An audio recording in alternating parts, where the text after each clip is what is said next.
Atomic Habits, by James Clear. Introduction. My story. And the final day of my sophomore year of high school, I was hit in the face with a baseball bat. As my classmate took a full swing, the bat slipped out of his hands and came flying toward me before striking me directly between the eyes. I have no memory of the moment of impact. The bat smashed into my face with such force that it crushed my nose into a distorted U shape. The collision sent the soft tissue of my brain slamming into the inside of my skull. Immediately, a wave of swelling surged throughout my head. In a fraction of a second, I had a broken nose, multiple skull fractures, and 2 shattered eye sockets. When I opened my eyes, I saw people staring at me and running over to help. I looked down and noticed spots of red on my clothes. One of my classmates took the shirt off his back and handed it to me. I used it to plug the stream of blood rushing from my broken nose. Shocked and confused, I was unaware of how seriously I had been injured. My teacher looped his arm around my shoulder and we began the long walk to the nurse's office, across the field, down the hill, and back into school. Random hands touched my sides, holding me upright. We took our time and walked slowly. Nobody realized that every minute mattered. When we arrived at the nurse's office, she asked me a series of questions. "What year is it?" 1998, I answered. "It was actually 2002. Who is the President of the United States?" "Bill Clinton," I said. The correct answer was George W. Bush. "What is your mom's name?" I stalled. 10 seconds passed. "Patty," I said casually, ignoring the fact that it had taken me 10 seconds to remember my own mother's name. That is the last question I remember. My body was unable to handle the rapid swelling in my brain and I lost consciousness before the ambulance arrived. Minutes later, I was carried out of school and taken to the local hospital. Shortly after arriving, my body began shutting down. I struggled with basic functions like swallowing and breathing. I had my first seizure of the day. Then I stopped breathing entirely. As the doctors hurried to supply me with oxygen, they also decided the local hospital was unequipped to handle the situation and ordered a helicopter to fly me to a larger hospital in Cincinnati. I was rolled out of the emergency room doors and toward the helipad across the street. The stretcher rattled on a bumpy sidewalk as one nurse pushed me along while another pumped each breath into me by hand. My mother, who had arrived at the hospital a few moments before, climbed into the helicopter beside me. I remained unconscious and unable to breathe on my own as she held my hand during the flight. While my mother rode with me in the helicopter, my father went home to check on my brother and sister and break the news to them. He choked back tears as he explained to my sister that he would miss her 8th grade graduation ceremony that night. After passing my siblings off to family and friends, he drove to Cincinnati to meet my mother. When my mom and I landed on the roof of the hospital, a team of nearly 20 doctors and nurses sprinted onto the helipad and wheeled me into the trauma unit. By this time, the swelling in my brain had become so severe that I was having repeated post-traumatic seizures. My broken bones needed to be fixed, but I was in no condition to undergo surgery. After yet another seizure, my third of the day, I was put into a medically induced coma and placed on a ventilator. My parents were no strangers to this hospital. 10 years earlier, they had entered the same building on the ground floor after my sister was diagnosed with leukemia at age 3. I was 5 at the time. My brother was just 6 months old. After 2.5 years of chemotherapy treatments, spinal taps, and bone marrow biopsies, my little sister finally walked out of the hospital happy, healthy, and cancer-free. And now, after 10 years of normal life, my parents found themselves back in the same place with a different child. While I slipped into a coma, the hospital sent a priest and a social worker to comfort my parents. It was the same priest who had met with them a decade earlier on the evening they found out my sister had cancer. As day faded into night, a series of machines kept me alive. My parents slept restlessly on a hospital mattress. One moment they would collapse from fatigue, the next they would be wide awake with worry. My mother would tell me later, "It was one of the worst nights I've ever had." My recovery. Mercifully, by the next morning my breathing had rebounded to the point where the doctors felt comfortable releasing me from the coma. When I finally regained consciousness, I discovered that I had lost my ability to smell. As a test, a nurse asked me to blow my nose and sniff an apple juice box. My sense of smell returned, but, to everyone's surprise, the act of blowing my nose forced air through the fractures in my eye socket and pushed my left eye outward. My eyeball bulged out of the socket, held precariously in place by my eyelid and the optic nerve attaching my eye to my brain. The ophthalmologist said my eye would gradually slide back into place as the air seeped out, But it was hard to tell how long this would take. I was scheduled for surgery 1 week later, which would allow me some additional time to heal. I looked like I had been on the wrong end of a boxing match, but I was cleared to leave the hospital. I returned home with a broken nose, half a dozen facial fractures, and a bulging left eye. The following months were hard. It felt like everything in my life was on pause. I had double vision for weeks. I literally couldn't see straight.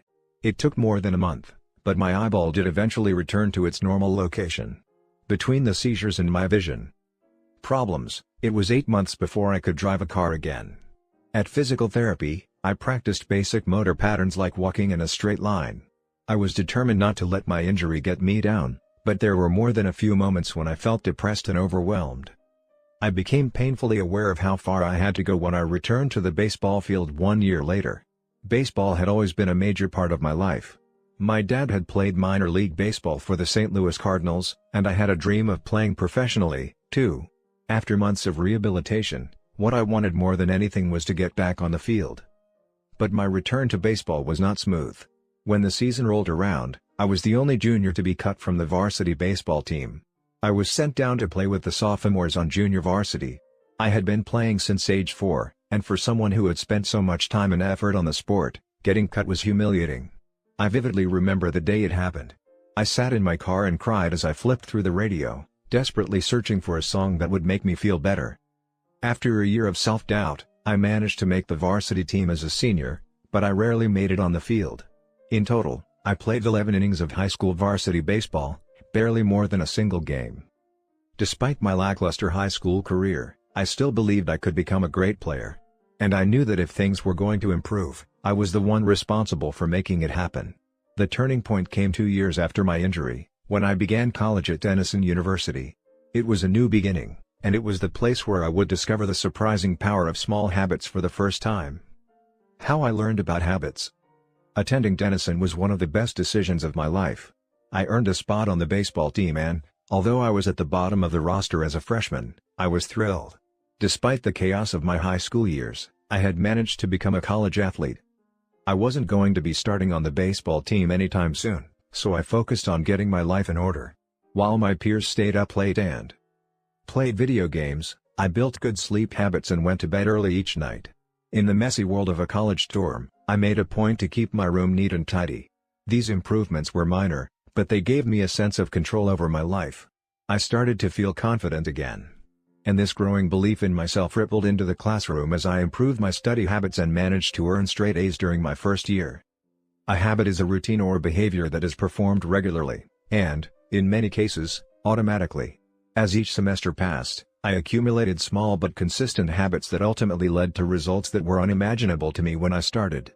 For example, for the first time in my life, I made it a habit to lift weights multiple times per week, and in the years that followed, my 6'4" frame bulked up from a featherweight 170 to a lean 200 pounds.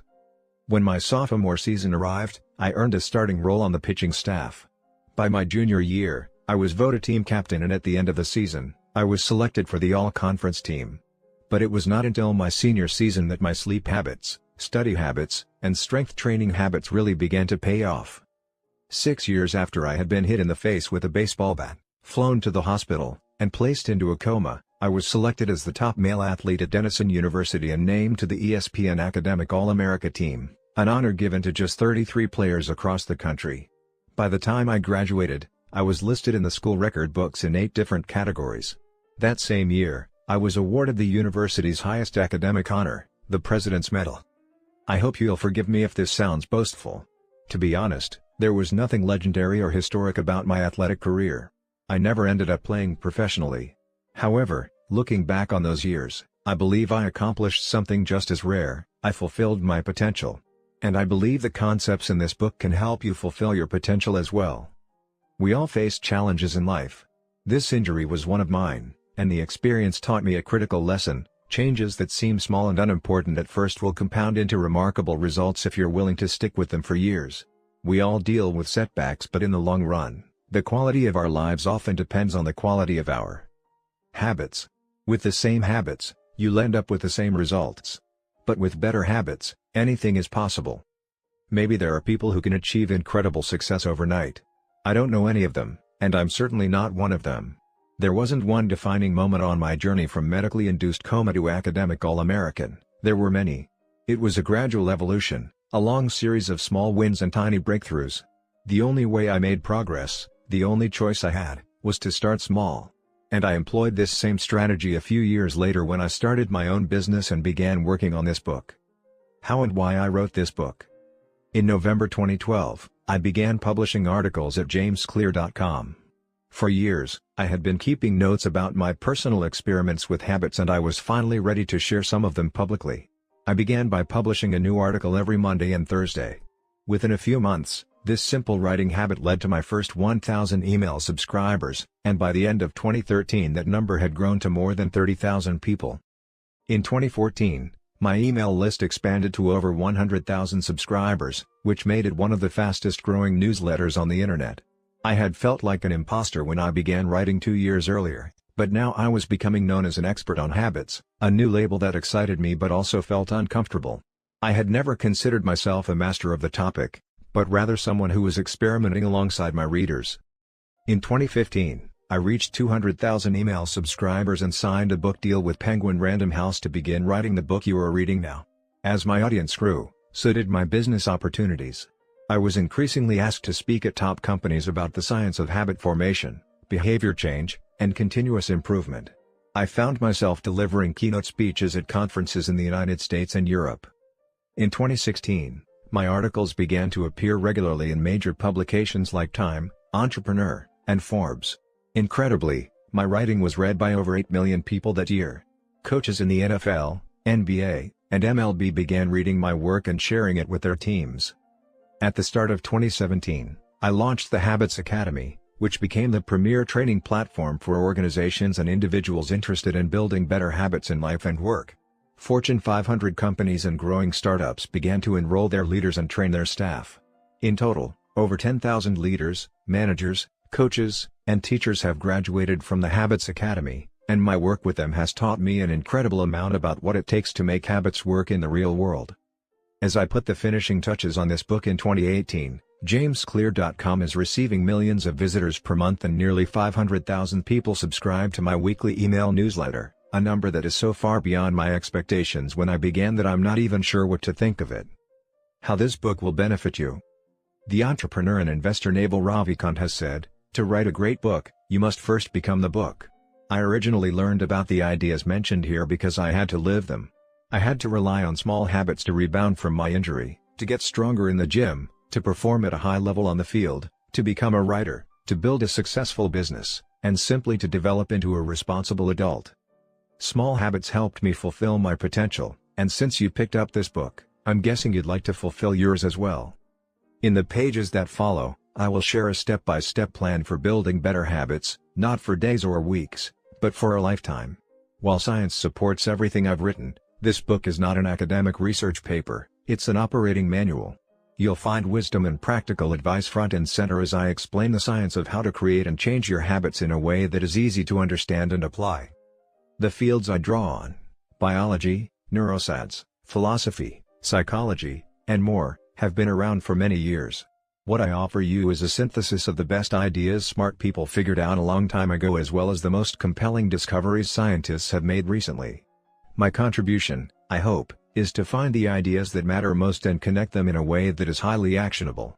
Anything wise in these pages you should credit to the many experts who preceded me. Anything foolish, assume it is my error. The backbone of this book is my 4-step model of habits: cue, craving, response, and reward, and the 4 laws of behavior change that evolve out of these steps. Readers with a psychology background may recognize some of these terms from operant conditioning, which was first proposed as stimulus, response, reward by B. F. Skinner in the 1930s and has been popularized more recently as cue, routine, reward and the power of habit by Charles Duhigg. Behavioral scientists like Skinner realized that if you offered the right reward or punishment, you could get people to act in a certain way. But while Skinner's model did an excellent job of explaining how external stimuli influenced our habits, it lacked a good explanation for how our thoughts, feelings, and beliefs impact our behavior. Internal states, our moods and emotions, matter, too. In recent decades, scientists have begun to determine the connection between our thoughts, feelings, and behavior. This research will also be covered in these pages. In total, the framework I offer is an integrated model of the cognitive and behavioral sciences. I believe it is one of the first models of human behavior to accurately account for both the influence of external stimuli and internal emotions on our habits. While some of the language may be familiar, I am confident that the details, and the applications of the 4 laws of behavior change, will offer a new way to think about your habits. Human behavior is always changing, situation to situation, moment to moment, second to second. But this book is about what doesn't change. It's about the fundamentals of human behavior. The lasting principles you can rely on year after year. The ideas you can build a business around, build a family around, build a life around.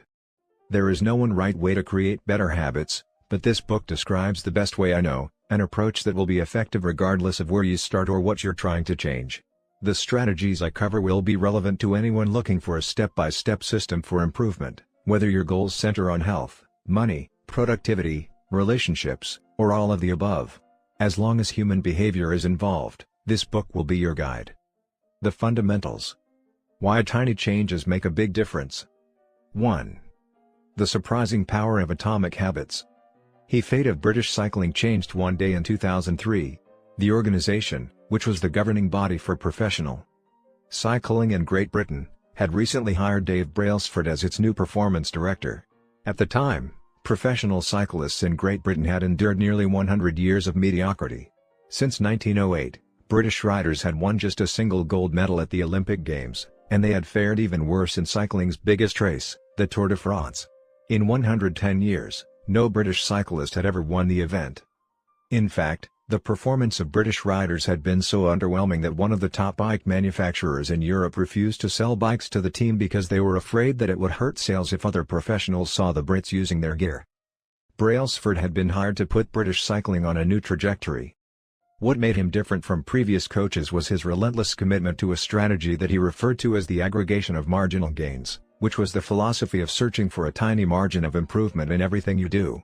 Brailsford said, the whole principle came from the idea that if you broke down everything you could think of that goes into riding a bike, and then improve it by 1%, you will get a significant increase when you put them all together. Brailsford and his coaches began by making small adjustments you might expect from a professional cycling team. They redesigned the bike seats to make them more comfortable and rubbed alcohol on the tires for a better grip. They asked riders to wear electrically heated overshorts to maintain ideal muscle temperature while riding and used biofeedback sensors to monitor how each athlete responded to a particular workout. The team tested various fabrics in a wind tunnel and had their outdoor riders switch to indoor racing suits, which proved to be lighter and more aerodynamic. But they didn't stop there.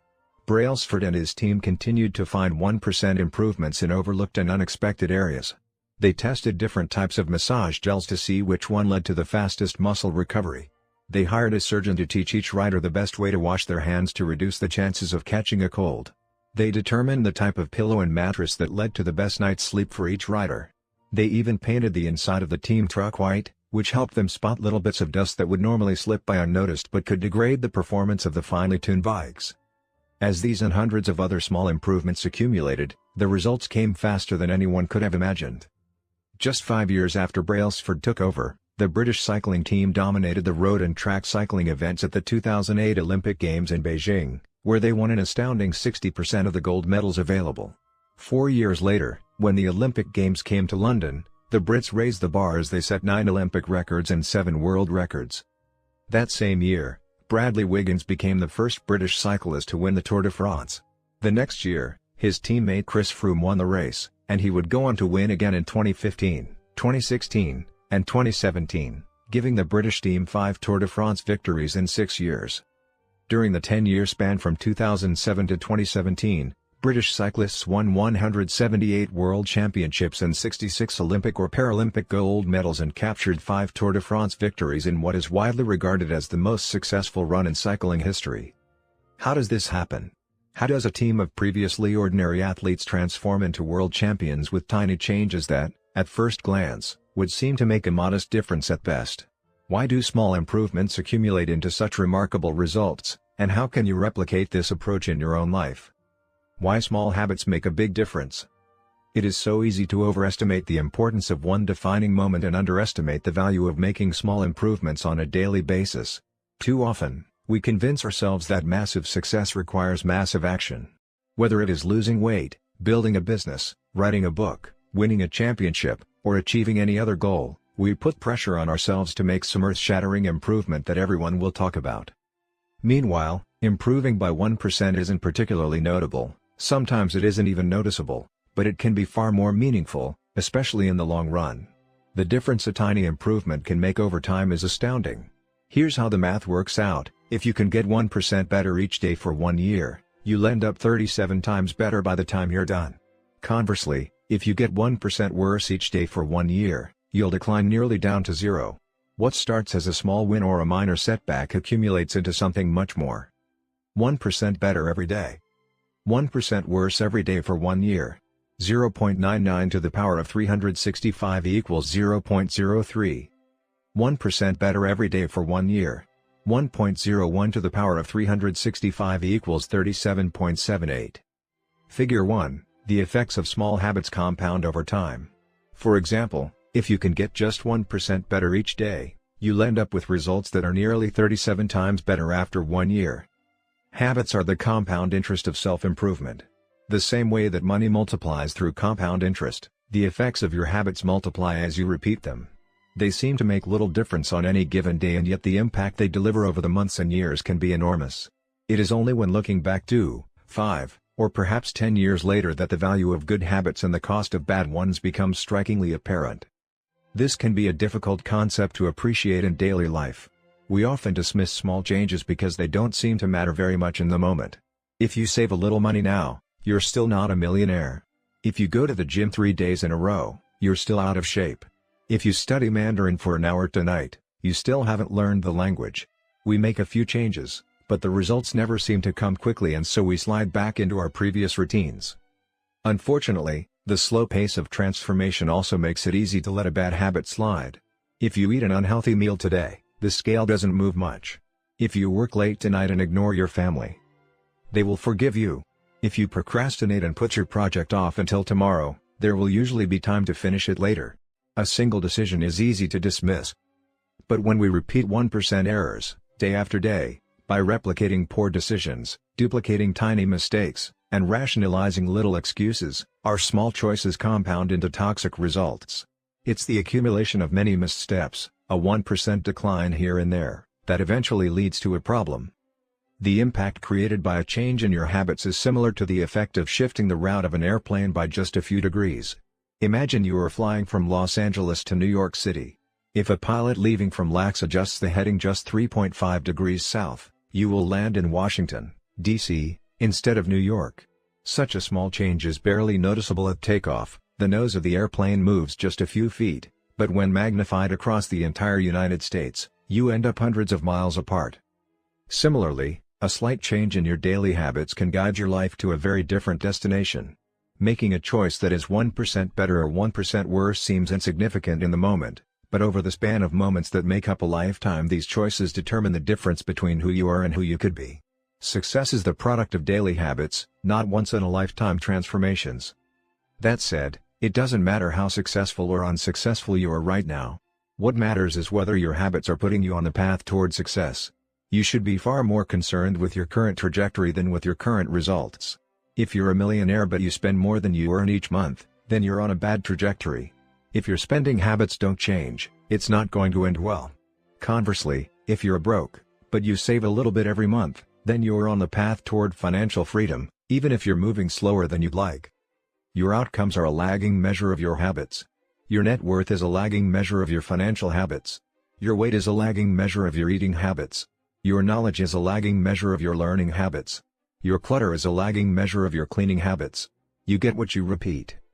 If you want to predict where you'll end up in life, all you have to do is follow the curve of tiny gains or tiny losses, and see how your daily choices will compound 10 or 20 years down the line. Are you spending less than you earn each month? Are you making it into the gym each week? Are you reading books and learning something new each day? Tiny battles like these are the ones that will define your future self. Time magnifies the margin between success and failure. It will multiply whatever you feed it. Good habits make time your ally. Bad habits make time your enemy. Habits are a double-edged sword. Bad habits can cut you down just as easily as good habits can build you up, which is why understanding the details is crucial. You need to know how habits work and how to design them to your liking, so you can avoid the dangerous half of the blade. Your habits can compound for you or against you. Positive compounding. Productivity compounds. Accomplishing one extra task is a small feat on any given day, but it counts for a lot over an entire career. The effect of automating an old task or mastering a new skill can be even greater. The more tasks you can handle without thinking, the more your brain is free to focus on other areas. Knowledge compounds. Learning one new idea won't make you a genius, but a commitment to lifelong learning can be transformative. Furthermore, each book you read not only teaches you something new but also opens up different ways of thinking about old ideas. As Warren Buffett says, that's how knowledge works. It builds up, like compound interest. Relationships compound. People reflect your behavior back to you. The more you help others, the more others want to help you. Being a little bit nicer in each interaction can result in a network of broad and strong connections over time. Negative compounding. Stress compounds. The frustration of a traffic jam. The weight of parenting responsibilities. The worry of making ends meet. The strain of slightly high blood pressure. By themselves, these common causes of stress are manageable. But when they persist for years, little stresses compound into serious health issues. Negative thoughts compound. The more you think of yourself as worthless, stupid, or ugly, the more you condition yourself to interpret life that way. You get trapped in a thought loop. The same is true for how you think about others. Once you fall into the habit of seeing people as angry, unjust, or selfish, you see those kind of people everywhere.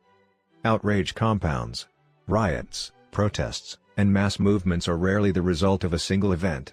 Instead, a long series of microaggressions and daily aggravations slowly multiply until one event tips the scales and outrage spreads like wildfire. What progress is really like? Imagine that you have an ice cube sitting on the table in front of you. The room is cold and you can see your breath. It is currently 25 degrees. Ever so slowly, the room begins to heat up. 26 degrees. 27. 28. The ice cube is still sitting on the table in front of you. 29 degrees. 30. 31. Still, nothing has happened. Then, 32 degrees. The ice begins to melt. A 1-degree shift, seemingly no different from the temperature increases before it, has unlocked a huge change. Breakthrough moments are often the result of many previous actions, which build up the potential required to unleash a major change. This pattern shows up everywhere. Cancer spends 80% of its life undetectable, then takes over the body in months. Bamboo can barely be seen for the first 5 years as it builds extensive root systems underground before exploding 90 feet into the air within 6 weeks. Similarly, habits often appear to make no difference until you cross a critical threshold and unlock a new level of performance. In the early and middle stages of any quest, there is often a valley of disappointment. You expect to make progress in a linear fashion and it's frustrating how ineffective changes can seem during the first days, weeks, and even months. It doesn't feel like you are going anywhere. It's a hallmark of any compounding process, the most powerful outcomes are delayed. This is one of the core reasons why it is so hard to build habits that last. People make a few small changes, fail to see a tangible result, and decide to stop. You think, I've been running every day for a month, so why can't I see any change in my body? Once this kind of thinking takes over, it's easy to let good habits fall by the wayside. But in order to make a meaningful difference, habits need to persist long enough to break through this plateau, what I call the plateau of latent potential. If you find yourself struggling to build a good habit or break a bad one, it is not because you have lost your ability to improve. It is often because you have not yet crossed the plateau of latent potential. Complaining about not achieving success despite working hard is like complaining about an ice cube not melting when you heated it from 25 to 31 degrees. Your work was not wasted, it is just being stored. All the action happens at 32 degrees. When you finally break through the plateau of latent potential, people will call it an overnight success. The outside world only sees the most dramatic event rather than all that preceded it. But you know that it's the work you did long ago, when it seemed that you weren't making any progress, that makes the jump today possible. It is the human equivalent of geological pressure. Two tectonic plates can grind against one another for millions of years, the tension slowly building all the while. Then, one day, they rub each other once again, in the same fashion they have for ages, but this time the tension is too great. An earthquake erupts. Change can take years, before it happens all at once. Mastery requires patience. The San Antonio Spurs, one of the most successful teams in NBA history, have a quote from social reformer Jacob Riis hanging in their locker room: "When nothing seems to help, I go and look at a stonecutter hammering away at his rock, perhaps 100 times without as much as a crack showing in it. Yet at the 101st blow it will split in two, and I know it was not that last blow that did it, but all that had gone before." The plateau of latent potential. Figure 2, we often expect progress to be linear. At the very least, we hope it will come quickly. In reality, the results of our efforts are often delayed. It is not until months or years later that we realize the true value of the previous work we have done. This can result in a valley of disappointment where people feel discouraged after putting in weeks or months of hard work without experiencing any results. However, this work was not wasted. It was simply being stored. It is not until much later that the full value of previous efforts is revealed. All big things come from small beginnings. The seed of every habit is a single, tiny decision. But as that decision is repeated, a habit sprouts and grows stronger. Roots entrench themselves and branches grow. The task of breaking a bad habit is like uprooting a powerful oak within us. And the task of building a good habit is like cultivating a delicate flower one day at a time. But what determines whether we stick with a habit long enough to survive the plateau of latent potential and break through to the other side? What is it that causes some people to slide into unwanted habits and enables others to enjoy the compounding effects of good ones? Forget about goals, focus on systems instead. Prevailing wisdom claims that the best way to achieve what we want in life, getting into better shape, building a successful business, relaxing more and worrying less, spending more time with friends and family, is to set specific, actionable goals. For many years, this was how I approached my habits, too. Each one was a goal to be reached. I set goals for the grades I wanted to get in school, for the weights I wanted to lift in the gym, for the profits I wanted to earn in business. I succeeded at a few, but I failed at a lot of them. Eventually, I began to realize that my results had very little to do with the goals I set and nearly everything to do with the systems I followed. What's the difference between systems and goals? It's a distinction I first learned from Scott Adams, the cartoonist behind the Dilbert comic. Goals are about the results you want to achieve. Systems are about the processes that lead to those results. If you're a coach, your goal might be to win a championship. Your system is the way you recruit players, manage your assistant coaches, and conduct practice. If you're an entrepreneur, your goal might be to build $1 million business. Your system is how you test product ideas, hire employees, and run marketing campaigns. If you're a musician, your goal might be to play a new piece. Your system is how often you practice, how you break down and tackle difficult measures, and your method for receiving feedback from your instructor. Now for the interesting question: if you completely ignored your goals and focused only on your system, would you still succeed? For example, if you were a basketball coach and you ignored your goal to win a championship and focused only on what your team does at practice each day, would you still get results? I think you would. The goal in any sport is to finish with the best score, but it would be ridiculous to spend the whole game staring at the scoreboard. The only way to actually win is to get better each day. In the words of three-time Super Bowl winner Bill Walsh, the score takes care of itself. The same is true for other areas of life. If you want better results, then forget about setting goals. Focus on your system instead. What do I mean by this? Are goals completely useless? Of course not. Goals are good for setting a direction, but systems are best for making progress. A handful of problems arise when you spend too much time thinking about your goals and not enough time designing your systems. Problem number 1: winners and losers have the same goals. Goal setting suffers from a serious case of survivorship bias. We concentrate on the people who end up winning, the survivors, and mistakenly assume that ambitious goals led to their success while overlooking all of the people who had the same objective but didn't succeed. Every Olympian wants to win a gold medal. Every candidate wants to get the job. And if successful and unsuccessful people share the same goals, then the goal cannot be what differentiates the winners from the losers. It wasn't the goal of winning the Tour de France that propelled the British cyclists to the top of the sport. Presumably, they had wanted to win the race every year before, just like every other professional team. The goal had always been there.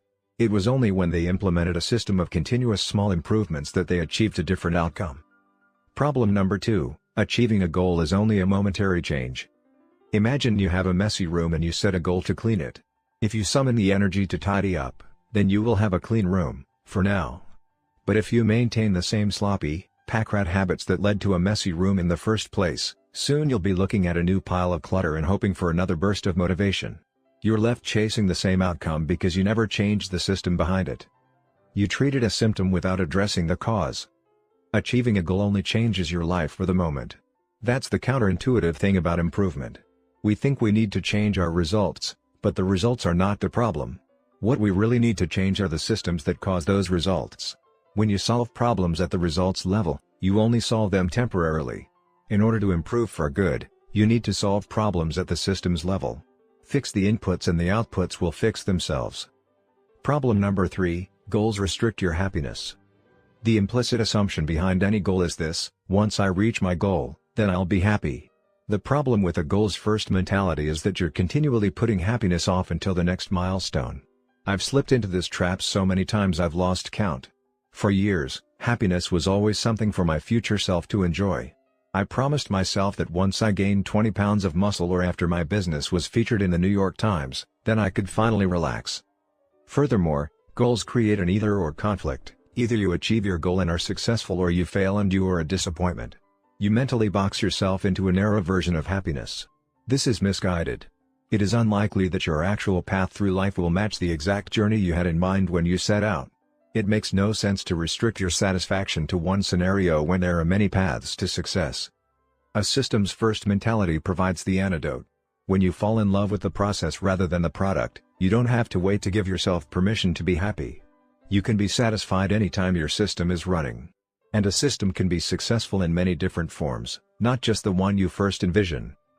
Problem number 4, goals are at odds with long-term progress. Finally, a goal-oriented mindset can create a yo-yo effect. Many runners work hard for months, but as soon as they cross the finish line, they stop training. The race is no longer there to motivate them. When all of your hard work is focused on a particular goal, what is left to push you forward after you achieve it? This is why many people find themselves reverting to their old habits after accomplishing a goal. The purpose of setting goals is to win the game. The purpose of building systems is to continue playing the game. True long-term thinking is goalless thinking. It's not about any single accomplishment. It is about the cycle of endless refinement and continuous improvement. Ultimately, it is your commitment to the process that will determine your progress. A system of atomic habits. If you're having trouble changing your habits, the problem isn't you. The problem is your system. Bad habits repeat themselves again and again, not because you don't want to change, but because you have the wrong system for change. You do not rise to the level of your goals. You fall to the level of your systems.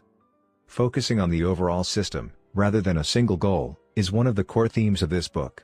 It is also one of the deeper meanings behind the word atomic. By now, you've probably realized that an atomic habit refers to a tiny change, a marginal gain, a 1% improvement. But atomic habits are not just any old habits, however small. They are little habits that are part of a larger system. Just as atoms are the building blocks of molecules, atomic habits are the building blocks of remarkable results. Habits are like the atoms of our lives. Each one is a fundamental unit that contributes to your overall improvement.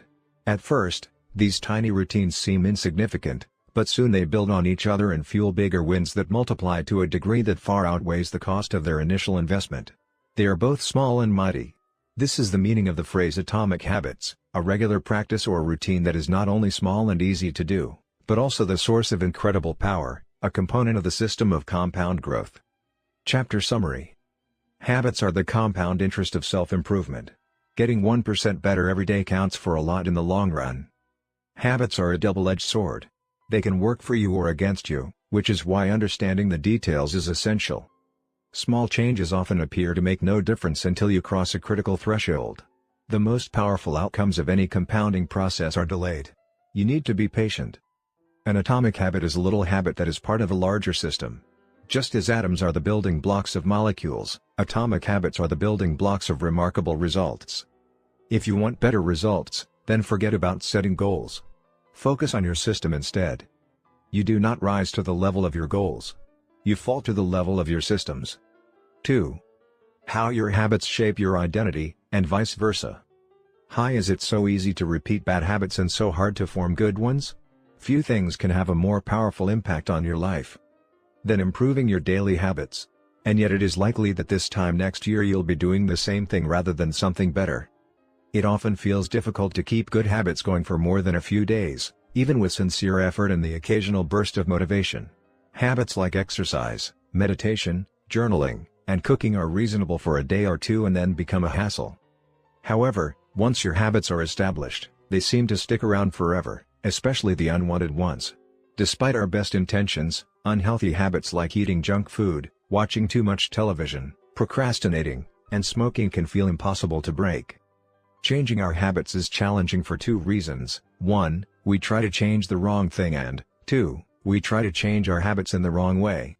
In this chapter, I'll address the first point. In the chapters that follow, I'll answer the second. Our first mistake is that we try to change the wrong thing. To understand what I mean, consider that there are 3 levels at which change can occur. You can imagine them like the layers of an onion. 3 layers of behavior change. Figure 3. There are 3 layers of behavior change: a change in your outcomes, a change in your processes, or a change in your identity. The first layer is changing your outcomes. This level is concerned with changing your results: losing weight, publishing a book, winning a championship. Most of the goals you set are associated with this level of change. The second layer is changing your process. This level is concerned with changing your habits and systems, implementing a new routine at the gym, decluttering your desk for better workflow, developing a meditation practice. Most of the habits you build are associated with this level.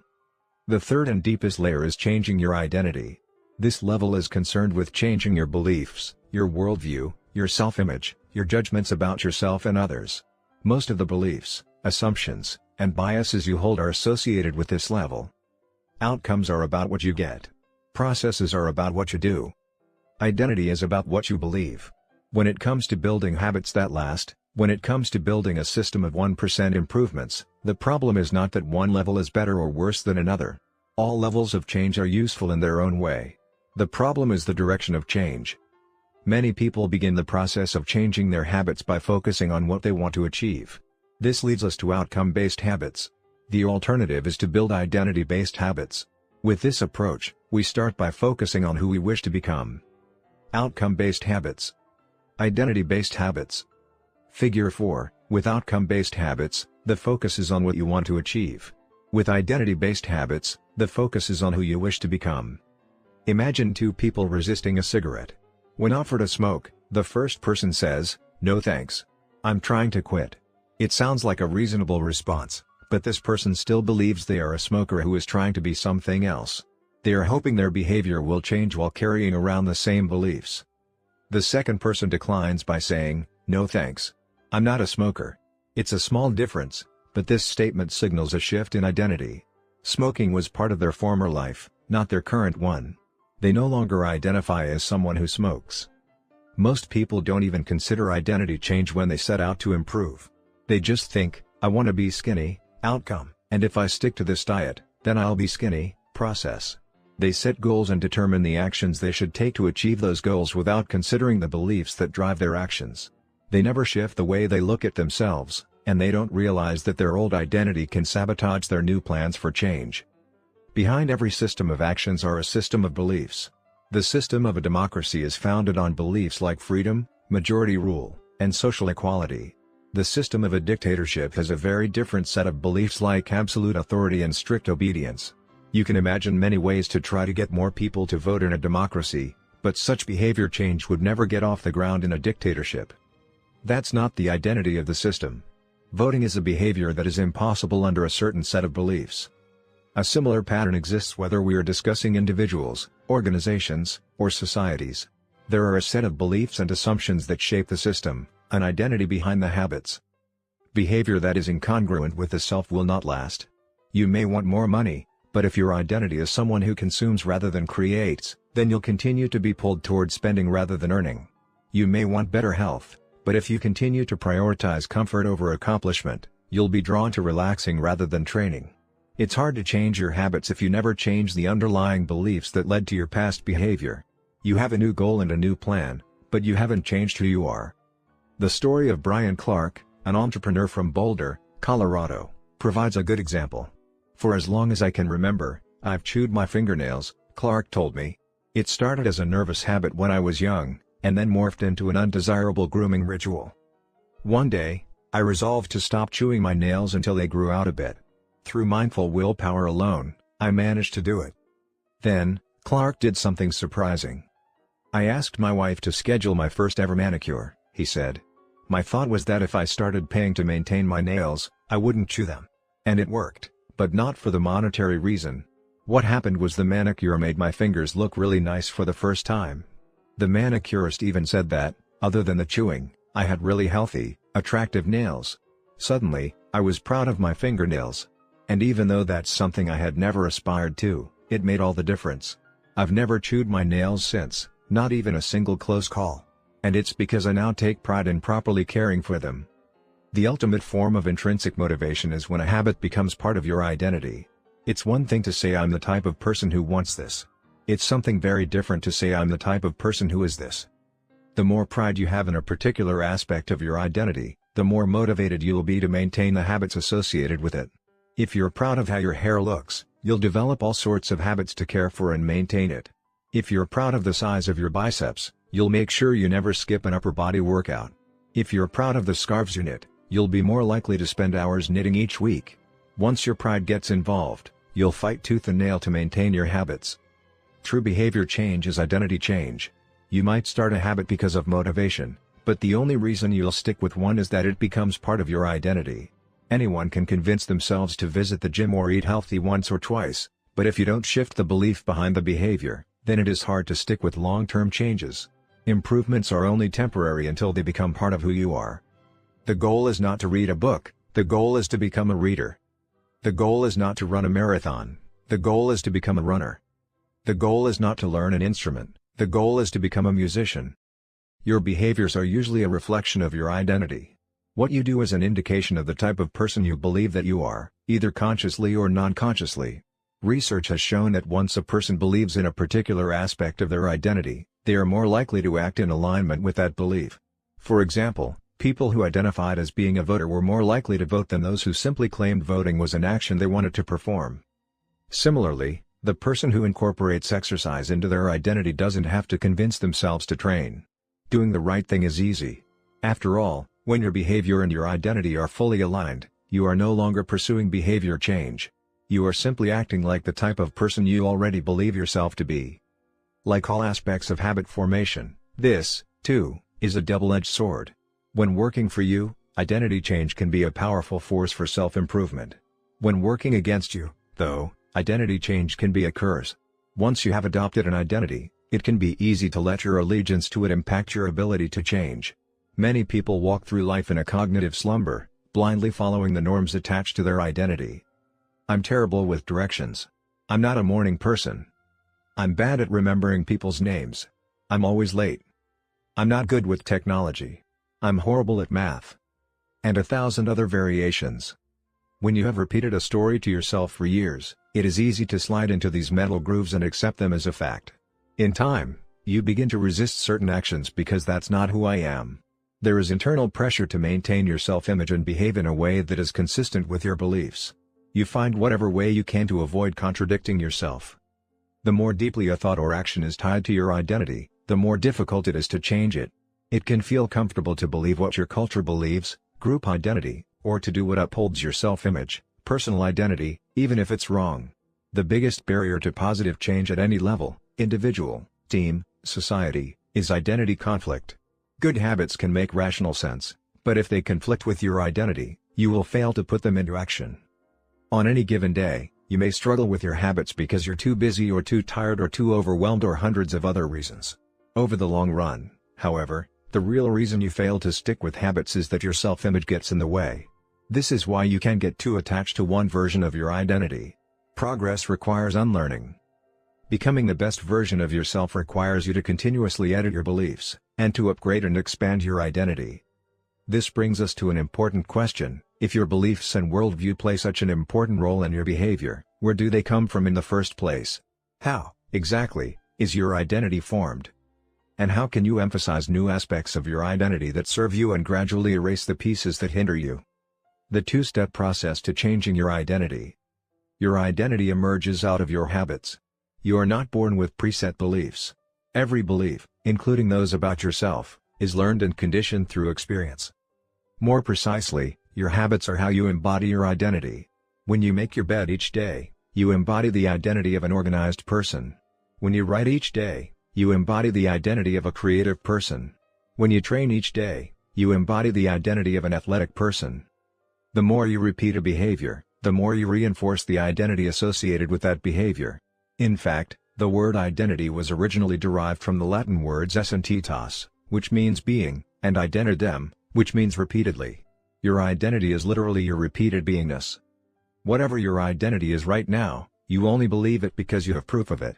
If you go to church every Sunday for 20 years, you have evidence that you are religious. If you study biology for 1 hour every night, you have evidence that you are studious. If you go to the gym even when it's snowing, you have evidence that you are committed to fitness. The more evidence you have for a belief, the more strongly you will believe it. For most of my early life, I didn't consider myself a writer. If you were to ask any of my high school teachers or college professors, they would tell you I was an average writer at best, certainly not a standout. When I began my writing career, I published a new article every Monday and Thursday for the first few years. As the evidence grew, so did my identity as a writer. I didn't start out as a writer. I became one through my habits. Of course, your habits are not the only actions that influence your identity, but by virtue of their frequency they are usually the most important ones. Each experience in life modifies your self-image, but it's unlikely you would consider yourself a soccer player because you kicked a ball once or an artist because you scribbled a picture. As you repeat these actions, however, the evidence accumulates and your self-image begins to change. The effect of one-off experiences tends to fade away while the effect of habits gets reinforced with time, which means your habits contribute most of the evidence that shapes your identity. In this way, the process of building habits is actually the process of becoming yourself. This is a gradual evolution. We do not change by snapping our fingers and deciding to be someone entirely new. We change bit by bit, day by day, habit by habit. We are continually undergoing microevolutions of the self. Each habit is like a suggestion. Hey, maybe this is who I am. If you finish a book, then perhaps you are the type of person who likes reading. If you go to the gym, then perhaps you are the type of person who likes exercise. If you practice playing the guitar, perhaps you are the type of person who likes music. Every action you take is a vote for the type of person you wish to become. No single instance will transform your beliefs, but as the votes build up, so does the evidence of your new identity. This is one reason why a meaningful change does not require radical change. Small habits can make a meaningful difference by providing evidence of a new identity. And if a change is meaningful, it actually is big. That's the paradox of making small improvements. Putting this all together, you can see that habits are the path to changing your identity. The most practical way to change who you are is to change what you do. Each time you write a page, you are a writer. Each time you practice the violin, you are a musician. Each time you start a workout, you are an athlete. Each time you encourage your employees, you are a leader. Each habit not only gets results but also teaches you something far more important, to trust yourself. You start to believe you can actually accomplish these things. When the votes mount up and the evidence begins to change, the story you tell yourself begins to change as well. Of course, it works the opposite way, too. Every time you choose to perform a bad habit, it's a vote for that identity. The good news is that you don't need to be perfect. In any election, there are going to be votes for both sides. You don't need a unanimous vote to win an election, you just need a majority. It doesn't matter if you cast a few votes for a bad behavior or an unproductive habit. Your goal is simply to win the majority of the time. New identities require new evidence. If you keep casting the same votes you've always cast, you're going to get the same results you've always had. If nothing changes, nothing is going to change. It is a simple two-step process. 1. Decide the type of person you want to be. 2. Prove it to yourself with small wins.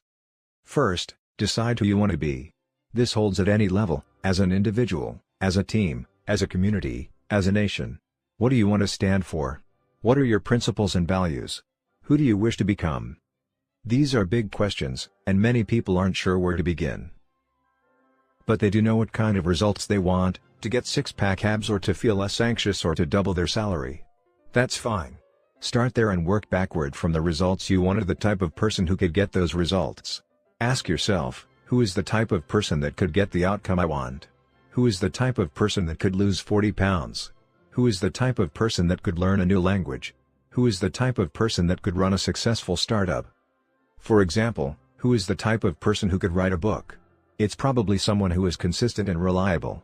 Now your focus shifts from writing a book, outcome-based, to being the type of person who is consistent and reliable, identity-based.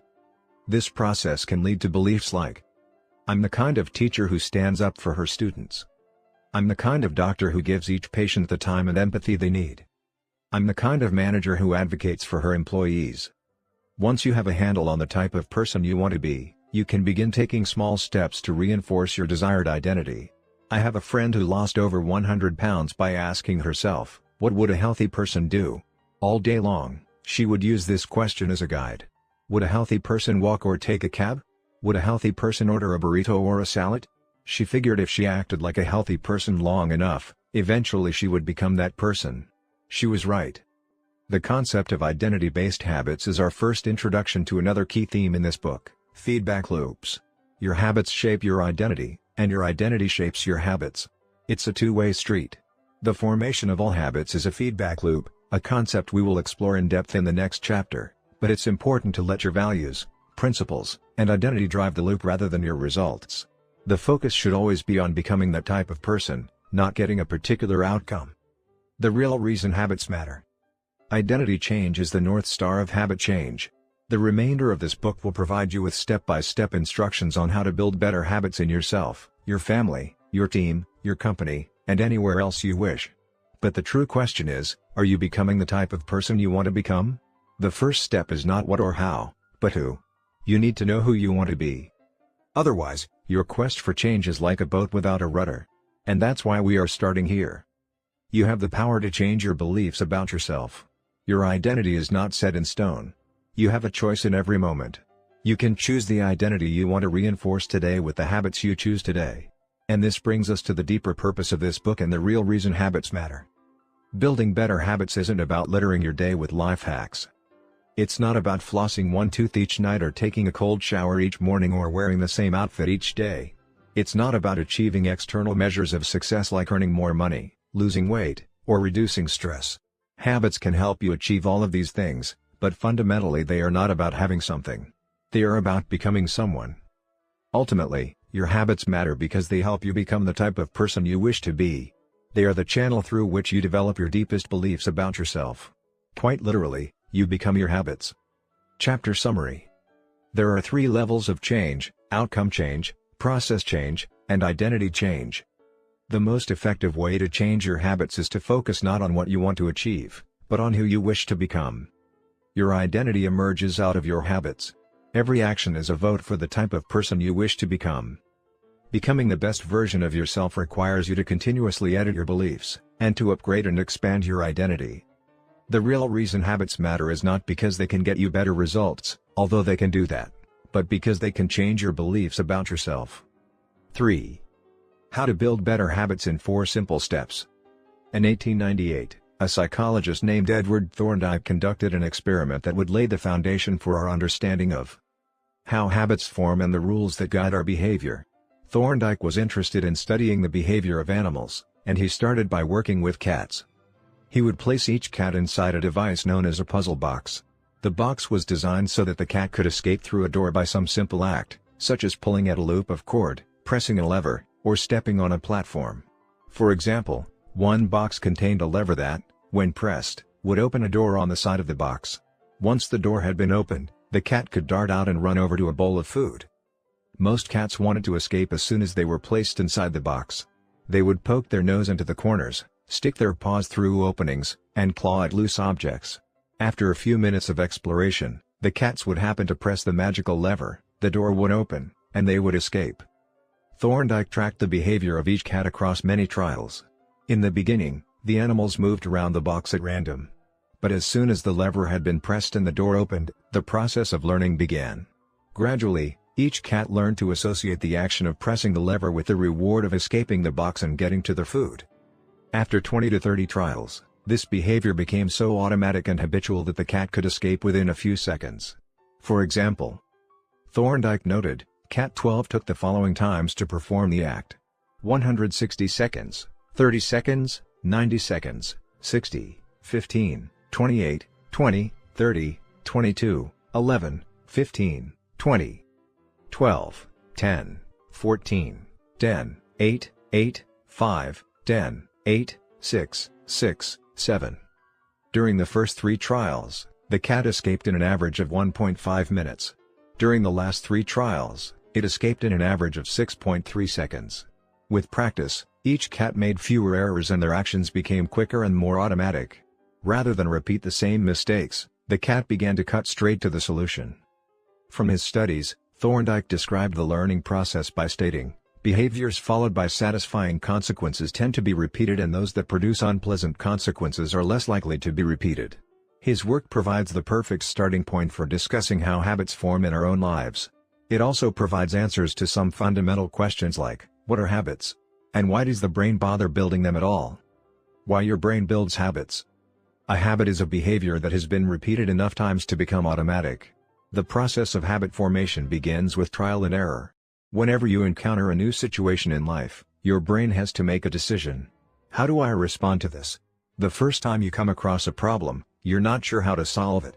Like Thorndike's cat, you're just trying things out to see what works. Neurological activity in the brain is high during this period. You are carefully analyzing the situation and making conscious decisions about how to act. You're taking in tons of new information and trying to make sense of it all. The brain is busy learning the most effective course of action.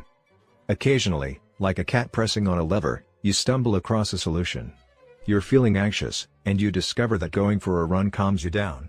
You're mentally exhausted from a long day of work, and you learn that playing video games relaxes you. You're exploring, and then, bam, a reward. After you stumble upon an unexpected reward, you alter your strategy for next time. Your brain immediately begins to catalog the events that preceded the reward. Wait a minute, that felt good. What did I do right before that? This is the feedback loop behind all human behavior. Try, fail, learn, try differently. With practice, the useless movements fade away and the useful actions get reinforced. That's a habit forming. Whenever you face a problem repeatedly, your brain begins to automate the process of solving it. Your habits are just a series of automatic solutions that solve the problems and stresses you face regularly. As behavioral scientist Jason Creha writes, habits are, simply, reliable solutions to recurring problems in our environment. As habits are created, the level of activity in the brain decreases. You learn to lock in on the cues that predict success and tune out everything else. When a similar situation arises in the future, you know exactly what to look for. There is no longer a need to analyze every angle of a situation. Your brain skips the process of trial and error and creates a mental rule: if this, then that. These cognitive scripts can be followed automatically whenever the situation is appropriate. Now, whenever you feel stressed, you get the itch to run. As soon as you walk in the door from work, you grab the video game controller. A choice that once required effort is now automatic. A habit has been created. Habits are mental shortcuts learned from experience. In a sense, a habit is just a memory of the steps you previously followed to solve a problem in the past. Whenever the conditions are right, you can draw on this memory and automatically apply the same solution. The primary reason the brain remembers the past is to better predict what will work in the future. Habit formation is incredibly useful because the conscious mind is the bottleneck of the brain. It can only pay attention to one problem at a time. As a result, your brain is always working to preserve your conscious attention for whatever task is most essential. Whenever possible, the conscious mind likes to pawn off tasks to the non-conscious mind to do automatically. This is precisely what happens when a habit is formed. Habits reduce cognitive load and free up mental capacity, so you can allocate your attention to other tasks. Despite their efficiency, some people still wonder about the benefits of habits. The argument goes like this: will habits make my life dull? I don't want to pigeonhole myself into a lifestyle I don't enjoy. Doesn't so much routine take away the vibrancy and spontaneity of life? Hardly. Such questions set up a false dichotomy. They make you think that you have to choose between building habits and attaining freedom. In reality, the two complement each other. Habits do not restrict freedom. They create it. In fact, the people who don't have their habits handled are often the ones with the least amount of freedom. Without good financial habits, you will always be struggling for the next dollar. Without good health habits, you will always seem to be short on energy. Without good learning habits, you will always feel like you're behind the curve. If you're always being forced to make decisions about simple tasks, when should I work out, where do I go to write, when do I pay the bills, then you have less time for freedom. It's only by making the fundamentals of life easier that you can create the mental space needed for free thinking and creativity. Conversely, when you have your habits dialed in and the basics of life are handled and done, your mind is free to focus on new challenges and master the next set of problems. Building habits in the present allows you to do more of what you want in the future. The science of how habits work. The process of building a habit can be divided into 4 simple steps: cue, craving, response, and reward. Breaking it down into these fundamental parts can help us understand what a habit is, how it works, and how to improve it. Figure 5. All habits proceed through 4 stages in the same order: cue, craving, response, and reward. This 4-step pattern is the backbone of every habit, and your brain runs through these steps in the same order each time. First, there is the cue. The cue triggers your brain to initiate a behavior. It is a bit of information that predicts a reward.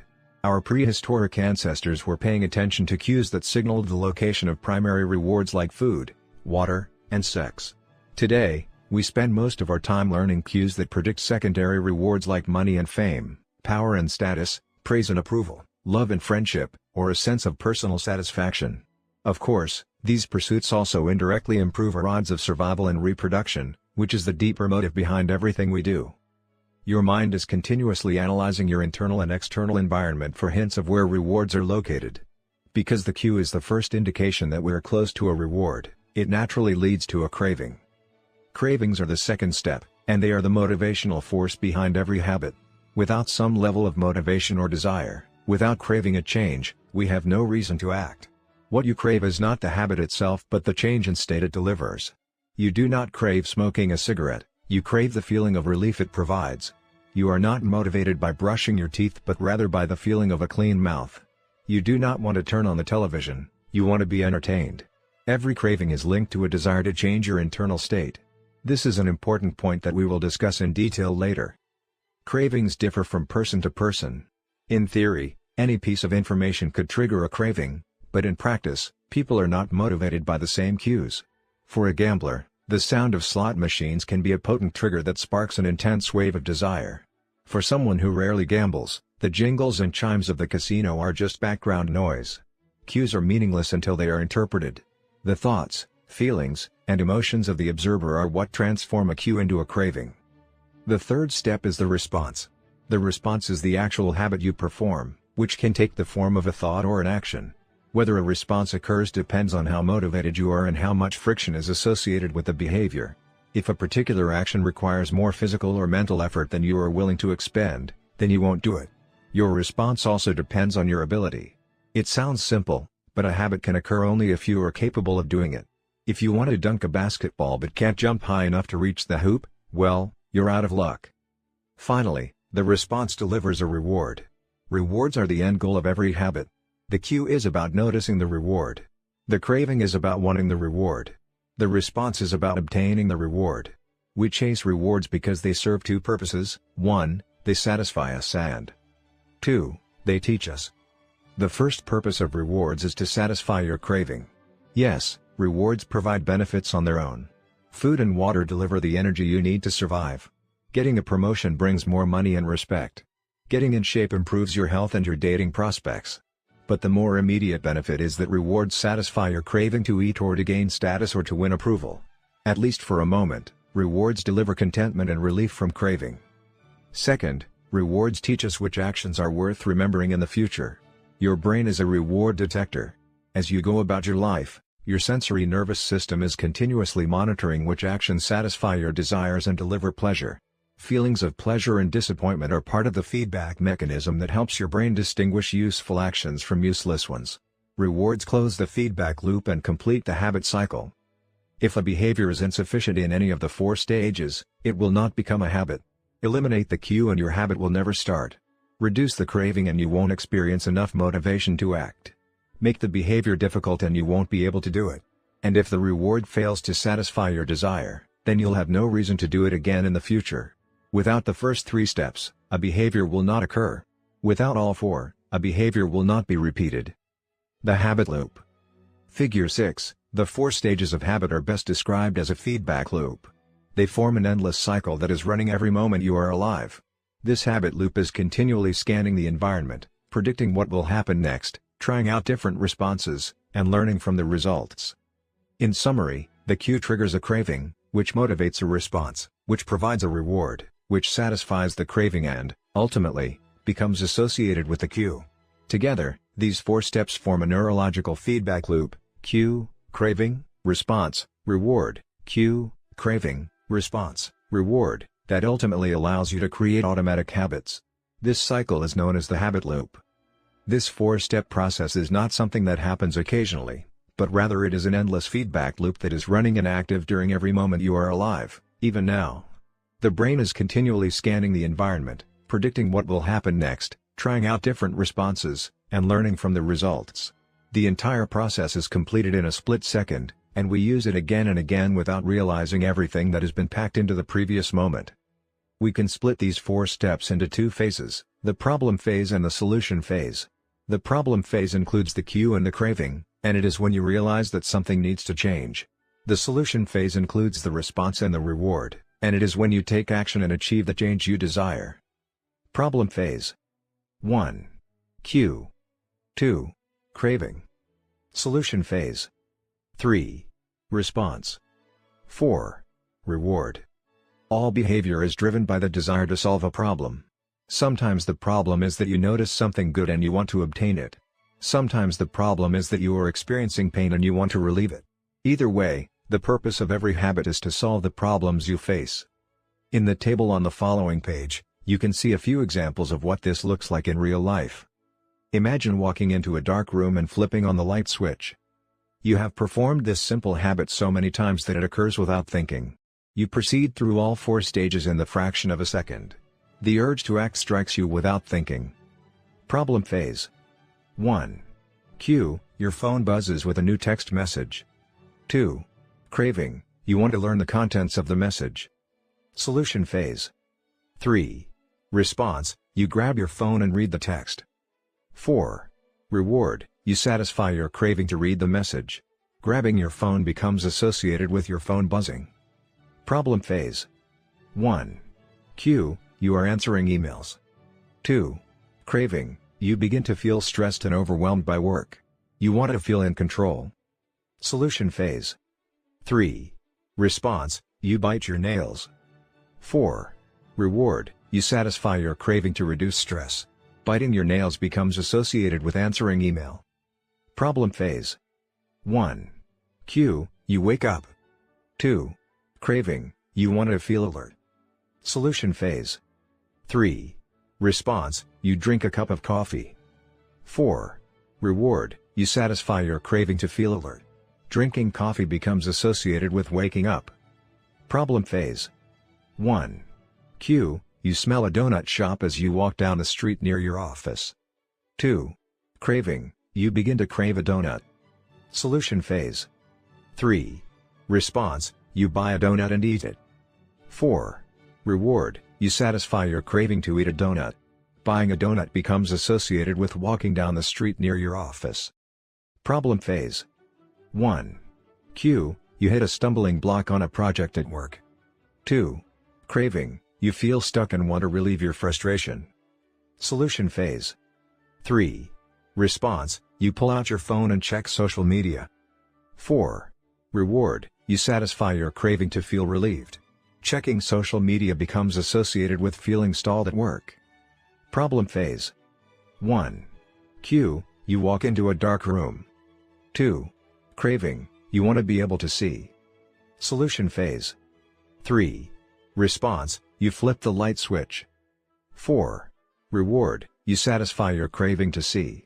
Turning on the light switch becomes associated with being in a dark room. By the time we become adults, we rarely notice the habits that are running our lives. Most of us never give a second thought to the fact that we tie the same shoe first each morning, or unplug the toaster after each use, or always change into comfortable clothes after getting home from work. After decades of mental programming, we automatically slip into these patterns of thinking and acting. The 4 laws of behavior change. In the following chapters, we will see time and again how the 4 stages of cue, craving, response, and reward influence nearly everything we do each day. But before we do that, we need to transform these 4 steps into a practical framework that we can use to design good habits and eliminate bad ones. I refer to this framework as the 4 laws of behavior change, and it provides a simple set of rules for creating good habits and breaking bad ones. You can think of each law as a lever that influences human behavior. When the levers are in the right positions, creating good habits is effortless. When they are in the wrong positions, it is nearly impossible. How to create a good habit. The first law, Q, make it obvious. The second law, craving, make it attractive. The third law, response, make it easy. The fourth law, reward, make it satisfying. We can invert these laws to learn how to break a bad habit. How to break a bad habit. Inversion of the first law, Q, make it invisible. Inversion of the second law, craving, make it unattractive.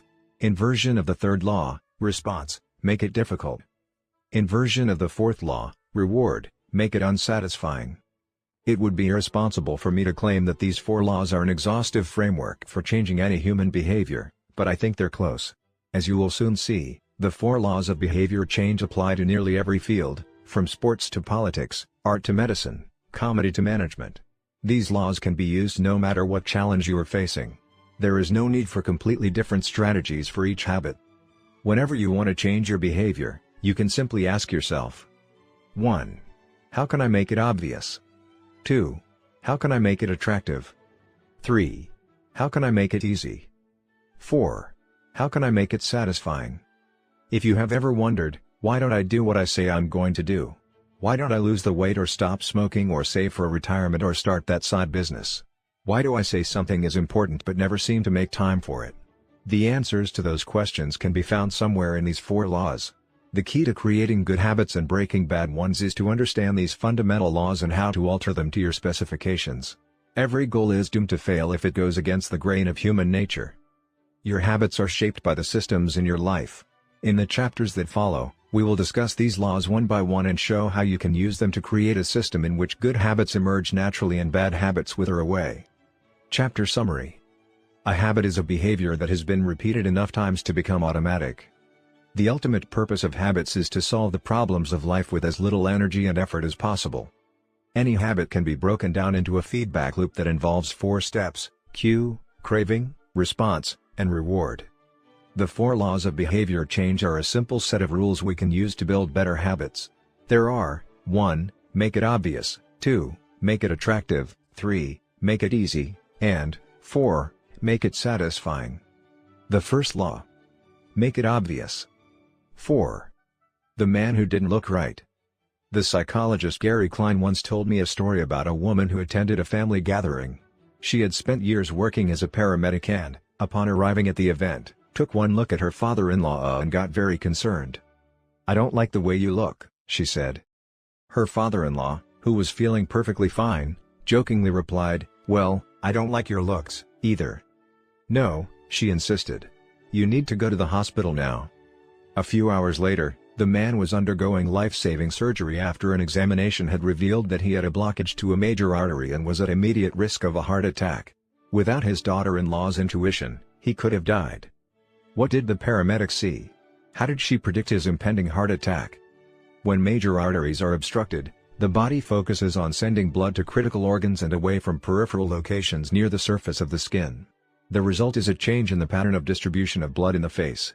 After many years of working with people with heart failure, the woman had unknowingly developed the ability to recognize this pattern on sight.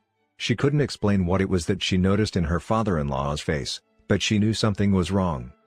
Similar stories exist in other fields. For example, military analysts can identify which blip on a radar screen is an enemy missile and which one is a plane from their own fleet, even though they are traveling at the same speed, flying at the same altitude, and look identical on radar in nearly every respect.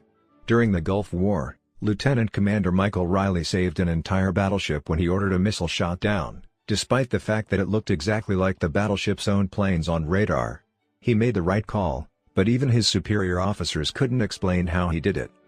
Museum curators have been known to discern the difference between an authentic piece of art and an expertly produced counterfeit, even though they can't tell you precisely which details tipped them off. Experienced radiologists can look at a brain scan and predict the area where a stroke will develop before any obvious signs are visible to the untrained eye. I've even heard of hairdressers noticing whether a client is pregnant based only on the feel of her hair. The human brain is a prediction machine. It is continuously taking in your surroundings and analyzing the information it comes across. Whenever you experience something repeatedly, like a paramedic seeing the face of a heart attack patient or a military analyst seeing a missile on a radar screen, your brain begins noticing what is important, sorting through the details and highlighting the relevant cues, and cataloging that information for future use. With enough practice, you can pick up on the cues that predict certain outcomes without consciously thinking about it. Automatically, your brain encodes the lessons learned through experience. We can't always explain what it is we are learning, but learning is happening all along the way, and your ability to notice the relevant cues in a given situation is the foundation for every habit you have. We underestimate how much our brains and bodies can do without thinking. You do not tell your hair to grow, your heart to pump, your lungs to breathe, or your stomach to digest. And yet your body handles all this and more on autopilot. You are much more than your conscious self. Consider hunger. How do you know when you're hungry? You don't necessarily have to see a cookie on the counter to realize that it is time to eat. Appetite and hunger are governed non-consciously. Your body has a variety of feedback loops that gradually alert you when it is time to eat again and that track what is going on around you and within you. Cravings can arise thanks to hormones and chemicals circulating through your body. Suddenly, you're hungry even though you're not quite sure what tipped you off. This is one of the most surprising insights about our habits. You don't need to be aware of the cue for a habit to begin. You can notice an opportunity and take action without dedicating conscious attention to it. This is what makes habits useful. It's also what makes them dangerous. As habits form, your actions come under the direction of your automatic and non-conscious mind. You fall into old patterns before you realize what's happening. Unless someone points it out, you may not notice that you cover your mouth with your hand whenever you laugh, that you apologize before asking a question, or that you have a habit of finishing other people's sentences.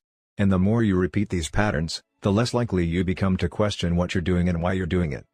I once heard of a retail clerk who was instructed to cut up empty gift cards after customers had used up the balance on the card. One day, the clerk cashed out a few customers in a row who purchased with gift cards. When the next person walked up, the clerk swiped the customer's actual credit card, picked up the scissors, and then cut it in half, entirely on autopilot, before looking up at the stunned customer and realizing what had just happened. Another woman I came across in my research was a former preschool teacher who had switched to a corporate job. Even though she was now working with adults, her old habits would kick in and she kept asking co-workers if they had washed their hands after going to the bathroom. I also found the story of a man who had spent years working as a lifeguard and would occasionally yell "walk" whenever he saw a child running. Over time, the cues that spark our habits become so common that they are essentially invisible: the treats on the kitchen counter, the remote control next to the couch, the phone in our pocket. Our responses to these cues are so deeply encoded that it may feel like the urge to act comes from nowhere. For this reason, we must begin the process of behavior change with awareness. Before we can effectively build new habits, we need to get a handle on our current ones. This can be more challenging than it sounds because once a habit is firmly rooted in your life, it is mostly non-conscious and automatic. If a habit remains mindless, you can't expect to improve it. As the psychologist Carl Jung said, until you make the unconscious conscious, it will direct your life and you will call it fate. The Habits Scorecard. The Japanese railway system is regarded as one of the best in the world. If you ever find yourself riding a train in Tokyo, you'll notice that the conductors have a peculiar habit. As each operator runs the train, they proceed through a ritual of pointing at different objects and calling out commands. When the train approaches a signal, the operator will point at it and say, "Signal is green." As the train pulls into and out of each station, the operator will point at the speedometer and call out the exact speed. When it's time to leave, the operator will point at the timetable and state the time. Out on the platform, other employees are performing similar actions. Before each train departs, staff members will point along the edge of the platform and declare, "All clear." Every detail is identified, pointed at, and named aloud. This process, known as pointing and calling, is a safety system designed to reduce mistakes. It seems silly, but it works incredibly well. Pointing and calling reduces errors by up to 85% and cuts accidents by 30%. The MTA subway system in New York City adopted a modified version that is point-only, and within 2 years of implementation, incidents of incorrectly berthed subways fell 57%. Pointing and calling is so effective because it raises the level of awareness from a non-conscious habit to a more conscious level. Because the train operators must use their eyes, hands, mouth, and ears, they are more likely to notice problems before something goes wrong. My wife does something similar. Whenever we are preparing to walk out the door for a trip, she verbally calls out the most essential items in her packing list. I've got my keys. I've got my wallet. I've got my glasses. I've got my husband. The more automatic a behavior becomes, the less likely we are to consciously think about it. And when we've done something 1,000 times before, we begin to overlook things. We assume that the next time will be just like the last.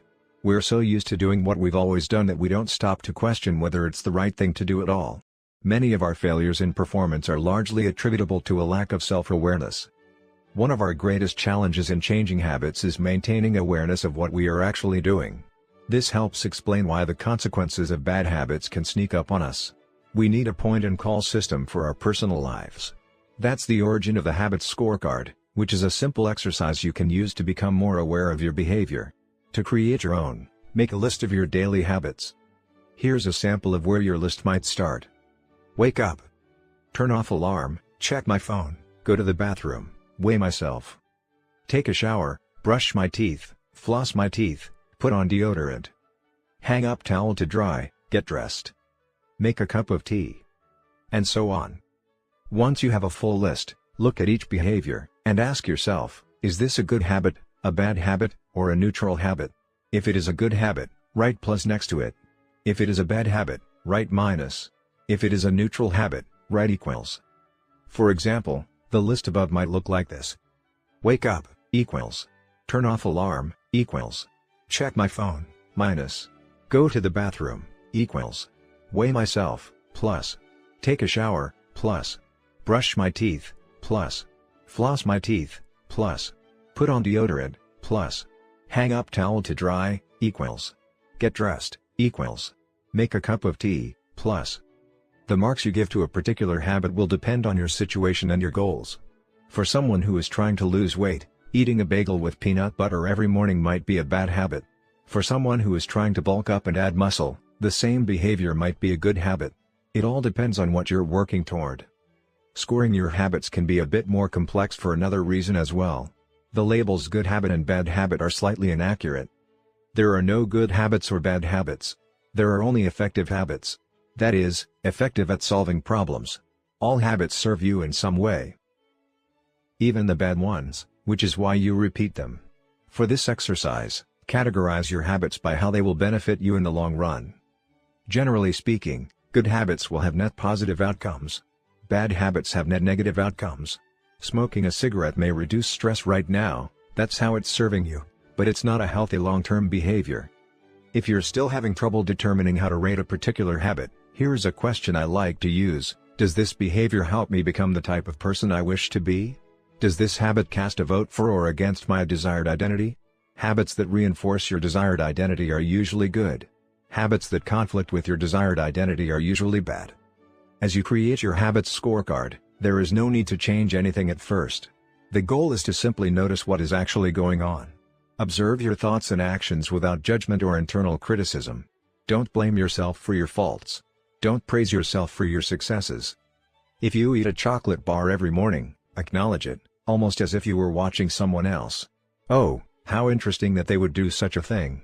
If you binge eat, simply notice that you are eating more calories than you should. If you waste time online, notice that you are spending your life in a way that you do not want to.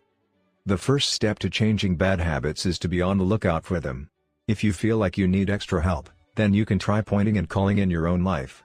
Say out loud the action that you are thinking of taking and what the outcome will be. If you want to cut back on your junk food habit but notice yourself grabbing another cookie, say out loud, I'm about to eat this cookie, but I don't need it. Eating it will cause me to gain weight and hurt my health. Hearing your bad habits spoken aloud makes the consequences seem more real. It adds weight to the action rather than letting yourself mindlessly slip into an old routine. This approach is useful even if you're simply trying to remember a task on your to-do list. Just saying out loud, tomorrow, I need to go to the post office after lunch, increases the odds that you'll actually do it. You're getting yourself to acknowledge the need for action, and that can make all the difference. The process of behavior change always starts with awareness. Strategies like pointing and calling in the habits scorecard are focused on getting you to recognize your habits and acknowledge the cues that trigger them, which makes it possible to respond in a way that benefits you. Chapter Summary. With enough practice, your brain will pick up on the cues that predict certain outcomes without consciously thinking about it. Once our habits become automatic, we stop paying attention to what we are doing. The process of behavior change always starts with awareness. You need to be aware of your habits before you can change them. Pointing and calling raises your level of awareness from a non-conscious habit to a more conscious level by verbalizing your actions. The Habits Scorecard is a simple exercise you can use to become more aware of your behavior. 5. The best way to start a new habit. In 2001, researchers in Great Britain began working with 248 people to build better exercise habits over the course of 2 weeks. The subjects were divided into 3 groups. The first group was the control group. They were simply asked to track how often they exercised. The second group was the motivation group. They were asked not only to track their workouts but also to read some material on the benefits of exercise. The researchers also explained to the group how exercise could reduce the risk of coronary heart disease and improve heart health. Finally, there was the third group. These subjects received the same presentation as the second group, which ensured that they had equal levels of motivation. However, they were also asked to formulate a plan for when and where they would exercise over the following week. Specifically, each member of the third group completed the following sentence: "During the next week, I will partake in at least 20 minutes of vigorous exercise on, day, at, time, in, place." In the first and second groups, 35 to 38% of people exercised at least once per week. Interestingly, the motivational presentation given to the second group seemed to have no meaningful impact on behavior, but 91% of the third group exercised at least once per week, more than double the normal rate. The sentence they filled out is what researchers refer to as an implementation intention, which is a plan you make beforehand about when and where to act. That is, how you intend to implement a particular habit. The cues that can trigger a habit come in a wide range of forms: the feel of your phone buzzing in your pocket, the smell of chocolate chip cookies, the sound of ambulance sirens, but the 2 most common cues are time and location. Implementation intentions leverage both of these cues. Broadly speaking, the format for creating an implementation intention is: when situation X arises, I will perform response Y. Hundreds of studies have shown that implementation intentions are effective for sticking to our goals, whether it's writing down the exact time and date of when you will get a flu shot or recording the time of your colonoscopy appointment. They increase the odds that people will stick with habits like recycling, studying, going to sleep early, and stopping smoking. Researchers have even found that voter turnout increases when people are forced to create implementation intentions by answering questions like, "What route are you taking to the polling station? At what time are you planning to go? What bus will get you there?" Other successful government programs have prompted citizens to make a clear plan to send taxes in on time or provided directions on when and where to pay late traffic bills. The punchline is clear: people who make a specific plan for when and where they will perform a new habit are more likely to follow through. Too many people try to change their habits without these basic details figured out. We tell ourselves, "I'm going to eat healthier" or "I'm going to write more," but we never say when and where these habits are going to happen. We leave it up to chance and hope that we will just remember to do it or feel motivated at the right time. An implementation intention sweeps away foggy notions like "I want to work out more" or "I want to be more productive" or "I should vote" and transforms them into a concrete plan of action. Many people think they lack motivation when what they really lack is clarity. It is not always obvious when and where to take action. Some people spend their entire lives waiting for the time to be right to make an improvement. Once an implementation intention has been set, you don't have to wait for inspiration to strike. Do I write a chapter today or not? Do I meditate this morning or at lunch? When the moment of action occurs, there is no need to make a decision. Simply follow your predetermined plan. The simple way to apply this strategy to your habits is to fill out this sentence. I will, behavior, at, time, in, location. Meditation. I will meditate for 1 minute at 7 a.m. in my kitchen. Studying. I will study Spanish for 20 minutes at 6 p.m. in my bedroom. Exercise. I will exercise for 1 hour at 5 p.m. in my local gym. Marriage. I will make my partner a cup of tea at 8 a.m. in the kitchen. If you aren't sure when to start your habit, try the first day of the week, month, or year. People are more likely to take action at those times because hope is usually higher. If we have hope, we have a reason to take action. A fresh start feels motivating. There is another benefit to implementation intentions. Being specific about what you want and how you will achieve it helps you say no to things that derail progress, distract your attention, and pull you off course. We often say yes to little requests because we are not clear enough about what we need to be doing instead. When your dreams are vague, it's easy to rationalize little exceptions all day long and never get around to the specific things you need to do to succeed. Give your habits a time and a space to live in the world. The goal is to make the time and location so obvious that, with enough repetition, you get an urge to do the right thing at the right time, even if you can't say why. As the writer Jason Zweig noted, obviously you're never going to just work out without conscious thought. But like a dog salivating at a bell, maybe you start to get antsy around the time of day you normally work out. There are many ways to use implementation intentions in your life and work. My favorite approach is one I learned from Stanford professor B.J. Fogg, and it is a strategy I refer to as habit stacking. Habit stacking, a simple plan to overhaul your habits. The French philosopher Denis Diderot lived nearly his entire life in poverty, but that all changed one day in 1765. Diderot's daughter was about to be married and he could not afford to pay for the wedding. Despite his lack of wealth, Diderot was well known for his role as the co-founder and writer of Encyclopédie, one of the most comprehensive encyclopedias of the time. When Catherine the Great, the Empress of Russia, heard of Diderot's financial troubles, her heart went out to him. She was a book lover and greatly enjoyed his encyclopedia. She offered to buy Diderot's personal library for £1,000. More than $150,000 today. Suddenly, Diderot had money to spare. With his new wealth, he not only paid for the wedding but also acquired a scarlet robe for himself. Diderot's scarlet robe was beautiful.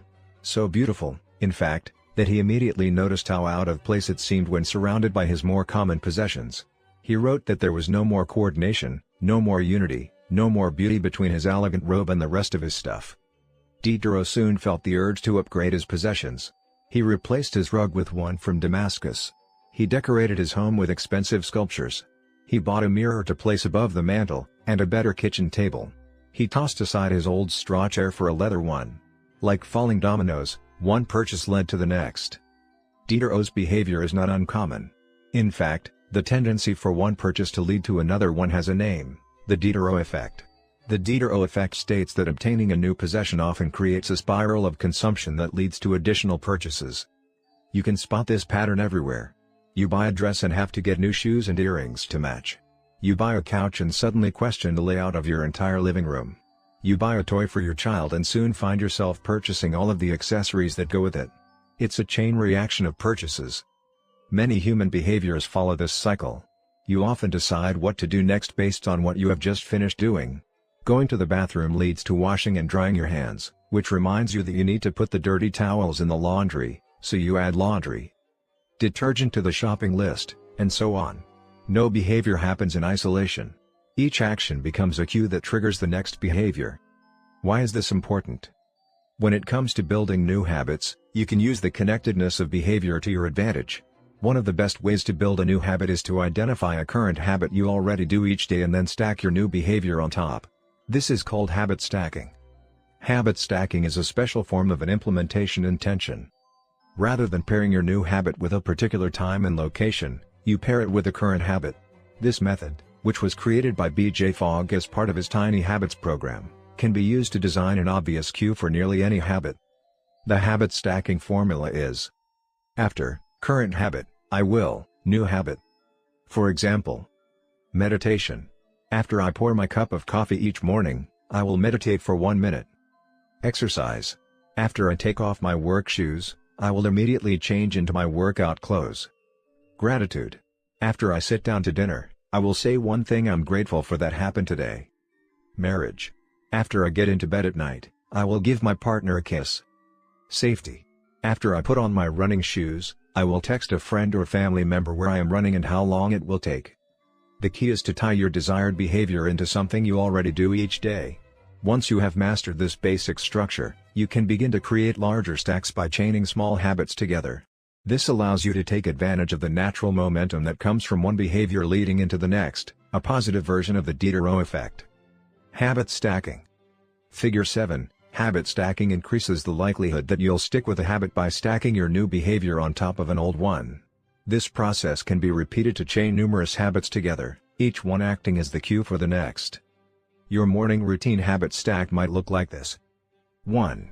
After I pour my morning cup of coffee, I will meditate for 60 seconds. 2.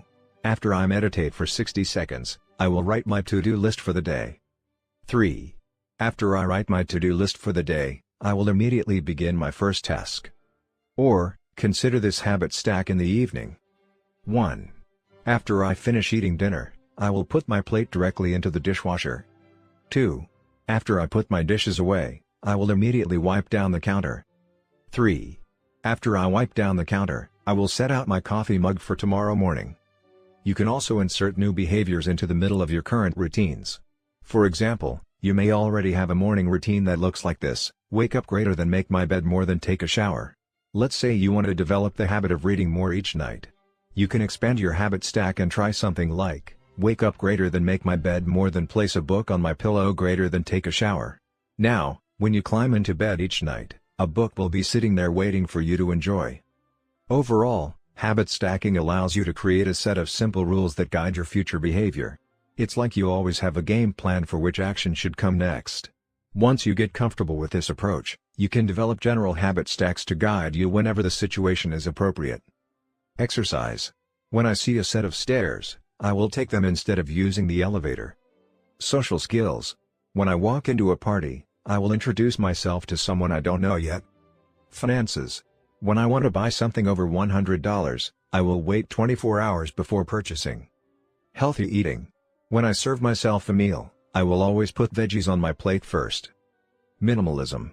When I buy a new item, I will give something away. One in, one out. Mood. When the phone rings, I will take one deep breath and smile before answering. Forgetfulness. When I leave a public place, I will check the table and chairs to make sure I don't leave anything behind. No matter how you use this strategy, the secret to creating a successful habit stack is selecting the right cue to kick things off. Unlike an implementation intention, which specifically states the time and location for a given behavior, habit stacking implicitly has the time and location built into it. When and where you choose to insert a habit into your daily routine can make a big difference. If you're trying to add meditation into your morning routine but mornings are chaotic and your kids keep running into the room, then that may be the wrong place and time. Consider when you are most likely to be successful. Don't ask yourself to do a habit when you're likely to be occupied with something else. Your cue should also have the same frequency as your desired habit. If you want to do a habit every day, but you stack it on top of a habit that only happens on Mondays, that's not a good choice. One way to find the right trigger for your habit stack is by brainstorming a list of your current habits. You can use your habits scorecard from the last chapter as a starting point. Alternatively, you can create a list with 2 columns. In the first column, write down the habits you do each day without fail. For example, get out of bed, take a shower, brush your teeth, get dressed, brew a cup of coffee, eat breakfast, take the kids to school, start the work day, eat lunch, end the work day, change out of work clothes, sit down for dinner, turn off the lights, get into bed. Your list can be much longer, but you get the idea. In the second column, write down all of the things that happen to you each day without fail. For example, the sun rises. You get a text message. The song you are listening to ends. The sun sets. Armed with these 2 lists, you can begin searching for the best place to layer your new habit into your lifestyle. Habit stacking works best when the cue is highly specific and immediately actionable. Many people select cues that are too vague. I made this mistake myself. When I wanted to start a push-up habit, my habit stack was when I take a break for lunch, I will do 10 push-ups. At first glance, this sounded reasonable. But soon, I realized the trigger was unclear. Would I do my push-ups before I ate lunch? After I ate lunch? Where would I do them? After a few inconsistent days, I changed my habit stack to, when I close my laptop for lunch, I will do 10 push-ups next to my desk. Ambiguity gone. Habits like read more or eat better are worthy causes, but these goals do not provide instruction on how and when to act. Be specific and clear: after I close the door, after I brush my teeth, after I sit down at the table. The specificity is important. The more tightly bound your new habit is to a specific cue, the better the odds are that you will notice when the time comes to act. The first law of behavior change is to make it obvious. Strategies like implementation intentions and habit stacking are among the most practical ways to create obvious cues for your habits and design a clear plan for when and where to take action. Chapter Summary. The first law of behavior change is make it obvious. The two most common cues are time and location. Creating an implementation intention is a strategy you can use to pair a new habit with a specific time and location.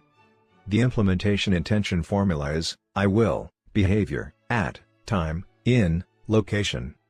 Habit stacking is a strategy you can use to pair a new habit with a current habit. The habit stacking formula is, after, current habit, I will, new habit. 6.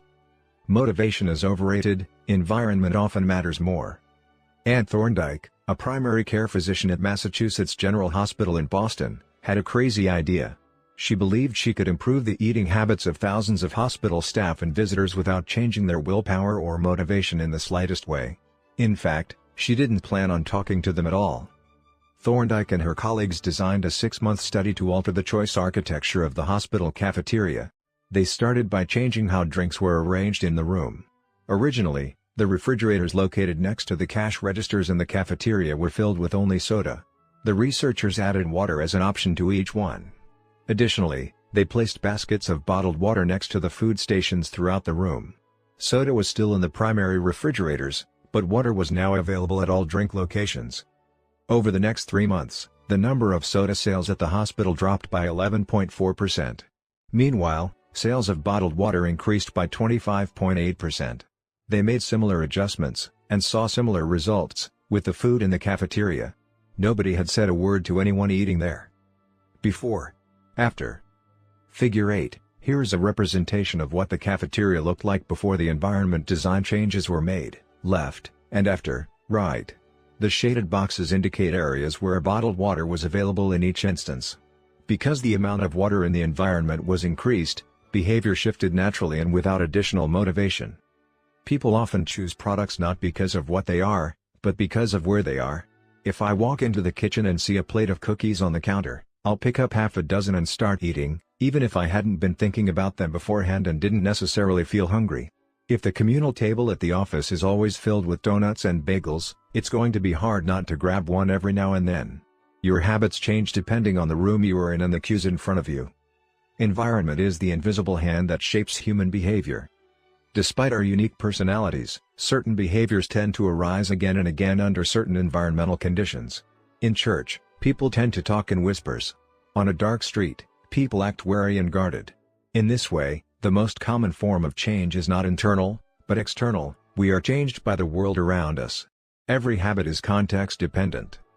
In 1936, psychologist Kurt Lewin wrote a simple equation that makes a powerful statement: behavior is a function of the person in their environment, or B equals F, opening bracket, P, E, closing bracket. It didn't take long for Lewin's equation to be tested in business. In 1952, the economist Hawkins Stern described a phenomenon he called suggestion impulse buying, which is triggered when a shopper sees a product for the first time and visualizes a need for it.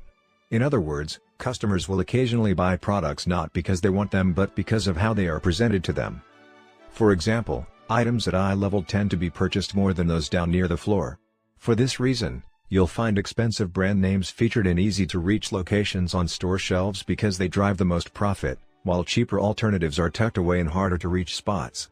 The same goes for end caps, which are the units at the end of aisles. End caps are money-making machines for retailers because they are obvious locations that encounter a lot of foot traffic. For example, 45% of Coca-Cola sales come specifically from end-of-the-aisle racks. The more obviously available a product or service is, the more likely you are to try it. People drink Bud Light because it is in every bar and visit Starbucks because it is on every corner. We like to think that we are in control. If we choose water over soda, we assume it is because we wanted to do so. The truth, however, is that many of the actions we take each day are shaped not by purposeful drive and choice but by the most obvious option. Every living being has its own methods for sensing and understanding the world. Eagles have remarkable long-distance vision. Snakes can smell by tasting the air with their highly sensitive tongues. Sharks can detect small amounts of electricity and vibrations in the water caused by nearby fish. Even bacteria have chemoreceptors, tiny sensory cells that allow them to detect toxic chemicals in their environment. In humans, perception is directed by the sensory nervous system. We perceive the world through sight, sound, smell, touch, and taste. But we also have other ways of sensing stimuli. Some are conscious, but many are non-conscious. For instance, you can notice when the temperature drops before a storm, or when the pain in your gut rises during a stomachache, or when you fall off balance while walking on rocky ground. Receptors in your body pick up on a wide range of internal stimuli, such as the amount of salt in your blood or the need to drink when thirsty. The most powerful of all human sensory abilities, however, is vision. The human body has about 11 million sensory receptors. Approximately 10 million of those are dedicated to sight. Some experts estimate that half of the brain's resources are used on vision. Given that we are more dependent on vision than on any other sense, it should come as no surprise that visual cues are the greatest catalyst of our behavior. For this reason, a small change in what you see can lead to a big shift in what you do. As a result, you can imagine how important it is to live and work in environments that are filled with productive cues and devoid of unproductive ones. Thankfully, there is good news in this respect. You don't have to be the victim of your environment. You can also be the architect of it. How to design your environment for success. During the energy crisis and oil embargo of the 1970s, Dutch researchers began to pay close attention to the country's energy usage. In one suburb near Amsterdam, they found that some homeowners use 30% less energy than their neighbors, despite the homes being of similar size and getting electricity for the same price. It turned out the houses in this neighborhood were nearly identical except for one feature: the location of the electrical meter. Some had one in the basement.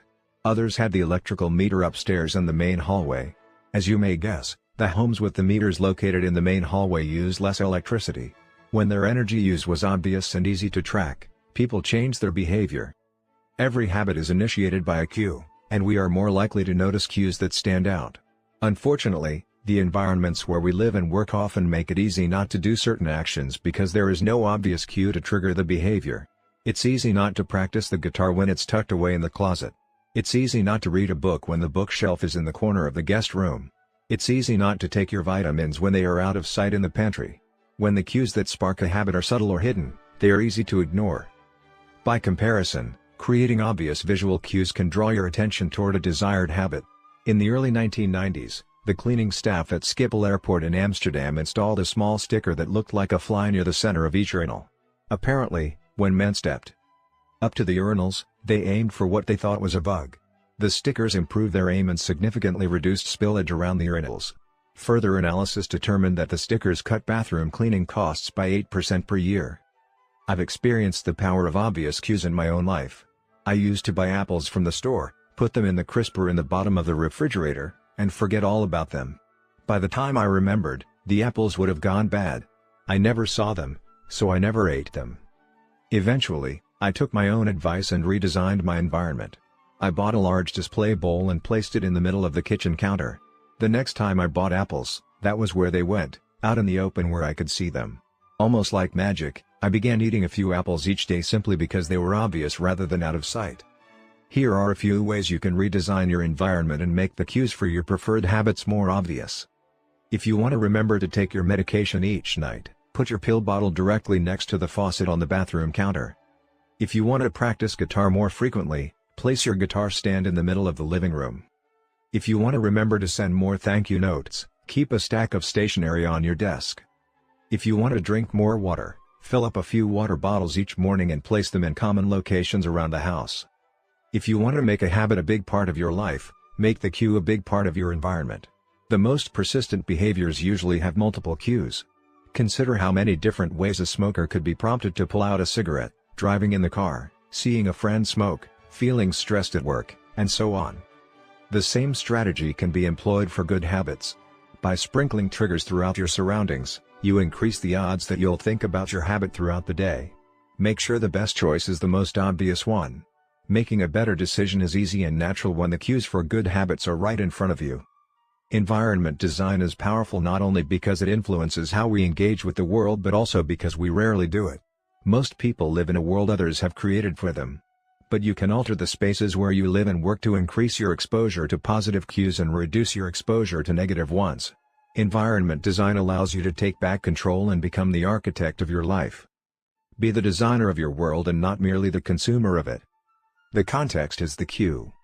The cues that trigger a habit can start out very specific, but over time your habits become associated not with a single trigger but with the entire context surrounding the behavior. For example, many people drink more in social situations than they would ever drink alone. The trigger is rarely a single cue, but rather the whole situation: watching your friends order drinks, hearing the music at the bar, seeing the beers on tap. We mentally assign our habits to the locations in which they occur: the home, the office, the gym. Each location develops a connection to certain habits and routines. You establish a particular relationship with the objects on your desk, the items on your kitchen counter, the things in your bedroom. Our behavior is not defined by the objects in the environment but by our relationship to them. In fact, this is a useful way to think about the influence of the environment on your behavior. Stop thinking about your environment as filled with objects. Start thinking about it as filled with relationships. Think in terms of how you interact with the spaces around you. For one person, her couch is the place where she reads for an hour each night.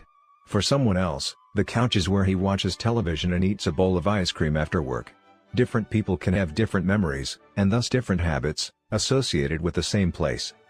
The good news? You can train yourself to link a particular habit with a particular context. In one study, scientists instructed insomniacs to get into bed only when they were tired. If they couldn't fall asleep, they were told to sit in a different room until they became sleepy. Over time, subjects began to associate the context of their bed with the action of sleeping, and it became easier to quickly fall asleep when they climbed in bed. Their brains learned that sleeping, not browsing on their phones, not watching television, not staring at the clock, was the only action that happened in that room. The power of context also reveals an important strategy: habits can be easier to change in a new environment. It helps to escape the subtle triggers and cues that nudge you toward your current habits. Go to a new place, a different coffee shop, a bench in the park, a corner of your room you seldom use, and create a new routine there. It is easier to associate a new habit with a new context than to build a new habit in the face of competing cues. It can be difficult to go to bed early if you watch television in your bedroom each night. It can be hard to study in the living room without getting distracted if that's where you always play video games. But when you step outside your normal environment, you leave your behavioral biases behind. You aren't battling old environmental cues, which allows new habits to form without interruption.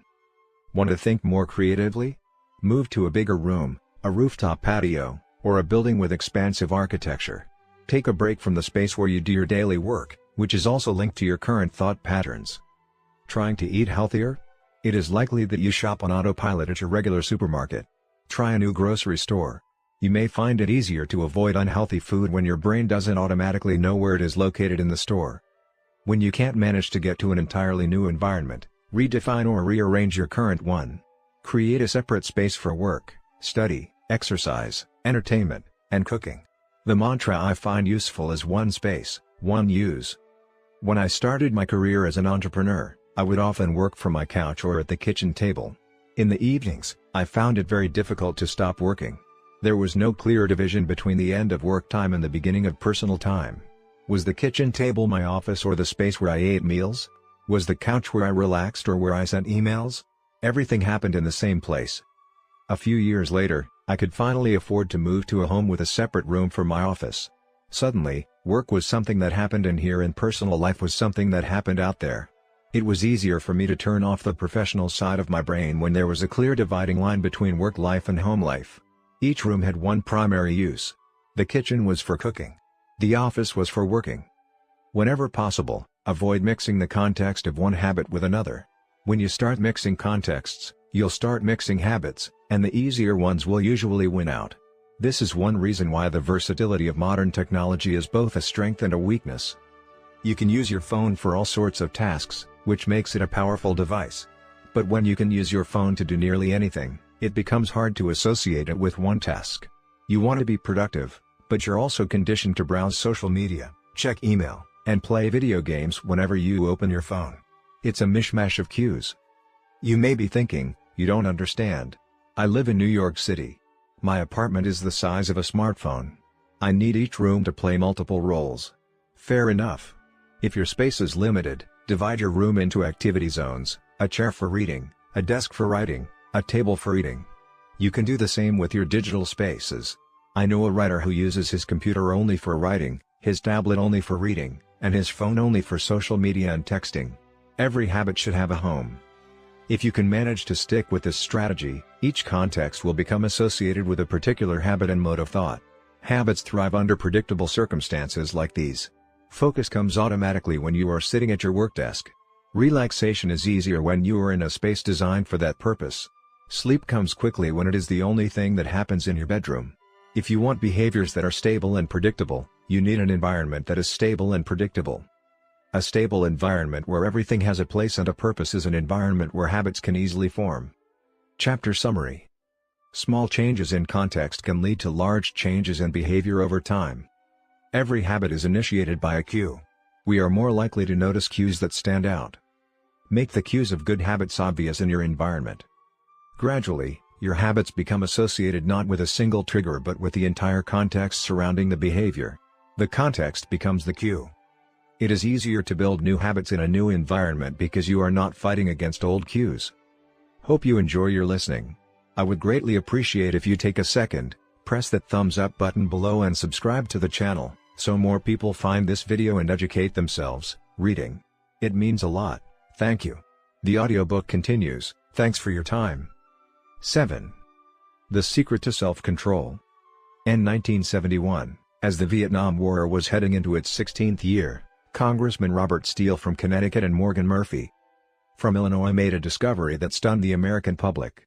While visiting the troops, they had learned that over 15% of U.S. soldiers stationed there were heroin addicts.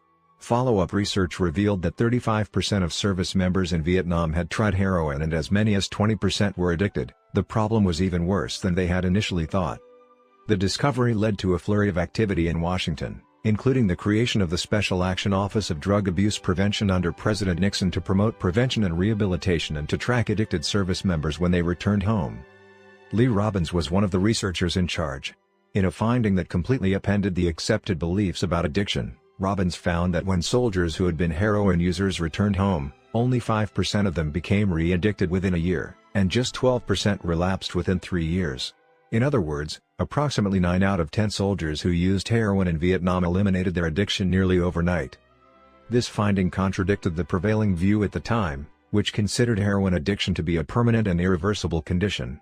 Instead, Robbins revealed that addictions could spontaneously dissolve if there was a radical change in the environment. In Vietnam, soldiers spent all day surrounded by cues triggering heroin use. It was easy to access, they were engulfed by the constant stress of war, they built friendships with fellow soldiers who were also heroin users, and they were thousands of miles from home. Once a soldier returned to the United States, though, he found himself in an environment devoid of those triggers. When the context changed, so did the habit. Compare this situation to that of a typical drug user. Someone becomes addicted at home or with friends, goes to a clinic to get clean, which is devoid of all the environmental stimuli that prompt their habit, then returns to their old neighborhood with all of their previous cues that caused them to get addicted in the first place. It's no wonder that usually you see numbers that are the exact opposite of those in the Vietnam study. Typically, 90% of heroin users become re-addicted once they return home from rehab. The Vietnam studies ran counter to many of our cultural beliefs about bad habits because it challenged the conventional association of unhealthy behavior as a moral weakness. If you're overweight, a smoker, or an addict, you've been told your entire life that it is because you lack self-control, maybe even that you're a bad person. The idea that a little bit of discipline would solve all our problems is deeply embedded in our culture. Recent research, however, shows something different. When scientists analyze people who appear to have tremendous self-control, it turns out those individuals aren't all that different from those who are struggling. Instead, disciplined people are better at structuring their lives in a way that does not require heroic willpower and self-control. In other words, they spend less time in tempting situations. The people with the best self-control are typically the ones who need to use it the least. It's easier to practice self-restraint when you don't have to use it very often. So, yes, perseverance, grit, and willpower are essential to success. But the way to improve these qualities is not by wishing you were a more disciplined person, but by creating a more disciplined environment. This counterintuitive idea makes even more sense once you understand what happens when a habit is formed in the brain. A habit that has been encoded in the mind is ready to be used whenever the relevant situation arises. When Patty Alwell, a therapist from Austin, Texas, started smoking, she would often light up while riding horses with a friend. Eventually, she quit smoking and avoided it for years. She had also stopped riding. Decades later, she hopped on a horse again and found herself craving a cigarette for the first time in forever. The cues were still internalized, she just hadn't been exposed to them in a long time. Once a habit has been encoded, the urge to act follows whenever the environmental cues reappear. This is one reason behavior change techniques can backfire. Shaming obese people with weight loss presentations can make them feel stressed, and as a result many people return to their favorite coping strategy, overeating. Showing pictures of blackened lungs to smokers leads to higher levels of anxiety, which drives many people to reach for a cigarette. If you're not careful about cues, you can cause the very behavior you want to stop. Bad habits are autocatalytic, the process feeds itself. They foster the feelings they try to numb. You feel bad, so you eat junk food. Because you eat junk food, you feel bad. Watching television makes you feel sluggish, so you watch more television because you don't have the energy to do anything else. Worrying about your health makes you feel anxious, which causes you to smoke to ease your anxiety, which makes your health even worse and soon you're feeling more anxious. It's a downward spiral, a runaway train of bad habits. Researchers refer to this phenomenon as cue-induced wanting. An external trigger causes a compulsive craving to repeat a bad habit. Once you notice something, you begin to want it. This process is happening all the time, often without us realizing it. Scientists have found that showing addicts a picture of cocaine for just 33 milliseconds stimulates the reward pathway in the brain and sparks desire. This speed is too fast for the brain to consciously register. The addicts couldn't even tell you what they had seen, but they craved the drug all the same. Here's the punchline: you can break a habit, but you're unlikely to forget it. Once the mental grooves of habit have been carved into your brain, they are nearly impossible to remove entirely, even if they go unused for quite a while. And that means that simply resisting temptation is an ineffective strategy. It is hard to maintain a Zen attitude in a life filled with interruptions. It takes too much energy. In the short run, you can choose to overpower temptation. In the long run, we become a product of the environment that we live in. To put it bluntly, I have never seen someone consistently stick to positive habits in a negative environment. A more reliable approach is to cut bad habits off at the source. One of the most practical ways to eliminate a bad habit is to reduce exposure to the cue that causes it. If you can't seem to get any work done, leave your phone in another room for a few hours. If you're continually feeling like you're not enough, stop following social media accounts that trigger jealousy and envy. If you're wasting too much time watching television, move the TV out of the bedroom. If you're spending too much money on electronics, quit reading reviews of the latest tech gear. If you're playing too many video games, unplug the console and put it in a closet after each use. This practice is an inversion of the first law of behavior change. Rather than make it obvious, you can make it invisible. I'm often surprised by how effective simple changes like these can be. Remove a single cue and the entire habit often fades away. Self-control is a short-term strategy, not a long-term one. You may be able to resist temptation once or twice, but it's unlikely you can muster the willpower to override your desires every time. Instead of summoning a new dose of willpower whenever you want to do the right thing, your energy would be better spent optimizing your environment. This is the secret to self-control. Make the cues of your good habits obvious and the cues of your bad habits invisible. Chapter Summary. The inversion of the first law of behavior change is make it invisible. Once a habit is formed, it is unlikely to be forgotten. People with high self-control tend to spend less time in tempting situations. It's easier to avoid temptation than resist it. One of the most practical ways to eliminate a bad habit is to reduce exposure to the cue that causes it. Self-control is a short-term strategy, not a long-term one. How to create a good habit. The first law: make it obvious. 1.1. Fill out the habits scorecard. Write down your current habits to become aware of them. 1.2. Use implementation intentions: I will, behavior, at, time, in, location. 1.3. Use habit stacking: after, current habit, I will, new habit. 1.4. Design your environment. Make the cues of good habits obvious and visible. The second law: make it attractive. The third law: make it easy.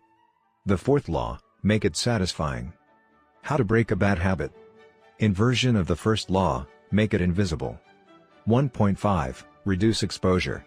Remove the cues of your bad habits from your environment. Inversion of the second law: make it unattractive. Inversion of the third law: make it difficult. Inversion of the fourth law: make it unsatisfying. You can download a printable version of this habits cheat sheet at atomichabits.com/cheat sheet. The second law: make it attractive. 8. How to make a habit irresistible. In the 1940s, a Dutch scientist named Nico Tinbergen performed a series of experiments that transformed our understanding of what motivates us. Tinbergen, who eventually won a Nobel Prize for his work, was investigating herring gulls, the gray and white birds often seen flying along the seashores of North America. Adult herring gulls have a small red dot on their beak, and Tinbergen noticed that newly hatched chicks would peck this spot whenever they wanted food. To begin one experiment, he created a collection of fake cardboard beaks, just a head without a body. When the parents had flown away, he went over to the nest and offered these dummy beaks to the chicks. The beaks were obvious fakes, and he assumed the baby birds would reject them altogether. However, when the tiny gulls saw the red spot on the cardboard beak, they pecked away just as if it were attached to their own mother. They had a clear preference for those red spots, as if they had been genetically programmed at birth. Soon Tinbergen discovered that the bigger the red spot, the faster the chicks pecked. Eventually, he created a beak with 3 large red dots on it. When he placed it over the nest, the baby birds went crazy with delight. They pecked at the little red patches as if it was the greatest beak they had ever seen. Tinbergen and his colleagues discovered similar behavior in other animals. For example, the gray-lag goose is a ground nesting bird. Occasionally, as the mother moves around on the nest, one of the eggs will roll out and settle on the grass nearby. Whenever this happens, the goose will waddle over to the egg and use its beak and neck to pull it back into the nest. Tinbergen discovered that the goose will pull any nearby round object, such as a billiard ball or a light bulb, back into the nest. The bigger the object, the greater their response. One goose even made a tremendous effort to roll a volleyball back and sit on top. Like the baby gulls automatically pecking at red dots, the gray-lag goose was following an instinctive rule: when I see a round object nearby, I must roll it back into the nest. The bigger the round object, the harder I should try to get it. It's like the brain of each animal is preloaded with certain rules for behavior, and when it comes across an exaggerated version of that rule, it lights up like a Christmas tree. Scientists refer to these exaggerated cues as supernormal stimuli. A supernormal stimulus is a heightened version of reality, like a beak with 3 red dots or an egg the size of a volleyball, and it elicits a stronger response than usual. Humans are also prone to fall for exaggerated versions of reality. Junk food, for example, drives our reward systems into a frenzy. After spending hundreds of thousands of years hunting and foraging for food in the wild, the human brain has evolved to place a high value on salt, sugar, and fat. Such foods are often calorie-dense, and they were quite rare when our ancient ancestors were roaming the savannah. When you don't know where your next meal is coming from, eating as much as possible is an excellent strategy for survival. Today, however, we live in a calorie-rich environment. Food is abundant, but your brain continues to crave it like it is scarce. Placing a high value on salt, sugar, and fat is no longer advantageous to our health, but the craving persists because the brain's reward centers have not changed for approximately 50,000 years. The modern food industry relies on stretching our Paleolithic instincts beyond their evolutionary purpose. A primary goal of food science is to create products that are more attractive to consumers. Nearly every food in a bag, box, or jar has been enhanced in some way, if only with additional flavoring. Companies spend millions of dollars to discover the most satisfying level of crunch in a potato chip or the perfect amount of fizz in a soda. Entire departments are dedicated to optimizing how a product feels in your mouth, a quality known as aura sensation. French fries, for example, are a potent combination, golden brown and crunchy on the outside, light and smooth on the inside. Other processed foods enhance dynamic contrast, which refers to items with a combination of sensations, like crunchy and creamy. Imagine the gooiness of melted cheese on top of a crispy pizza crust, or the crunch of an Oreo cookie combined with its smooth center. With natural, unprocessed foods, you tend to experience the same sensations over and over. How's that 17th bite of kale taste? After a few minutes, your brain loses interest and you begin to feel full. But foods that are high in dynamic contrast keep the experience novel and interesting, encouraging you to eat more. Ultimately, such strategies enable food scientists to find the bliss point for each product, the precise combination of salt, sugar, and fat that excites your brain and keeps you coming back for more. The result, of course, is that you overeat because hyperpalatable foods are more attractive to the human brain. As Stephen Guyenet, a neuroscientist who specializes in eating behavior and obesity, says, "We've gotten too good at pushing our own buttons." The modern food industry, and the overeating habits it has spawned, is just one example of the second law of behavior change: make it attractive. The more attractive an opportunity is, the more likely it is to become habit-forming. Look around. Society is filled with highly engineered versions of reality that are more attractive than the world our ancestors evolved in. Stores feature mannequins with exaggerated hips and breasts to sell clothes. Social media delivers more likes and praise in a few minutes than we could ever get in the office or at home. Online porn splices together stimulating scenes at a rate that would be impossible to replicate in real life. Advertisements are created with a combination of ideal lighting, professional makeup, and photoshopped edits. Even the model doesn't look like the person in the final image. These are the supernormal stimuli of our modern world. They exaggerate features that are naturally attractive to us, and our instincts go wild as a result, driving us into excessive shopping habits, social media habits, porn habits, eating habits, and many others. If history serves as a guide, the opportunities of the future will be more attractive than those of today. The trend is for rewards to become more concentrated and stimuli to become more enticing. Junk food is a more concentrated form of calories than natural foods. Hard liquor is a more concentrated form of alcohol than beer. Video games are a more concentrated form of play than board games. Compared to nature, these pleasure-packed experiences are hard to resist.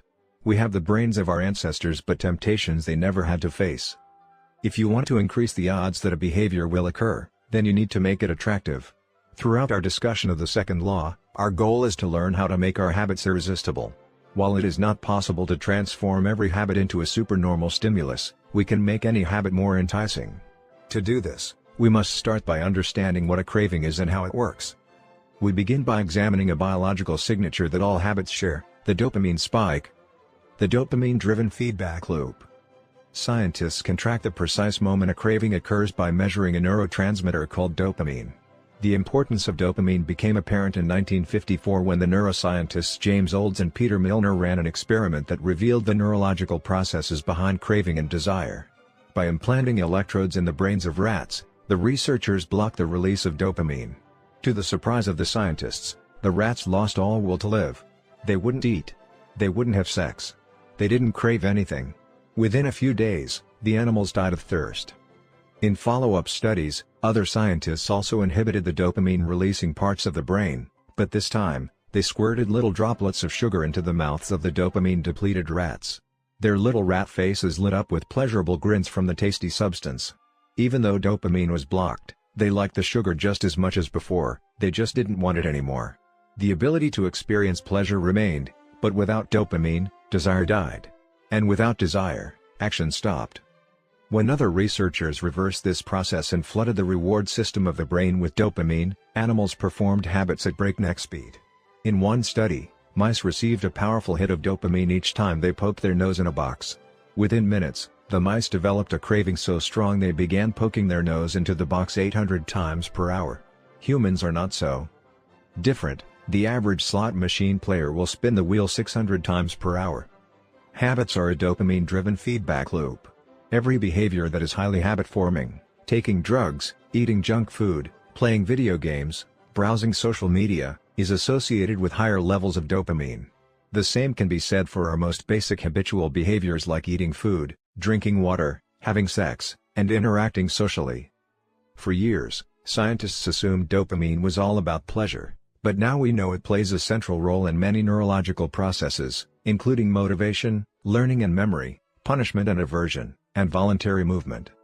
When it comes to habits, the key takeaway is this: dopamine is released not only when you experience pleasure, but also when you anticipate it. Gambling addicts have a dopamine spike right before they place a bet, not after they win. Cocaine addicts get a surge of dopamine when they see the powder, not after they take it. Whenever you predict that an opportunity will be rewarding, your levels of dopamine spike in anticipation. And whenever dopamine rises, so does your motivation to act. It is the anticipation of a reward, not the fulfillment of it, that gets us to take action. Interestingly, the reward system that is activated in the brain when you receive a reward is the same system that is activated when you anticipate a reward. This is one reason the anticipation of an experience can often feel better than the attainment of it. As a child, thinking about Christmas morning can be better than opening the gifts. As an adult, daydreaming about an upcoming vacation can be more enjoyable than actually being on vacation. Scientists refer to this as the difference between wanting and liking. The dopamine spike. Figure 9. Before a habit is learned, A. Dopamine is released when the reward is experienced for the first time. The next time around, B. Dopamine rises before taking action, immediately after a cue is recognized. This spike leads to a feeling of desire and a craving to take action whenever the cue is spotted. Once a habit is learned, dopamine will not rise when a reward is experienced because you already expect the reward. However, if you see a cue and expect a reward, but do not get one, then dopamine will drop in disappointment. C. The sensitivity of the dopamine response can clearly be seen when a reward is provided late. D. First, the cue is identified and dopamine rises as a craving builds. Next, a response is taken but the reward does not come as quickly as expected and dopamine begins to drop. Finally, when the reward comes a little later than you had hoped, dopamine spikes again. It is as if the brain is saying, "See, I knew I was right.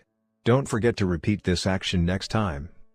Your brain has far more neural circuitry allocated for wanting rewards than for liking them. The wanting centers in the brain are large: the brainstem, the nucleus accumbens, the ventral tegmental area, the dorsal striatum, the amygdala, and portions of the prefrontal cortex. By comparison, the liking centers of the brain are much smaller. They are often referred to as hedonic hotspots and are distributed like tiny islands throughout the brain. For instance, researchers have found that 100% of the nucleus accumbens is activated during wanting. Meanwhile, only 10% of the structure is activated during liking. The fact that the brain allocates so much precious space to the regions responsible for craving and desire provides further evidence of the crucial role these processes play. Desire is the engine that drives behavior. Every action is taken because of the anticipation that precedes it. It is the craving that leads to the response. These insights reveal the importance of the second law of behavior change.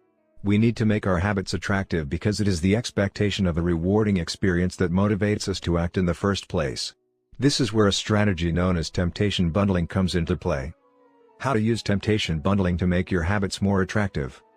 Ronan Byrne, an electrical engineering student in Dublin, Ireland, enjoyed watching Netflix, but he also knew that he should exercise more often than he did. Putting his engineering skills to use, Byrne hacked his stationary bike and connected it to his laptop and television. Then he wrote a computer program that would allow Netflix to run only if he was cycling at a certain speed.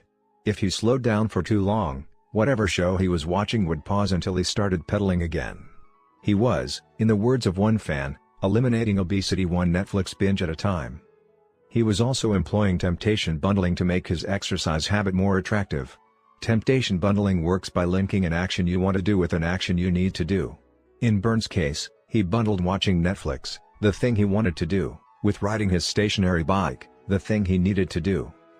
Businesses are masters at temptation bundling. For instance, when the American Broadcasting Company, more commonly known as ABC, launched its Thursday night television lineup for the 2014 to 2015 season, they promoted temptation bundling on a massive scale. Every Thursday, the company would air 3 shows created by screenwriter Shonda Rhimes: Grey's Anatomy, Scandal, and How to Get Away with Murder. They branded it as TGI'd on ABC. TGI'd stands for Thank God It's Thursday. In addition to promoting the shows, ABC encouraged viewers to make popcorn, drink red wine, and enjoy the evening. Andrew Kubitz, head of scheduling for ABC, described the idea behind the campaign. "We see Thursday night as a viewership opportunity, with either couples or women by themselves who want to sit down and escape and have fun and drink their red wine and have some popcorn." The brilliance of this strategy is that ABC was associating the thing they needed viewers to do, watch their shows, with activities their viewers already wanted to do: relax, drink wine, and eat popcorn. Over time, people began to connect watching ABC with feeling relaxed and entertained. If you drink red wine and eat popcorn at 8 p.m. every Thursday, then eventually 8 p.m. on Thursday means relaxation and entertainment. The reward gets associated with the cue, and the habit of turning on the television becomes more attractive. You're more likely to find a behavior attractive if you get to do one of your favorite things at the same time. Perhaps you want to hear about the latest celebrity gossip, but you need to get in shape. Using temptation bundling, you could only read the tabloids and watch reality shows at the gym. Maybe you want to get a pedicure, but you need to clean out your email inbox. Solution: only get a pedicure while processing overdue work emails. Temptation bundling is one way to apply a psychology theory known as Premack's principle. Named after the work of Professor David Premack, the principle states that more probable behaviors will reinforce less probable behaviors. In other words, even if you don't really want to process overdue work emails, You'll become conditioned to do it if it means you get to do something you really want to do along the way. You can even combine temptation bundling with the habit stacking strategy we discussed in Chapter 5 to create a set of rules to guide your behavior. The habit stacking plus temptation bundling formula is: 1. After, current habit, I will, habit I need. 2. After, habit I need, I will, habit I want. If you want to read the news, but you need to express more gratitude. 1. After I get my morning coffee, I will say one thing I'm grateful for that happened yesterday, need. 2.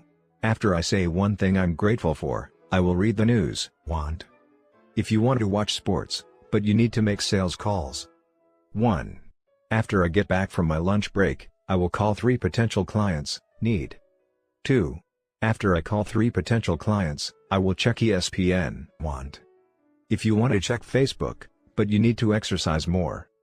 1. After I pull out my phone, I will do 10 burpees, need. 2. After I do 10 burpees, I will check Facebook, want. The hope is that eventually you'll look forward to calling 3 clients or doing 10 burpees because it means you get to read the latest sports news or check Facebook.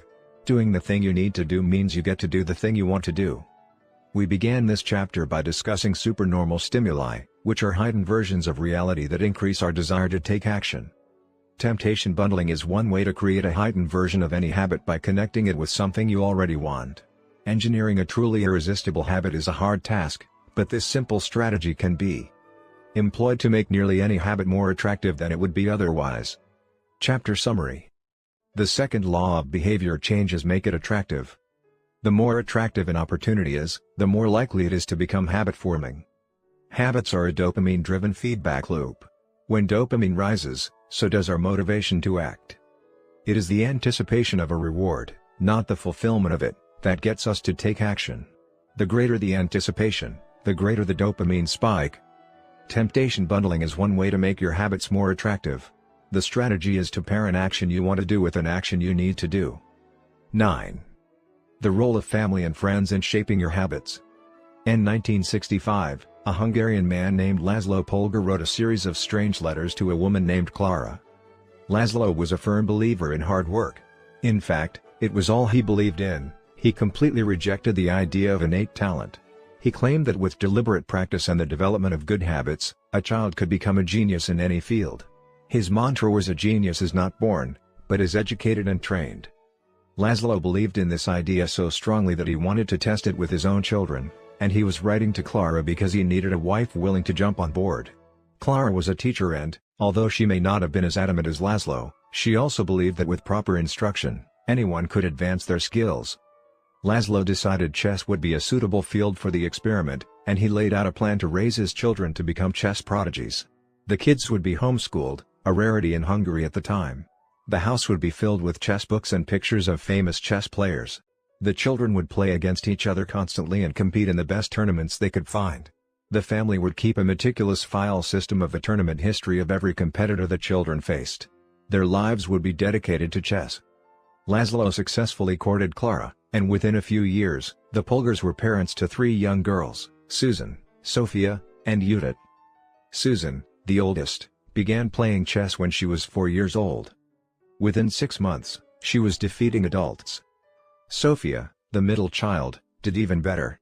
By 14, she was a world champion, and a few years later, she became a grandmaster. Judith, the youngest, was the best of all. By age 5, she could beat her father. At 12, she was the youngest player ever listed among the top 100 chess players in the world. At 15 years and 4 months old, she became the youngest grandmaster of all time, younger than Bobby Fischer, the previous record holder. For 27 years, she was the #1 ranked female chess player in the world. The childhood of the Polgar sisters was atypical, to say the least. And yet, if you ask them about it, they claim their lifestyle was attractive, even enjoyable. In interviews, the sisters talk about their childhood as entertaining rather than grueling. They loved playing chess. They couldn't get enough of it.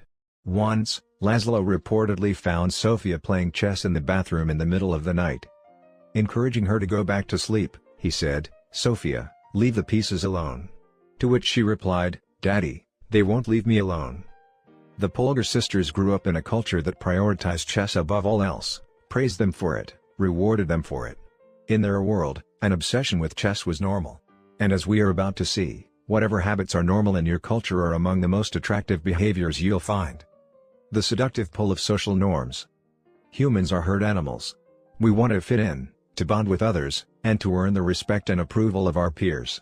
Such inclinations are essential to our survival. For most of our evolutionary history, our ancestors lived in tribes. Becoming separated from the tribe, or worse, being cast out, was a death sentence. The lone wolf dies, but the pack survives. Meanwhile, those who collaborated and bonded with others enjoyed increased safety, mating opportunities, and access to resources.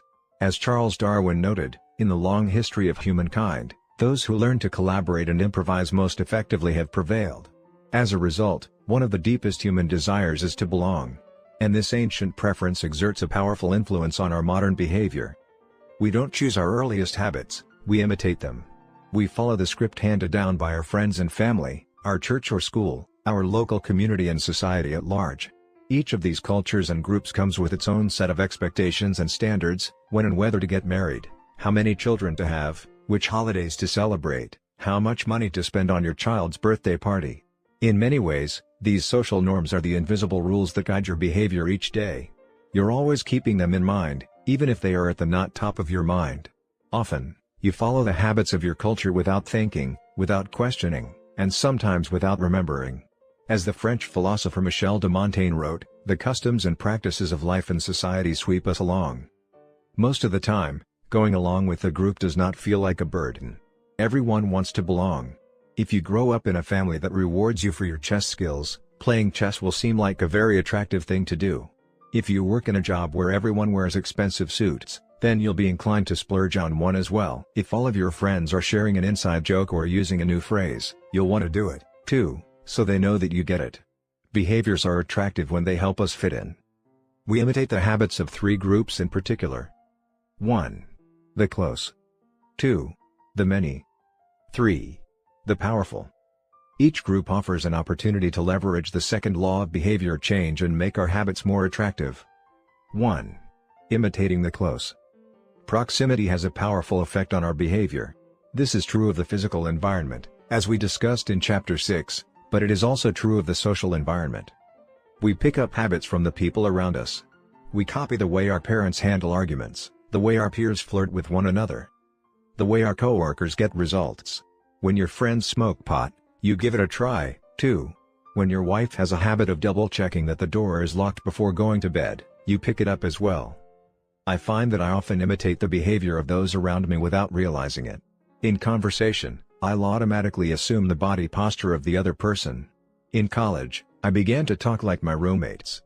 When traveling to other countries, I unconsciously imitate the local accent despite reminding myself to stop. As a general rule, the closer we are to someone, the more likely we are to imitate some of their habits. One groundbreaking study tracked 12,000 people for 32 years and found that a person's chances of becoming obese increased by 57% if he or she had a friend who became obese. It works the other way, too. Another study found that if one person in a relationship lost weight, the other partner would also slim down about 1/3 of the time. Our friends and family provide a sort of invisible peer pressure that pulls us in their direction. Of course, peer pressure is bad only if you're surrounded by bad influences. When astronaut Mike Massimino was a graduate student at MIT, he took a small robotics class. Of the 10 people in the class, 4 became astronauts. If your goal was to make it into space, then that room was about the best culture you could ask for. Similarly, one study found that the higher your best friend's IQ at age 11 or 12, the higher your IQ would be at age 15, even after controlling for natural levels of intelligence. We soak up the qualities and practices of those around us. One of the most effective things you can do to build better habits is to join a culture where your desired behavior is the normal behavior. New habits seem achievable when you see others doing them every day. If you are surrounded by fit people, you're more likely to consider working out to be a common habit. If you're surrounded by jazz lovers, you're more likely to believe it's reasonable to play jazz every day. Your culture sets your expectation for what is normal. Surround yourself with people who have the habits you want to have yourself. You'll rise together. To make your habits even more attractive, you can take this strategy one step further. Join a culture where, 1. Your desired behavior is the normal behavior and, 2. You already have something in common with the group. Steve Kamb, an entrepreneur in New York City, runs a company called Nerd Fitness, which helps nerds, misfits, and mutants lose weight, get strong, and get healthy. His clients include video game lovers, movie fanatics, and average Joes who want to get in shape. Many people feel out of place the first time they go to the gym or try to change their diet, but if you are already similar to the other members of the group in some way, say, your mutual love of Star Wars, change becomes more appealing because it feels like something people like you already do. Nothing sustains motivation better than belonging to the tribe. It transforms a personal quest into a shared one. Previously, you were on your own. Your identity was singular. You are a reader. You are a musician. You are an athlete. When you join a book club or a band or a cycling group, your identity becomes linked to those around you. Growth and change is no longer an individual pursuit. We are readers. We are musicians. We are cyclists. The shared identity begins to reinforce your personal identity. This is why remaining part of a group after achieving a goal is crucial to maintaining your habits. It's friendship and community that embed a new identity and help behaviors last over the long run. 2. Imitating the many. In the 1950s, psychologist Solomon Asch conducted a series of experiments that are now taught to legions of undergrads each year. To begin each experiment, the subject entered the room with a group of strangers. Unbeknownst to them, the other participants were actors planted by the researcher and instructed to deliver scripted answers to certain questions. The group would be shown one card with a line on it and then a second card with a series of lines. Each person was asked to select the line on the second card that was similar in length to the line on the first card. It was a very simple task. Here is an example of two cards used in the experiment. Conforming to social norms. Figure 10. This is a representation of two cards used by Solomon Asch in his famous social conformity experiments. The length of the line on the first card, left, is obviously the same as line C, but when a group of actors claimed it was a different length, the research subjects would often change their minds and go with the crowd rather than believe their own eyes. The experiment always began the same. First, there would be some easy trials where everyone agreed on the correct line. After a few rounds, the participants were shown a test that was just as obvious as the previous ones, except the actors in the room would select an intentionally incorrect answer. For example, they would respond A to the comparison shown in Figure 10. Everyone would agree that the lines were the same even though they were clearly different. The subject, who was unaware of the ruse, would immediately become bewildered. Their eyes would open wide. They would laugh nervously to themselves. They would double-check the reactions of other participants. Their agitation would grow as one person after another delivered the same incorrect response. Soon, the subject began to doubt their own eyes. Eventually, they delivered the answer they knew in their heart to be incorrect.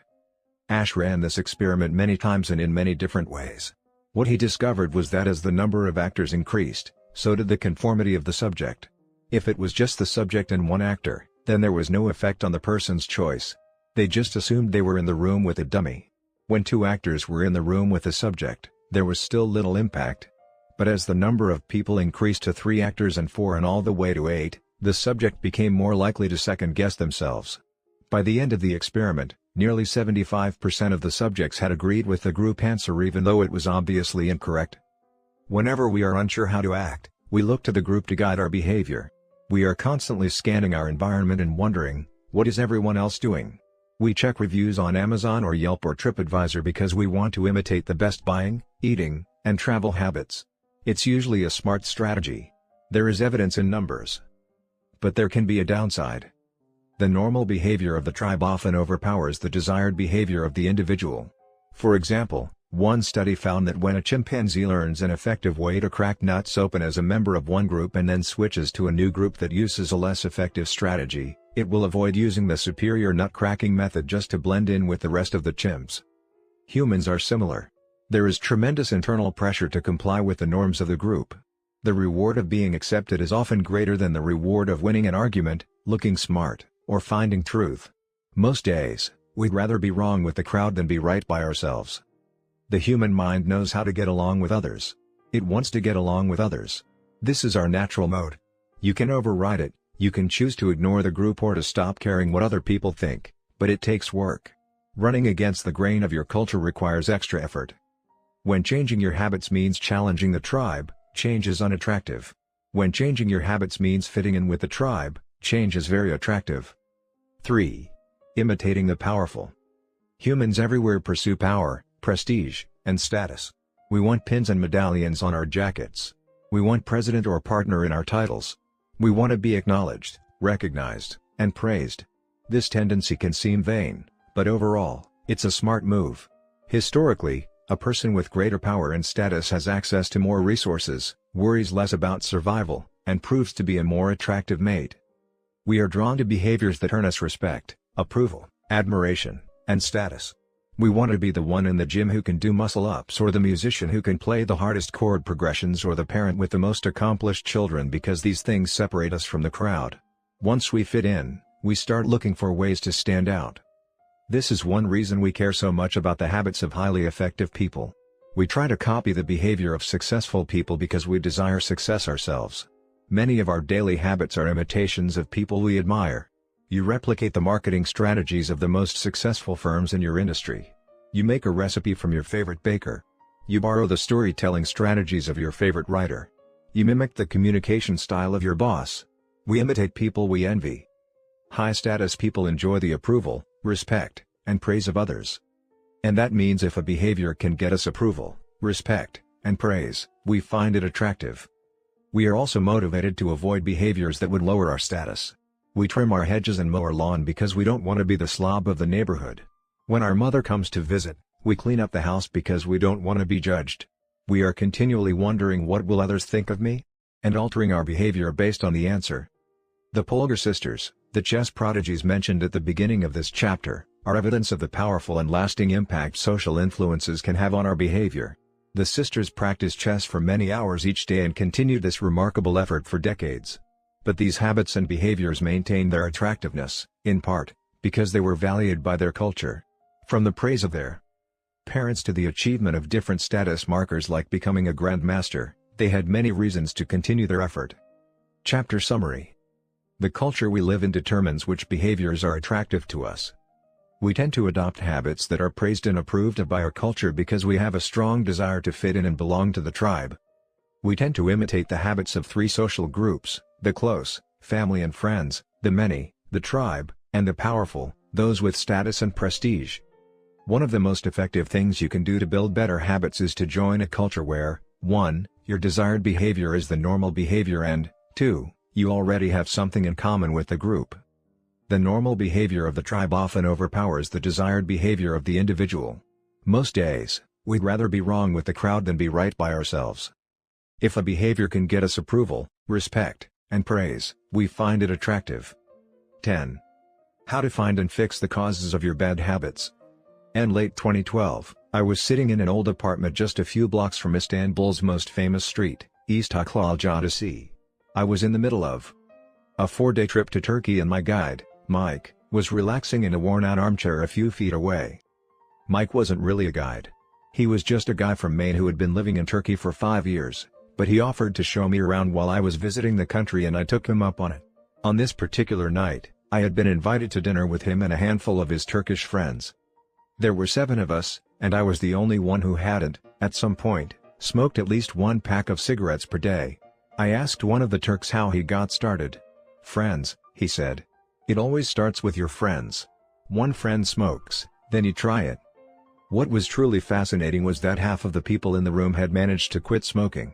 Mike had been smoke-free for a few years at that point, and he swore up and down that he broke the habit because of a book called Alan Carr's Easy Way to Stop Smoking.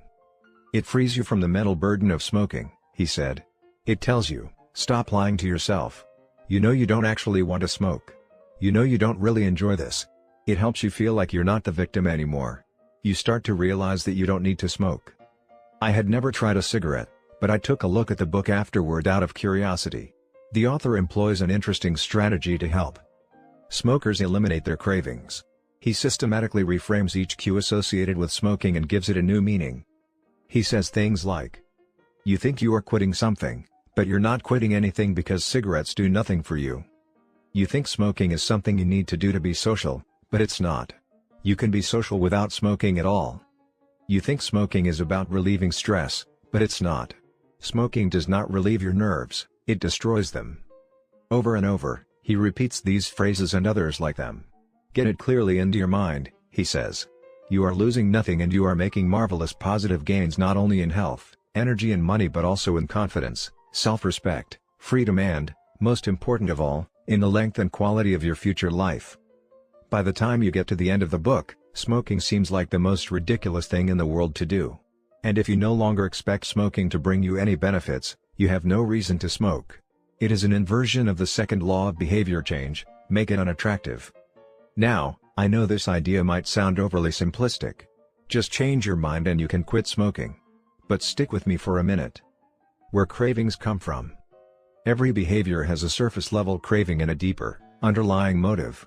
I often have a craving that goes something like this: I want to eat tacos. If you were to ask me why I want to eat tacos, I wouldn't say, because I need food to survive. But the truth is, somewhere deep down, I am motivated to eat tacos because I have to eat to survive. The underlying motive is to obtain food and water, even if my specific craving is for a taco.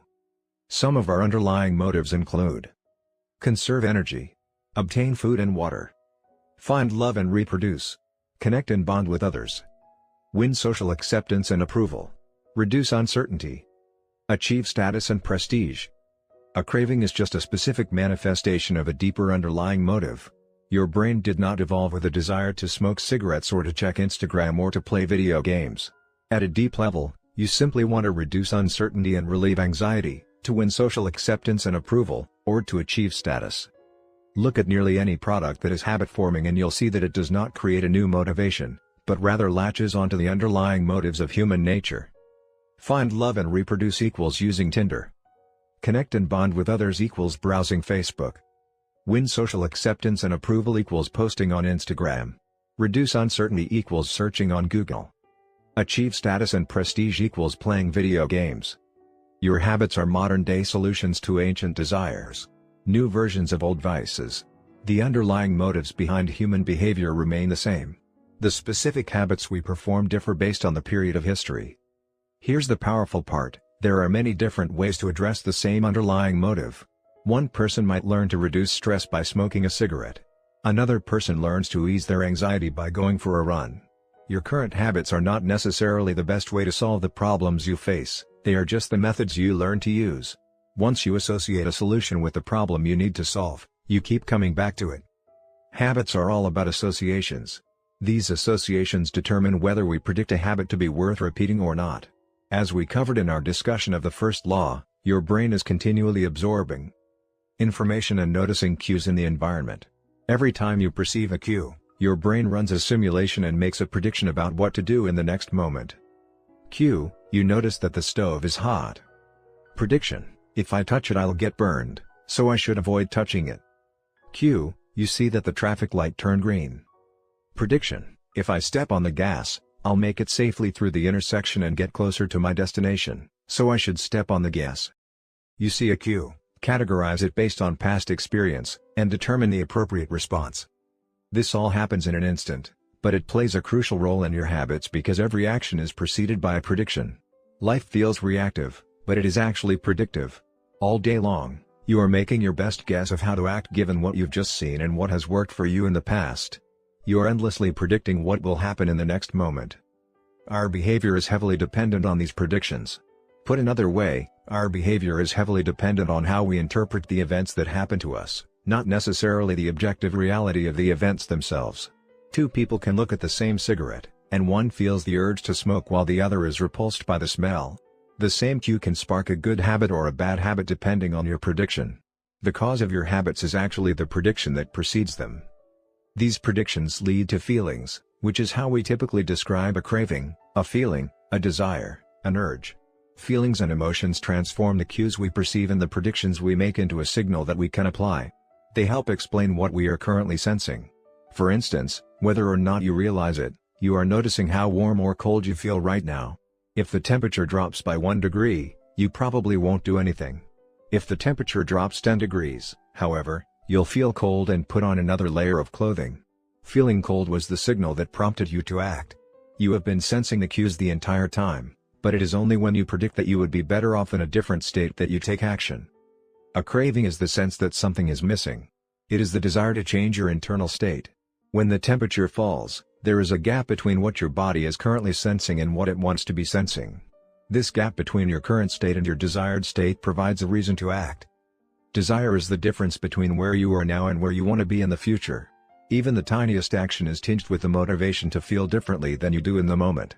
When you binge eat or light up or browse social media, what you really want is not a potato chip or a cigarette or a bunch of likes. What you really want is to feel different. Our feelings and emotions tell us whether to hold steady in our current state or to make a change. They help us decide the best course of action. Neurologists have discovered that when emotions and feelings are impaired, we actually lose the ability to make decisions. We have no signal of what to pursue and what to avoid. As the neuroscientist Antonio Damasio explains, it is emotion that allows you to mark things as good, bad, or indifferent. To summarize, the specific cravings you feel and habits you perform are really an attempt to address your fundamental underlying motives. Whenever a habit successfully addresses a motive, you develop a craving to do it again. In time, you learn to predict that checking social media will help you feel loved or that watching YouTube will allow you to forget your fears. Habits are attractive when we associate them with positive feelings, and we can use this insight to our advantage rather than to our detriment. How to reprogram your brain to enjoy hard habits. You can make hard habits more attractive if you can learn to associate them with a positive experience. Sometimes, all you need is a slight mindset shift. For instance, we often talk about everything we have to do in a given day. You have to wake up early for work. You have to make another sales call for your business. You have to cook dinner for your family. Now, imagine changing just one word. You don't have to. You get to. You get to wake up early for work.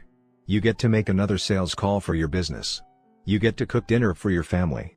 By simply changing one word, you shift the way you view each event. You transition from seeing these behaviors as burdens and turn them into opportunities. The key point is that both versions of reality are true. You have to do those things, and you also get to do them. We can find evidence for whatever mindset we choose. I once heard a story about a man who uses a wheelchair. When asked if it was difficult being confined, he responded, "I'm not confined to my wheelchair, I am liberated by it. If it wasn't for my wheelchair, I would be bedbound and never able to leave my house." This shift in perspective completely transformed how he lived each day. Reframing your habits to highlight their benefits rather than their drawbacks is a fast and lightweight way to reprogram your mind and make a habit seem more attractive. Exercise. Many people associate exercise with being a challenging task that drains energy and wears you down. You can just as easily view it as a way to develop skills and build you up. Instead of telling yourself "I need to go run in the morning," say it's time to build endurance and get fast. Finance. Saving money is often associated with sacrifice. However, you can associate it with freedom rather than limitation if you realize one simple truth: living below your current means increases your future means. The money you save this month increases your purchasing power next month. Meditation. Anyone who has tried meditation for more than 3 seconds knows how frustrating it can be when the next distraction inevitably pops into your mind. You can transform frustration into delight when you realize that each interruption gives you a chance to practice returning to your breath. Distraction is a good thing because you need distractions to practice meditation. Pre-game jitters. Many people feel anxious before delivering a big presentation or competing in an important event. They experience quicker breathing, a faster heart rate, heightened arousal. If we interpret these feelings negatively, then we feel threatened and tense up. If we interpret these feelings positively, then we can respond with fluidity and grace. You can reframe "I am nervous" to "I am excited and I'm getting an adrenaline rush to help me concentrate." These little mindset shifts aren't magic, but they can help change the feelings you associate with a particular habit or situation. If you want to take it a step further, you can create a motivation ritual. You simply practice associating your habits with something you enjoy, then you can use that cue whenever you need a bit of motivation. For instance, if you always play the same song before having sex, then you'll begin to link the music with the act. Whenever you want to get in the mood, just press play. Ed Lattimore, a boxer and writer from Pittsburgh, benefited from a similar strategy without knowing it. "Odd realization," he wrote. "My focus and concentration goes up just by putting my headphones on while writing. I don't even have to play any music." Without realizing it, he was conditioning himself. In the beginning, he put his headphones on, played some music he enjoyed, and did focused work. After doing it 5, 10, 20 times, putting his headphones on became a cue that he automatically associated with increased focus. The craving followed naturally. Athletes use similar strategies to get themselves in the mindset to perform. During my baseball career, I developed a specific ritual of stretching and throwing before each game. The whole sequence took about 10 minutes, and I did it the same way every single time. While it physically warmed me up to play, more importantly, it put me in the right mental state. I began to associate my pre-game ritual with feeling competitive and focused. Even if I wasn't motivated beforehand, by the time I was done with my ritual, I was in game mode. You can adapt this strategy for nearly any purpose. Say you want to feel happier in general. Find something that makes you truly happy, like petting your dog or taking a bubble bath, and then create a short routine that you perform every time before you do the thing you love. Maybe you take 3 deep breaths and smile. 3 deep breaths. Smile. Pet the dog. Repeat. Eventually, you'll begin to associate this breathe and smile routine with being in a good mood. It becomes a cue that means feeling happy. Once established, you can break it out anytime you need to change your emotional state. Stressed at work? Take 3 deep breaths and smile. Sad about life? 3 deep breaths and smile.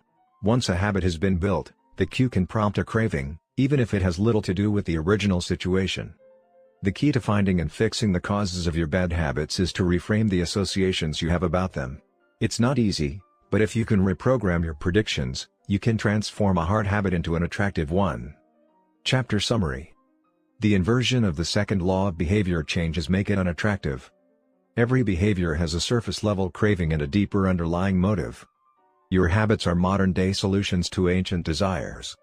The cause of your habits is actually the prediction that precedes them. The prediction leads to a feeling. Highlight the benefits of avoiding a bad habit to make it seem unattractive. Habits are attractive when we associate them with positive feelings and unattractive when we associate them with negative feelings. Create a motivation ritual by doing something you enjoy immediately before a difficult habit. How to create a good habit. 1.1. Fill out the habits scorecard. Write down your current habits to become aware of them. 1.2. Use implementation intentions, I will, behavior, at, time, in, location. 1.3. Use habit stacking, after, current habit, I will, new habit. 1.4. Design your environment. Make the cues of good habits obvious and visible. The second law, make it attractive. 2.1. Use temptation bundling. Pair an action you want to do with an action you need to do. 2.2. Join a culture where your desired behavior is the normal behavior. 2.3. Create a motivation ritual. Do something you enjoy immediately before a difficult habit. The third law, make it easy. The fourth law, make it satisfying. How to break a bad habit. Inversion of the first law, make it invisible. 1.5. Reduce exposure. Remove the cues of your bad habits from your environment. Inversion of the second law, make it unattractive. 2.4. Reframe your mindset. Highlight the benefits of avoiding your bad habits. Inversion of the third law, make it difficult. Inversion of the fourth law, make it unsatisfying. You can download a printable version of this habits cheat sheet at atomichabits.com/cheat sheet. The third law. Make it easy. 11. Walk slowly, but never backward.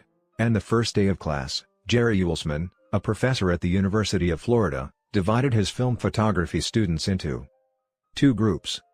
Everyone on the left side of the classroom, he explained, would be in the quantity group. They would be graded solely on the amount of work they produced. On the final day of class, he would tally the number of photos submitted by each student. 100 photos would rate an A, 90 photos a B, 80 photos a C, and so on. Meanwhile, everyone on the right side of the room would be in the quality group. They would be graded only on the excellence of their work. They would only need to produce 1 photo during the semester, but to get an A, it had to be a nearly perfect image.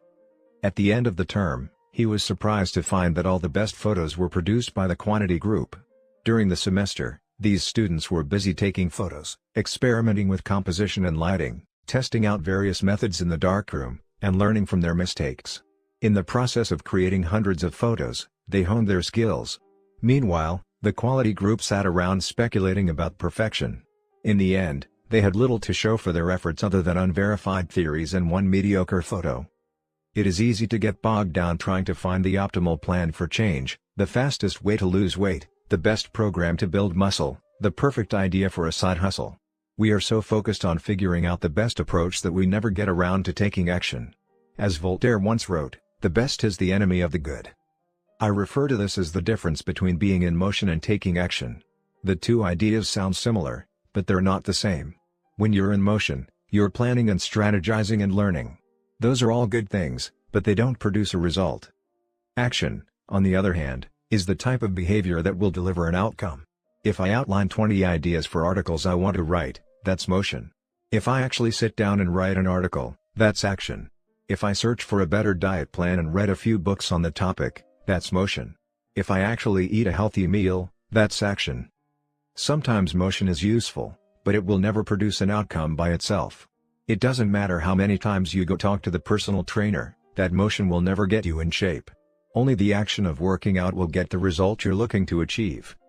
If motion doesn't lead to results, why do we do it?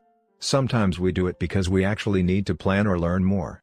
But more often than not, we do it because motion allows us to feel like we're making progress without running the risk of failure. Most of us are experts at avoiding criticism. It doesn't feel good to fail or to be judged publicly, so we tend to avoid situations where that might happen. And that's the biggest reason why you slip into motion rather than taking action. You want to delay failure. It's easy to be in motion and convince yourself that you're still making progress. You think, I've got conversations going with 4 potential clients right now. This is good. We're moving in the right direction. Or, I brainstormed some ideas for that book I want to write. This is coming together. Motion makes you feel like you're getting things done. But really, you're just preparing to get something done. When preparation becomes a form of procrastination, you need to change something. You don't want to merely be planning. You want to be practicing. If you want to master a habit, the key is to start with repetition, not perfection. You don't need to map out every feature of a new habit. You just need to practice it. This is the first takeaway of the third law: you just need to get your reps in. How long does it actually take to form a new habit? Habit formation is the process by which a behavior becomes progressively more automatic through repetition. The more you repeat an activity, the more the structure of your brain changes to become efficient at that activity. Neuroscientists call this long-term potentiation, which refers to the strengthening of connections between neurons in the brain based on recent patterns of activity. With each repetition, cell-to-cell signaling improves and the neural connections tighten. First described by neuropsychologist Donald Hebb in 1949, this phenomenon is commonly known as Hebb's law: neurons that fire together wire together. Repeating the habit leads to clear physical changes in the brain. In musicians, the cerebellum, critical for physical movements like plucking a guitar string or pulling a violin bow, is larger than it is in non-musicians. Mathematicians, meanwhile, have increased gray matter in the inferior parietal lobule, which plays a key role in computation and calculation. Its size is directly correlated with the amount of time spent in the field. The older and more experienced the mathematician, the greater the increase in gray matter. When scientists analyzed the brains of taxi drivers in London, they found that the hippocampus, a region of the brain involved in spatial memory, was significantly larger in their subjects than in non-taxi drivers. Even more fascinating, the hippocampus decreased in size when a driver retired. Like the muscles of the body responding to regular weight training, particular regions of the brain adapt as they are used and atrophy as they are abandoned.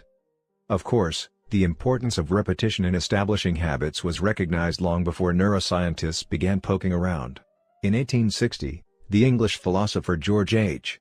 Lewis noted, in learning to speak a new language, to play on a musical instrument, or to perform unaccustomed movements, great difficulty is felt, because the channels through which each sensation has to pass have not become established. But no sooner has frequent repetition cut a pathway, than this difficulty vanishes. The actions become so automatic that they can be performed while the mind is otherwise engaged.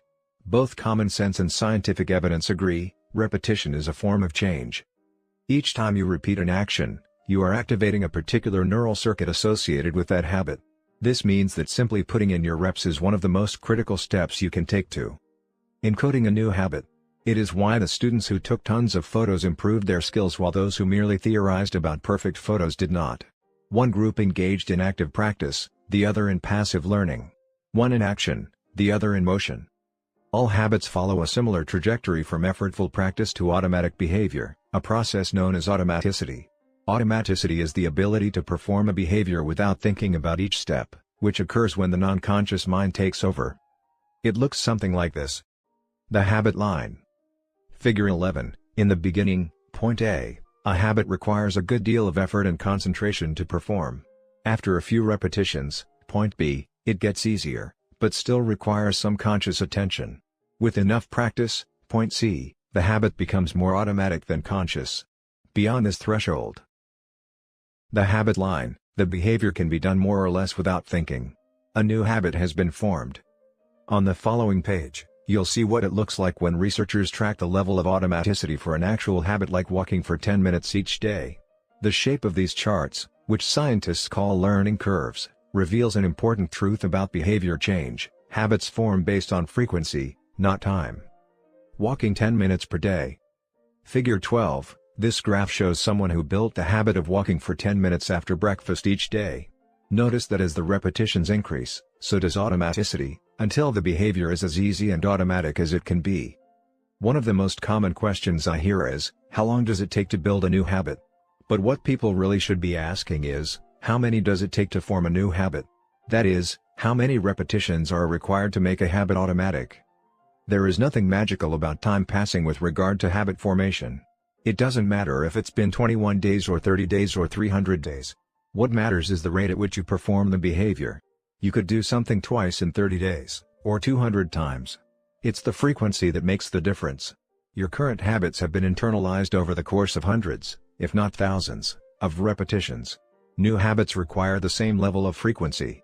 You need to string together enough successful attempts until the behavior is firmly embedded in your mind and you cross the habit line. In practice, it doesn't really matter how long it takes for a habit to become automatic. What matters is that you take the actions you need to take to make progress. Whether an action is fully automatic is of less importance. To build a habit, you need to practice it.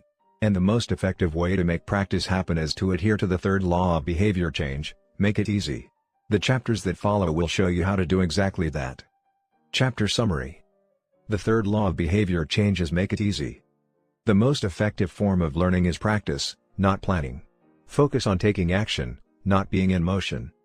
Habit formation is the process by which a behavior becomes progressively more automatic through repetition. The amount of time you have been performing a habit is not as important as the number of times you have performed it. 12. The Law of Least Effort. In his award-winning book, Guns, Germs, and Steel, anthropologist and biologist Jared Diamond points out a simple fact: different continents have different shapes. At first glance, this statement seems rather obvious and unimportant, but it turns out to have a profound impact on human behavior. The primary axis of the Americas runs from north to south. That is, the landmass of North and South America tends to be tall and thin rather than wide and fat. The same is generally true for Africa. Meanwhile, the landmass that makes up Europe, Asia, and the Middle East is the opposite. This massive stretch of land tends to be more east-west in shape. According to Diamond, this difference in shape played a significant role in the spread of agriculture over the centuries. When agriculture began to spread around the globe, farmers had an easier time expanding along east-west routes than along north-south ones. This is because locations along the same latitude generally share similar climates, amounts of sunlight and rainfall, and changes in season. These factors allowed farmers in Europe and Asia to domesticate a few crops and grow them along the entire stretch of land from France to China. The shape of human behavior. Figure 13, the primary axis of Europe and Asia is east-west. The primary axis of the Americas and Africa is north-south. This leads to a wider range of climates up and down the Americas than across Europe and Asia. As a result, agriculture spread nearly twice as fast across Europe and Asia than it did elsewhere. The behavior of farmers, even across hundreds or thousands of years, was constrained by the amount of friction in the environment. By comparison, the climate varies greatly when traveling from north to south. Just imagine how different the weather is in Florida compared to Canada. You can be the most talented farmer in the world, but it won't help you grow Florida oranges in the Canadian winter. Snow is a poor substitute for soil. In order to spread crops along north-south routes, farmers would need to find and domesticate new plants whenever the climate changed. As a result, agriculture spread 2 to 3 times faster across Asia and Europe than it did up and down the Americas. Over the span of centuries, this small difference had a very big impact. Increased food production allowed for more rapid population growth. With more people, these cultures were able to build stronger armies and were better equipped to develop new technologies. The changes started out small: a crop that spread slightly farther, a population that grew slightly faster, but compounded into substantial differences over time. The spread of agriculture provides an example of the third law of behavior change on a global scale. Conventional wisdom holds that motivation is the key to habit change. Maybe if you really wanted it, you'd actually do it. But the truth is, our real motivation is to be lazy and to do what is convenient. And despite what the latest productivity bestseller will tell you, this is a smart strategy, not a dumb one. Energy is precious, and the brain is wired to conserve it whenever possible. It is human nature to follow the law of least effort, which states that when deciding between two similar options, people will naturally gravitate toward the option that requires the least amount of work. For example, expanding your farm to the east where you can grow the same crops rather than heading north where the climate is different. Out of all the possible actions we could take, the one that is realized is the one that delivers the most value for the least effort. We are motivated to do what is easy. Every action requires a certain amount of energy.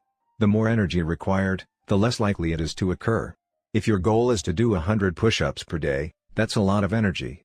In the beginning, when you're motivated and excited, you can muster the strength to get started. But after a few days, such a massive effort feels exhausting. Meanwhile, sticking to the habit of doing 1 push-up per day requires almost no energy to get started.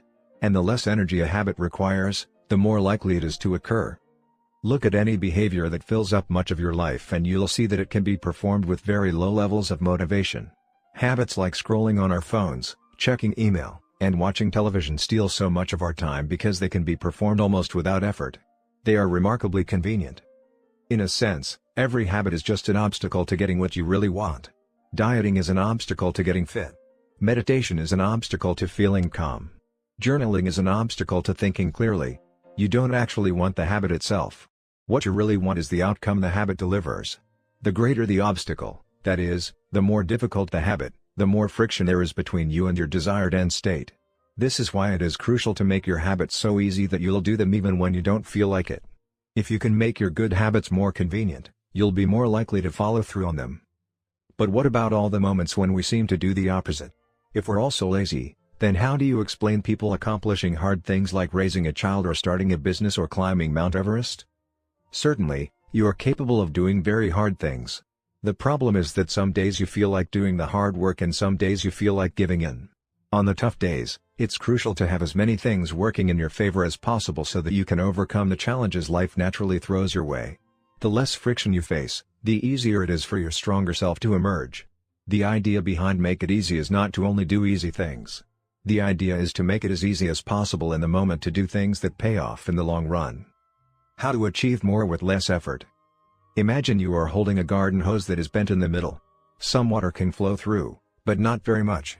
If you want to increase the rate at which water passes through the hose, you have two options. The first option is to crank up the valve and force more water out. The second option is to simply remove the bend in the hose and let water flow through naturally. Trying to pump up your motivation to stick with a hard habit is like trying to force water through a bent hose. You can do it, but it requires a lot of effort and increases the tension in your life. Meanwhile, making your habits simple and easy is like removing the bend in the hose. Rather than trying to overcome the friction in your life, you reduce it. One of the most effective ways to reduce the friction associated with your habits is to practice environment design. In Chapter 6, we discussed environment design as a method for making cues more obvious, but you can also optimize your environment to make actions easier. For example, when deciding where to practice a new habit, it is best to choose a place that is already along the path of your daily routine. Habits are easier to build when they fit into the flow of your life. You are more likely to go to the gym if it is on your way to work because stopping doesn't add much friction to your lifestyle. By comparison, if the gym is off the path of your normal commute, even by just a few blocks, now you're going out of your way to get there. Perhaps even more effective is reducing the friction within your home or office. Too often, we try to start habits in high-friction environments. We try to follow a strict diet while we are out to dinner with friends. We try to write a book in a chaotic household. We try to concentrate while using a smartphone filled with distractions. It doesn't have to be this way. We can remove the points of friction that hold us back. This is precisely what electronics manufacturers in Japan began to do in the 1970s. In an article published in The New Yorker titled Better All the Time, James Surowiecki writes, Japanese firms emphasized what came to be known as lean production, relentlessly looking to remove waste of all kinds from the production process, down to redesigning workspaces, so workers didn't have to waste time twisting and turning to reach their tools. The result was that Japanese factories were more efficient and Japanese products were more reliable than American ones. In 1974, service calls for American-made color televisions were 5 times as common as for Japanese televisions. By 1979, it took American workers 3 times as long to assemble their sets. I like to refer to this strategy as addition by subtraction. The Japanese companies looked for every point of friction in the manufacturing process and eliminated it. As they subtracted wasted effort, they added customers and revenue. Similarly, when we remove the points of friction that sap our time and energy, we can achieve more with less effort. This is one reason tidying up can feel so good. We are simultaneously moving forward and lightening the cognitive load our environment places on us. If you look at the most habit-forming products, you'll notice that one of the things these goods and services do best is remove little bits of friction from your life. Meal delivery services reduce the friction of shopping for groceries. Dating apps reduce the friction of making social introductions. Ride-sharing services reduce the friction of getting across town. Text messaging reduces the friction of sending a letter in the mail. Like a Japanese television manufacturer redesigning their workspace to reduce wasted motion, successful companies design their products to automate, eliminate, or simplify as many steps as possible. They reduce the number of fields on each form. They pare down the number of clicks required to create an account. They deliver their products with easy-to-understand directions or ask their customers to make fewer choices. When the first voice-activated speakers were released, products like Google Home, Amazon Echo, and Apple HomePod, I asked a friend what he liked about the product he had purchased. He said it was just easier to say play some country music than to pull out his phone, open the music app, and pick a playlist. Of course, just a few years earlier, having unlimited access to music in your pocket was a remarkably frictionless behavior compared to driving to the store and buying a CD. Business is a never-ending quest to deliver the same result in an easier fashion. Similar strategies have been used effectively by governments. When the British government wanted to increase tax collection rates, they switched from sending citizens to a web page where the tax form could be downloaded to linking directly to the form. Reducing that one step in the process increased the response rate from 19.2% to 23.4%. For a country like the United Kingdom, those percentage points represent millions in tax revenue. The central idea is to create an environment where doing the right thing is as easy as possible. Much of the battle of building better habits comes down to finding ways to reduce the friction associated with our good habits and increase the friction associated with our bad ones. Prime the environment for future use. Oswald Knuckles is an IT developer from Natchez, Mississippi. He is also someone who understands the power of priming his environment. Knuckles dialed in his cleaning habits by following a strategy he refers to as resetting the room. For instance, when he finishes watching television, he places the remote back on the TV stand, arranges the pillows on the couch, and folds the blanket. When he leaves his car, he throws any trash away. Whenever he takes a shower, he wipes down the toilet while the shower is warming up. As he notes, the perfect time to clean the toilet is right before you wash yourself in the shower anyway. The purpose of resetting each room is not simply to clean up after the last action, but to prepare for the next action. When I walk into a room, everything is in its right place, Knuckles wrote. Because I do this every day in every room, stuff always stays in good shape. People think I work hard, but I'm actually really lazy. I'm just proactively lazy. It gives you so much time back. Whenever you organize a space for its intended purpose, you are priming it to make the next action easy. For instance, my wife keeps a box of greeting cards that are pre-sorted by occasion, birthday, sympathy, wedding, graduation, and more. Whenever necessary, she grabs an appropriate card and sends it off. She is incredibly good at remembering to send cards because she has reduced the friction of doing so. For years, I was the opposite. Someone would have a baby and I would think, I should send a card. But then weeks would pass and by the time I remembered to pick one up at the store, it was too late. The habit wasn't easy. There are many ways to prime your environment so it's ready for immediate use. If you want to cook a healthy breakfast, place the skillet on the stove, set the cooking spray on the counter, and lay out any plates and utensils you'll need the night before. When you wake up, making breakfast will be easy. Want to draw more? Put your pencils, pens, notebooks, and drawing tools on top of your desk, within easy reach. Want to exercise? Set out your workout clothes, shoes, gym bag, and water bottle ahead of time. Want to improve your diet? Chop up a ton of fruits and vegetables on weekends and pack them in containers, so you have easy access to healthy, ready-to-eat options during the week. These are simple ways to make the good habit the path of least resistance. You can also invert this principle and prime the environment to make bad behaviors difficult. If you find yourself watching too much television, for example, then unplug it after each use. Only plug it back. And if you can say out loud the name of the show you want to watch.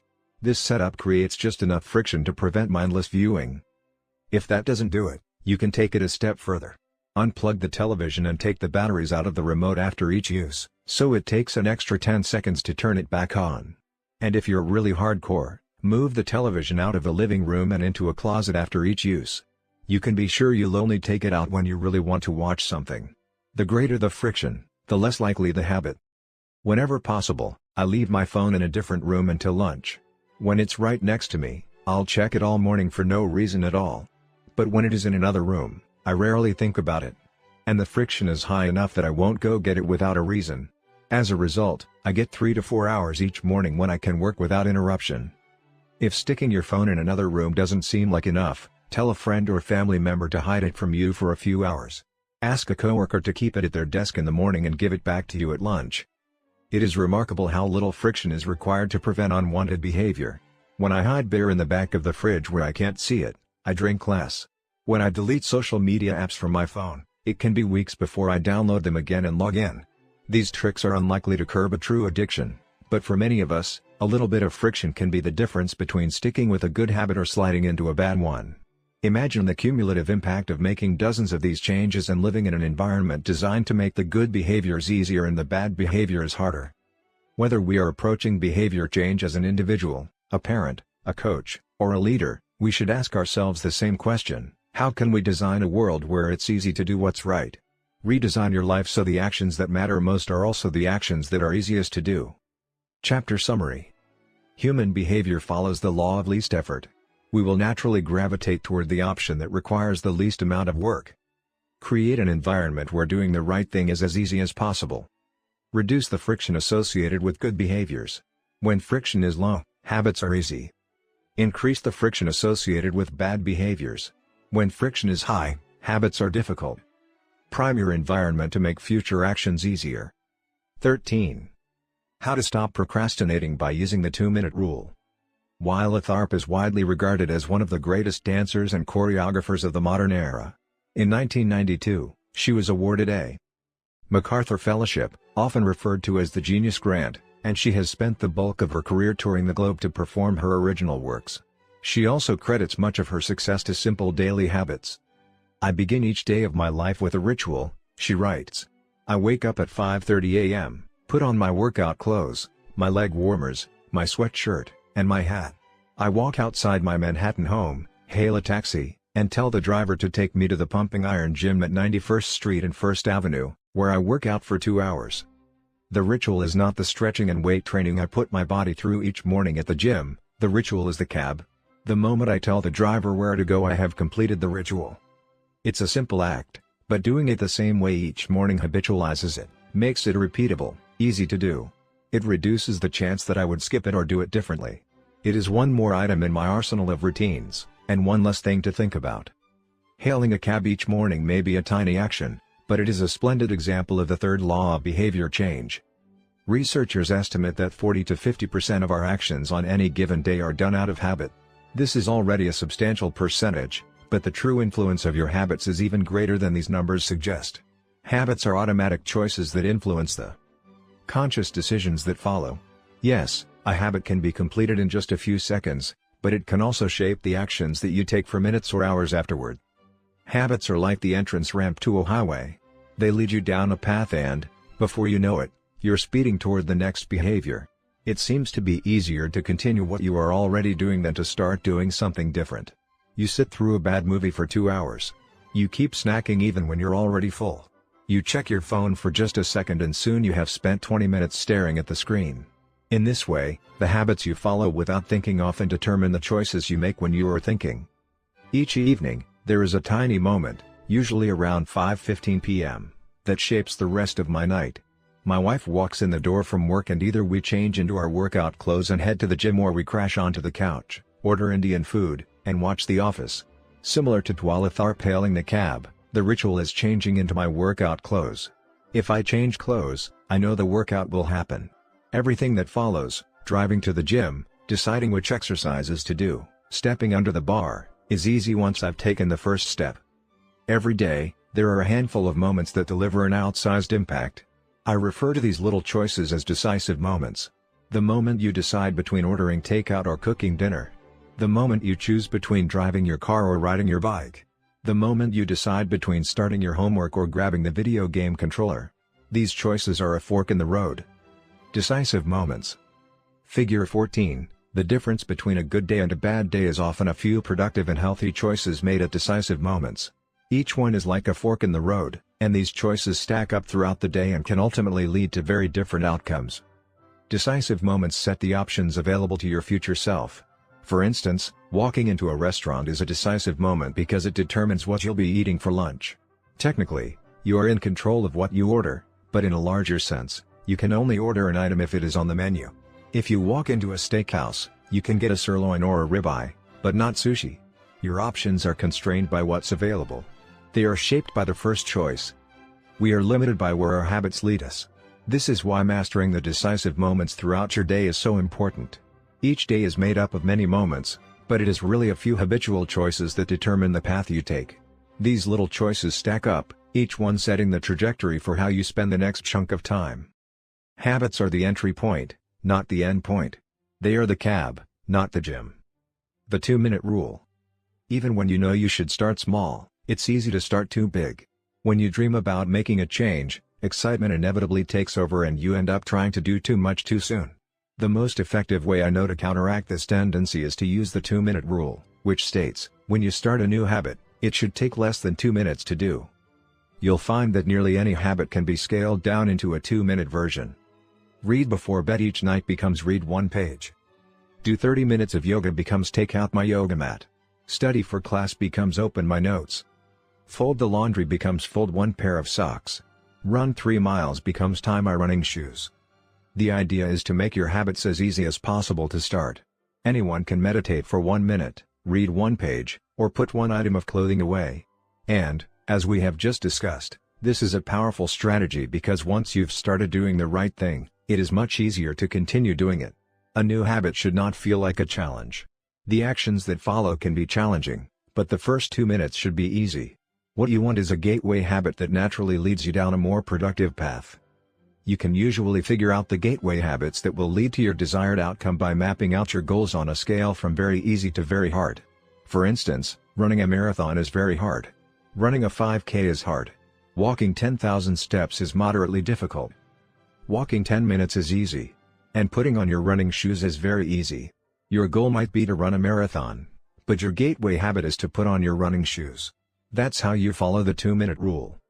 Very easy, easy, moderate, hard, very hard. Put on your running shoes, walk 10 minutes, walk 10,000 steps. Run a 5K, run a marathon. Write one sentence, write one paragraph, write 1,000 words, write a 5,000-word article, write a book. Open your notes, study for 10 minutes, study for 3 hours. Get straight A's. Earn a PhD. People often think it's weird to get hyped about reading one page or meditating for 1 minute or making one sales call. But the point is not to do one thing. The point is to master the habit of showing up. The truth is, a habit must be established before it can be improved. If you can't learn the basic skill of showing up, then you have little hope of mastering the finer details. Instead of trying to engineer a perfect habit from the start, do the easy thing on a more consistent basis. You have to standardize before you can optimize. As you master the art of showing up, the first 2 minutes simply become a ritual at the beginning of a larger routine. This is not merely a hack to make habits easier but actually the ideal way to master a difficult skill. The more you ritualize the beginning of a process, the more likely it becomes that you can slip into the state of deep focus that is required to do great things. By doing the same warm-up before every workout, you make it easier to get into a state of peak performance. By following the same creative ritual, you make it easier to get into the hard work of creating. By developing a consistent power-down habit, you make it easier to get to bed at a reasonable time each night. You may not be able to automate the whole process, but you can make the first action mindless. Make it easy to start and the rest will follow. The 2-minute rule can seem like a trick to some people. You know that the real goal is to do more than just 2 minutes, so it may feel like you're trying to fool yourself. Nobody is actually aspiring to read one page or do one push-up or open their notes. And if you know it's a mental trick, why would you fall for it? If the 2-minute rule feels forced, try this, do it for 2 minutes and then stop. Go for a run, but you must stop after 2 minutes. Start meditating, but you must stop after 2 minutes. Study Arabic, but you must stop after 2 minutes. It's not a strategy for starting, it's the whole thing. Your habit can only last 120 seconds. One of my readers used this strategy to lose over 100 pounds. In the beginning, he went to the gym each day, but he told himself he wasn't allowed to stay for more than 5 minutes. He would go to the gym, exercise for 5 minutes, and leave as soon as his time was up. After a few weeks, he looked around and thought, well, I'm always coming here anyway. I might as well start staying a little longer. A few years later, the weight was gone. Journaling provides another example. Nearly everyone can benefit from getting their thoughts out of their head and onto paper, but most people give up after a few days or avoid it entirely because journaling feels like a chore. The secret is to always stay below the point where it feels like work. Greg McEwen, a leadership consultant from the United Kingdom, built a daily journaling habit by specifically writing less than he felt like. He always stopped journaling before it seemed like a hassle. Ernest Hemingway believed in similar advice for any kind of writing. The best way is to always stop when you are going good, he said. Strategies like this work for another reason, too. They reinforce the identity you want to build. If you show up at the gym 5 days in a row, even if it's just for 2 minutes, you are casting votes for your new identity. You're not worried about getting in shape. You're focused on becoming the type of person who doesn't miss workouts. You're taking the smallest action that confirms the type of person you want to be. We rarely think about change this way because everyone is consumed by the end goal. But one push-up is better than not exercising. 1 minute of guitar practice is better than none at all. 1 minute of reading is better than never picking up a book. It's better to do less than you hoped than to do nothing at all.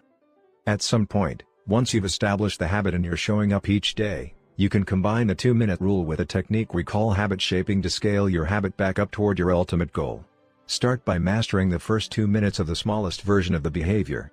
Then, advance to an intermediate step and repeat the process, focusing on just the first 2 minutes and mastering that stage before moving on to the next level. Eventually, you'll end up with the habit you had originally hoped to build while still keeping your focus where it should be, on the first 2 minutes of the behavior. Examples of habit shaping. Becoming an early riser. Phase 1. Be home by 10 p.m. every night. Phase 2. Have all devices, TV, phone, etc., turned off by 10 p.m. every night. Phase 3. Be in bed by 10 p.m. every night, reading a book, talking with your partner. Phase 4. Lights off by 10 p.m. every night. Phase 5. Wake up at 6 a.m. every day. Becoming vegan. Phase 1. Start eating vegetables at each meal. Phase 2. Stop eating animals with 4 legs, cow, pig, lamb, etc. Phase 3. Stop eating animals with 2 legs, chicken, turkey, etc. Phase 4. Stop eating animals with no legs, fish, clams, scallops, etc. Phase 5. Stop eating all animal products, eggs, milk, cheese. Starting to exercise. Phase 1. Change into workout clothes. Phase 2. Step out the door, try taking a walk. Phase 3. Drive to the gym, exercise for 5 minutes, and leave. Phase 4. Exercise for 15 minutes at least once per week. Phase 5. Exercise 3 times per week. Nearly any larger life goal can be transformed into a 2-minute behavior. I want to live a healthy and long life greater than I need to stay in shape. Greater than I need to exercise, greater than I need to change into my workout clothes. I want to have a happy marriage, greater than I need to be a good partner, greater than I should do something each day to make my partner's life easier, greater than I should meal plan for next week. Whenever you are struggling to stick with a habit, you can employ the 2-minute rule. It's a simple way to make your habits easy. Chapter summary. Habits can be completed in a few seconds but continue to impact your behavior for minutes or hours afterward. Many habits occur at decisive moments, choices that are like a fork in the road, and either send you in the direction of a productive day or an unproductive one. The 2-minute rule states, when you start a new habit, it should take less than 2 minutes to do. The more you ritualize the beginning of a process, the more likely it becomes that you can slip into the state of deep focus that is required to do great things. Standardize before you optimize. You can't improve a habit that doesn't exist. 14. How to make good habits inevitable and bad habits impossible. In the summer of 1830, Victor Hugo was facing an impossible deadline. 12 months earlier, the French author had promised his publisher a new book. But instead of writing, he spent that year pursuing other projects, entertaining guests, and delaying his work. Frustrated, Hugo's publisher responded by setting a deadline less than 6 months away. The book had to be finished by February 1831. Hugo concocted a strange plan to beat his procrastination. He collected all of his clothes and asked an assistant to lock them away in a large chest. He was left with nothing to wear except a large shawl. Lacking any suitable clothing to go outdoors, he remained in his study and wrote furiously during the fall and winter of 1830. The Hunchback of Notre Dame was published 2 weeks early on January 14, 1831. Sometimes success is less about making good habits easy and more about making bad habits hard. This is an inversion of the third law of behavior change: make it difficult. If you find yourself continually struggling to follow through on your plans, then you can take a page from Victor Hugo and make your bad habits more difficult by creating what psychologists call a commitment device. A commitment device is a choice you make in the present that controls your actions in the future. It is a way to lock in future behavior, bind you to good habits, and restrict you from bad ones. When Victor Hugo shut his clothes away so he could focus on writing, he was creating a commitment device. There are many ways to create a commitment device. You can reduce overeating by purchasing food in individual packages rather than in bulk size. You can voluntarily ask to be added to the ban list at casinos and online poker sites to prevent future gambling sprees. I've even heard of athletes who have to make weight for a competition choosing to leave their wallets at home during the week before weigh-in so they won't be tempted to buy fast food. As another example, my friend and fellow habits expert Nirial purchased an outlet timer, which is an adapter that he plugged in between his internet router and the power outlet. At 10 p.m. each night, the outlet timer cuts off the power to the router. When the internet goes off, everyone knows it is time to go to bed. Commitment devices are useful because they enable you to take advantage of good intentions before you can fall victim to temptation. Whenever I'm looking to cut calories, for example, I will ask the waiter to split my meal and box half of it to go before the meal is served. If I waited until the meal came out and told myself I'll just eat half, it would never work. The key is to change the task such that it requires more work to get out of the good habit than to get started on it. If you're feeling motivated to get in shape, schedule a yoga session and pay ahead of time. If you're excited about the business you want to start, email an entrepreneur you respect and set up a consulting call. When the time comes to act, the only way to bail is to cancel the meeting, which requires effort and may cost money. Commitment devices increase the odds that you'll do the right thing in the future by making bad habits difficult in the present. However, we can do even better. We can make good habits inevitable and bad habits impossible. How to automate a habit and never think about it again. John Henry Patterson was born in Dayton, Ohio, in 1844. He spent his childhood doing chores on the family farm and working shifts at his father's sawmill. After attending college at Dartmouth, Patterson returned to Ohio and opened a small supply store for coal miners. It seemed like a good opportunity. The store faced little competition and enjoyed a steady stream of customers, but still struggled to make money. That was when Patterson discovered his employees were stealing from him. In the mid-1800s, employee theft was a common problem. Receipts were kept in an open drawer and could easily be altered or discarded. There were no video cameras to review behavior and no software to track transactions. Unless you were willing to hover over your employees every minute of the day, or to manage all transactions yourself, it was difficult to prevent theft. As Patterson mulled over his predicament, he came across an advertisement for a new invention called Ritty's Incorruptible Cashier. Designed by fellow Dayton resident James Ritty, it was the first cash register. The machine automatically locked the cash and receipts inside after each transaction. Patterson bought 2 for $50 each. Employee theft at his store vanished overnight.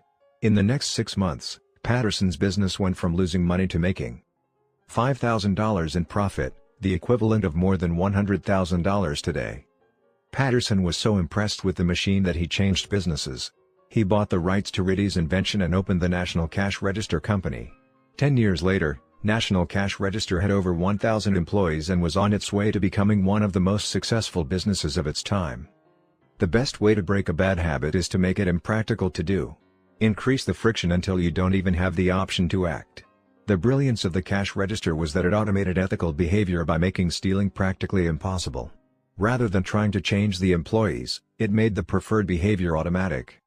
Some actions, like installing a cash register, pay off again and again. These one-time choices require a little bit of effort up front but create increasing value over time.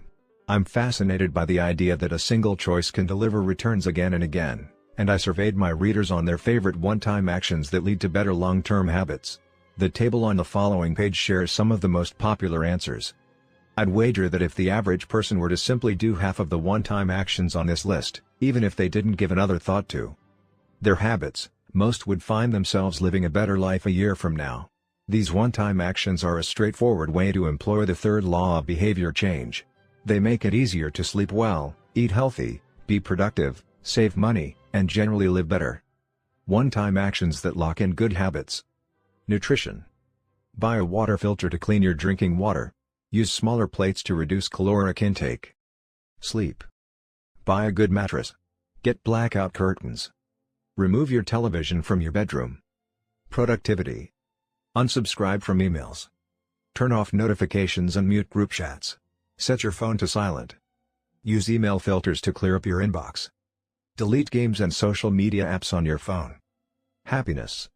Get a dog. Move to a friendly, social neighborhood. General health. Get vaccinated. Buy good shoes to avoid back pain. Buy a supportive chair or standing desk. Finance. Enroll in an automatic savings plan. Set up automatic bill pay. Cut cable service. Ask service providers to lower your bills. Of course, there are many ways to automate good habits and eliminate bad ones. Typically, they involve putting technology to work for you. Technology can transform actions that were once hard, annoying, and complicated into behaviors that are easy, painless, and simple. It is the most reliable and effective way to guarantee the right behavior. This is particularly useful for behaviors that happen too infrequently to become habitual.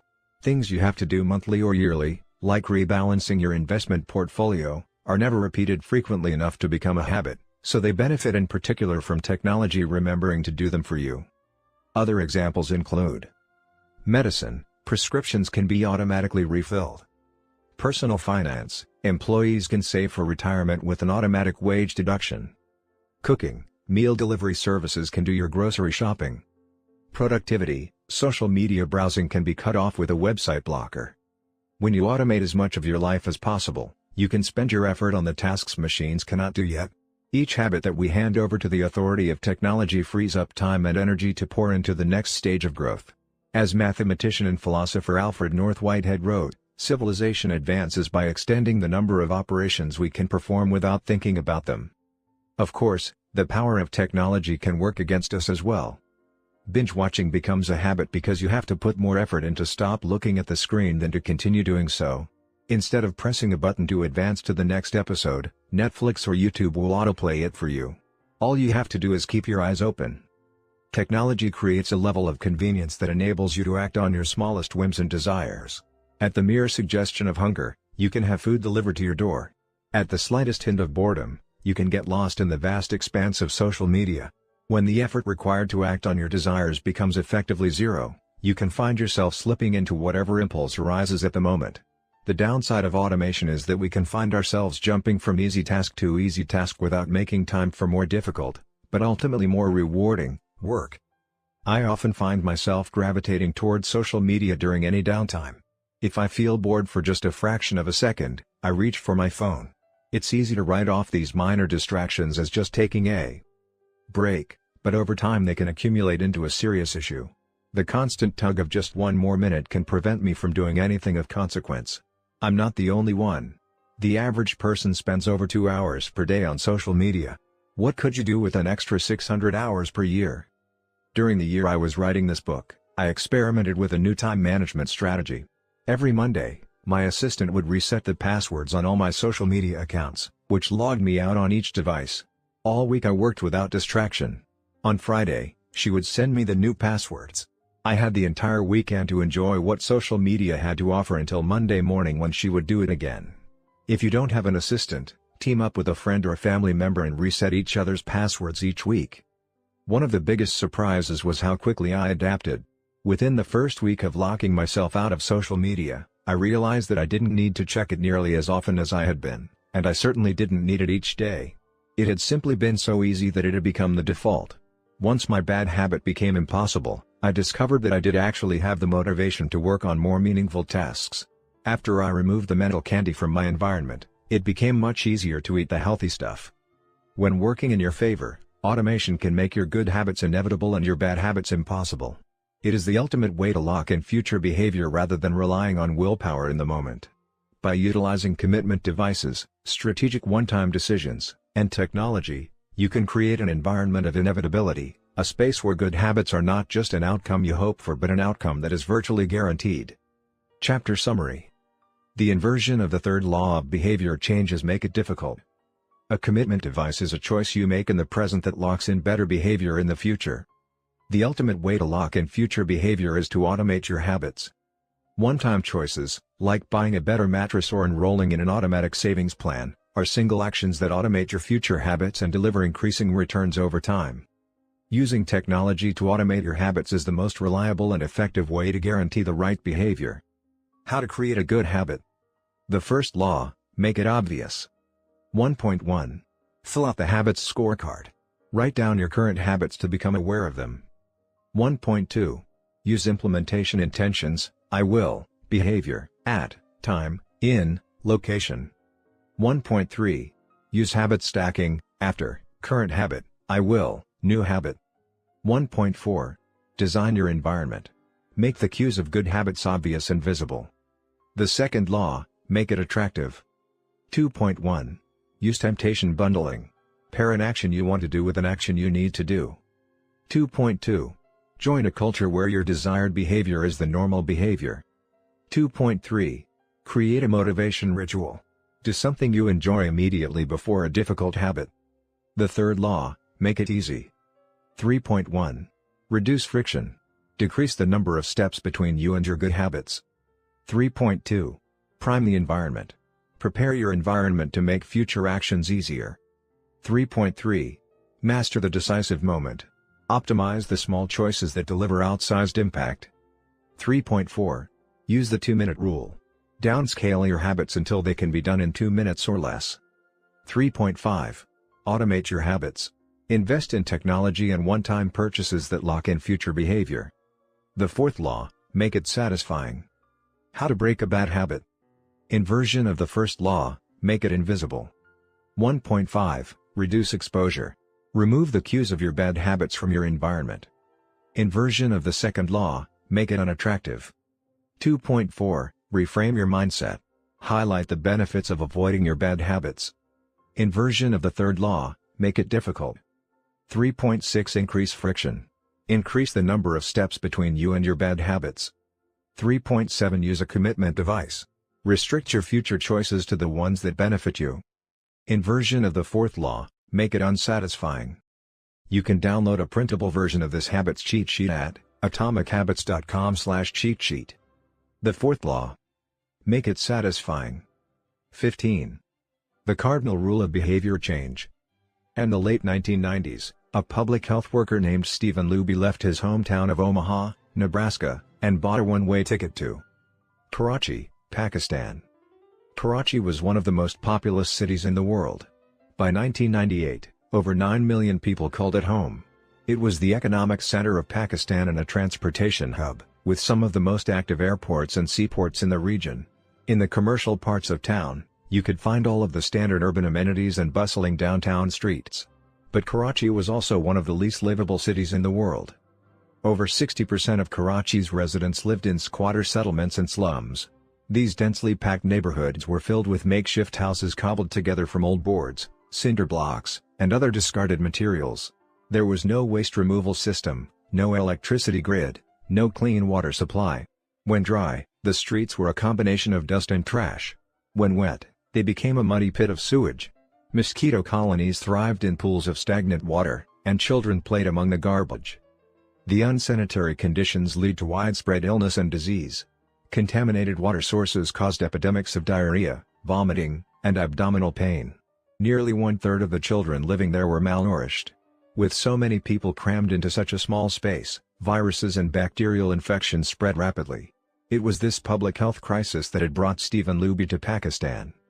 Luby and his team realized that in an environment with poor sanitation, the simple habit of washing your hands could make a real difference in the health of the residents.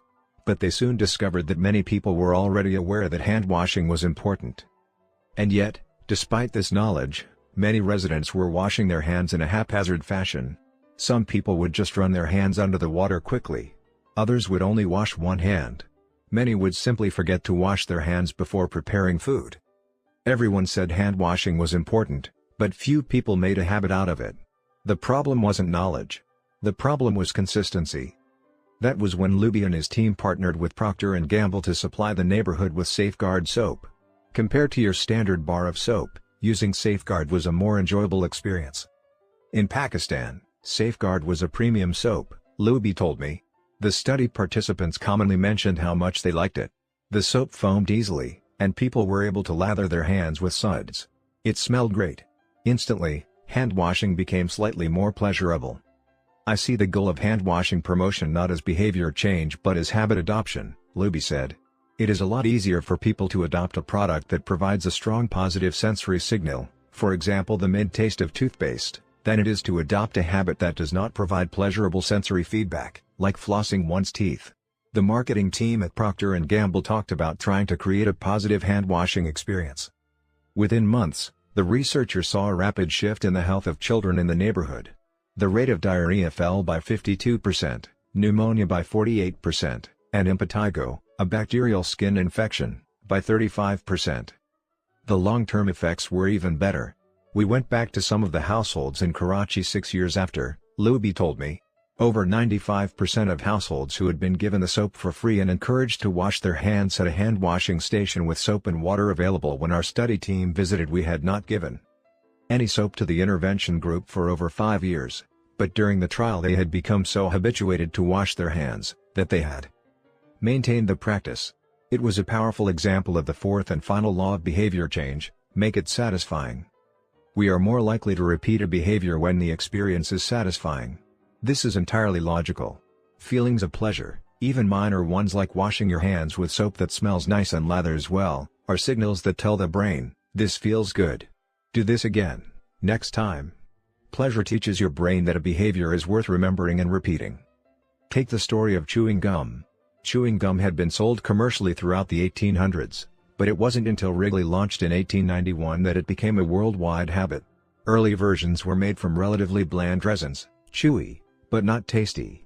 Wrigley revolutionized the industry by adding flavors like spearmint and juicy fruit, which made the product flavorful and fun to use. Then they went a step further and began pushing chewing gum as a pathway to a clean mouth. Advertisements told readers to refresh your taste. Tasty flavors and the feeling of a fresh mouth provided little bits of immediate reinforcement and made the product satisfying to use. Consumption skyrocketed, and Wrigley became the largest chewing gum company in the world. Toothpaste had a similar trajectory.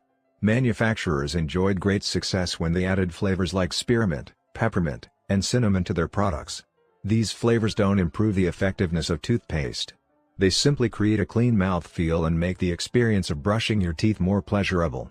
My wife actually stopped using Sensodyne because she didn't like the aftertaste. She switched to a brand with a stronger mint flavor, which proved to be more satisfying. Conversely, if an experience is not satisfying, we have little reason to repeat it. In my research, I came across the story of a woman who had a narcissistic relative who drove her nuts. In an attempt to spend less time with this egomaniac, she acted as dull and as boring as possible whenever he was around. Within a few encounters, he started avoiding her because he found her so uninteresting. Stories like these are evidence of the cardinal rule of behavior change: what is rewarded is repeated. What is punished is avoided. You learn what to do in the future based on what you were rewarded for doing, or punished for doing, in the past. Positive emotions cultivate habits. Negative emotions destroy them. The first 3 laws of behavior change: make it obvious, make it attractive, and make it easy, increase the odds that a behavior will be performed this time. The fourth law of behavior change: make it satisfying, increases the odds that a behavior will be repeated next time. It completes the habit loop. But there is a trick. We are not looking for just any type of satisfaction. We are looking for immediate satisfaction. The mismatch between immediate and delayed rewards. Imagine you're an animal roaming the plains of Africa, a giraffe or an elephant or a lion. On any given day, most of your decisions have an immediate impact. You are always thinking about what to eat or where to sleep or how to avoid a predator. You are constantly focused on the present or the very near future. You live in what scientists call an immediate return environment because your actions instantly deliver clear and immediate outcomes. Now switch back to your human self. In modern society, many of the choices you make today will not benefit you immediately. If you do a good job at work, you'll get a paycheck in a few weeks. If you exercise today, perhaps you won't be overweight next year. If you save money now, maybe you'll have enough for retirement decades from now. You live in what scientists call a delayed return environment because you can work for years before your actions deliver the intended payoff. The human brain did not evolve for life in a delayed return environment. The earliest remains of modern humans, known as Homo sapiens sapiens, are approximately 200,000 years old. These were the first humans to have a brain relatively similar to ours. In particular, the neocortex, the newest part of the brain and the region responsible for higher functions like language, was roughly the same size 200,000 years ago as today. You are walking around with the same hardware as your Paleolithic ancestors. It is only recently, during the last 500 years or so, that society has shifted to a predominantly delayed return environment. Compared to the age of the brain, modern society is brand new. In the last 100 years, we have seen the rise of the car, the airplane, the television, the personal computer, the internet, the smartphone, and Beyoncé. The world has changed much in recent years, but human nature has changed little. Similar to other animals on the African savanna, our ancestors spent their days responding to grave threats, securing the next meal, and taking shelter from a storm. It made sense to place a high value on instant gratification. The distant future was less of a concern. And after thousands of generations in an immediate return environment, our brains evolved to prefer quick payoffs to long-term ones. Behavioral economists refer to this tendency as time inconsistency. That is, the way your brain evaluates rewards is inconsistent across time. You value the present more than the future. Usually, this tendency serves us well. A reward that is certain right now is typically worth more than one that is merely possible in the future. But occasionally, our bias toward instant gratification causes problems. Why would someone smoke if they know it increases the risk of lung cancer? Why would someone overeat when they know it increases their risk of obesity? Why would someone have unsafe sex if they know it can result in sexually transmitted disease? Once you understand how the brain prioritizes rewards, the answers become clear. The consequences of bad habits are delayed while the rewards are immediate. Smoking might kill you in 10 years, but it reduces stress and eases your nicotine cravings now. Overeating is harmful in the long run but appetizing in the moment. Sex, safe or not, provides pleasure right away. Disease and infection won't show up for days or weeks, even years. Every habit produces multiple outcomes across time. Unfortunately, these outcomes are often misaligned. With our bad habits, the immediate outcome usually feels good, but the ultimate outcome feels bad. With good habits, it is the reverse. The immediate outcome is unenjoyable, but the ultimate outcome feels good. The French economist Frédéric Bastiat explained the problem clearly when he wrote, "It almost always happens that when the immediate consequence is favorable, the later consequences are disastrous, and vice versa often. The sweeter the first fruit of a habit, the more bitter are its later fruits." Put another way, the costs of your good habits are in the present. The costs of your bad habits are in the future. The brain's tendency to prioritize the present moment means you can't rely on good intentions. When you make a plan, to lose weight, write a book, or learn a language, you are actually making plans for your future self. And when you envision what you want your life to be like, it is easy to see the value in taking actions with long-term benefits. We all want better lives for our future selves. However, when the moment of decision arrives, instant gratification usually wins. You are no longer making a choice for future you, who dreams of being fitter or wealthier or happier. You are choosing for present you, who wants to be full, pampered, and entertained. As a general rule, the more immediate pleasure you get from an action, the more strongly you should question whether it aligns with your long-term goals. With a fuller understanding of what causes our brain to repeat some behaviors and avoid others, let's update the cardinal rule of behavior change: what is immediately rewarded is repeated. What is immediately punished is avoided. Our preference for instant gratification reveals an important truth about success. Because of how we are wired, most people will spend all day chasing quick hits of satisfaction. The road less traveled is the road of delayed gratification. If you're willing to wait for the rewards, you'll face less competition and often get a bigger payoff. As the saying goes, the last mile is always the least crowded. This is precisely what research has shown. People who are better at delaying gratification have higher SAT scores, lower levels of substance abuse, lower likelihood of obesity, better responses to stress, and superior social skills. We've all seen this play out in our own lives. If you delay watching television and get your homework done, you'll generally learn more and get better grades. If you don't buy desserts and chips at the store, you'll often eat healthier food when you get home. At some point, success in nearly every field requires you to ignore an immediate reward in favor of a delayed reward. Here's the problem: most people know that delaying gratification is the wise approach. They want the benefits of good habits, to be healthy, productive, at peace. But these outcomes are seldom top of mind at the decisive moment. Thankfully, it's possible to train yourself to delay gratification, but you need to work with the grain of human nature, not against it.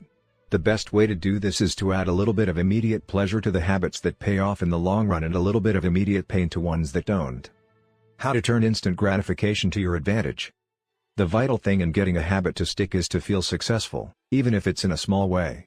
The feeling of success is a signal that your habit paid off and that the work was worth the effort. In a perfect world, the reward for a good habit is the habit itself.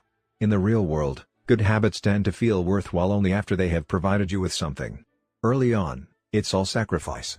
You've gone to the gym a few times, but you're not stronger or fitter or faster, at least, not in any noticeable sense. It's only months later, once you shed a few pounds or your arms gain some definition, that it becomes easier to exercise for its own sake. In the beginning, you need a reason to stay on track. This is why immediate rewards are essential. They keep you excited while the delayed rewards accumulate in the background. What we're really talking about here, when we're discussing immediate rewards, is the ending of a behavior. The ending of any experience is vital because we tend to remember it more than other phases. You want the ending of your habit to be satisfying. The best approach is to use reinforcement, which refers to the process of using an immediate reward to increase the rate of a behavior. Habit stacking, which we covered in Chapter 5, ties your habit to an immediate cue, which makes it obvious when to start. Reinforcement ties your habit to an immediate reward, which makes it satisfying when you finish. Immediate reinforcement can be especially helpful when dealing with habits of avoidance, which are behaviors you want to stop doing. It can be challenging to stick with habits like no frivolous purchases or no alcohol this month because nothing happens when you skip happy hour drinks or don't buy that pair of shoes. It can be hard to feel satisfied when there is no action in the first place. All you're doing is resisting temptation, and there isn't much satisfying about that. One solution is to turn the situation on its head. You want to make avoidance visible. Open a savings account and label it for something you want, maybe leather jacket. Whenever you pass on a purchase, put the same amount of money in the account. Skip your morning latte? Transfer $5. Pass on another month of Netflix? Move $10 over. It's like creating a loyalty program for yourself. The immediate reward of seeing yourself save money toward the leather jacket feels a lot better than being deprived. You are making it satisfying to do nothing. One of my readers and his wife used a similar setup. They wanted to stop eating out so much and start cooking together more.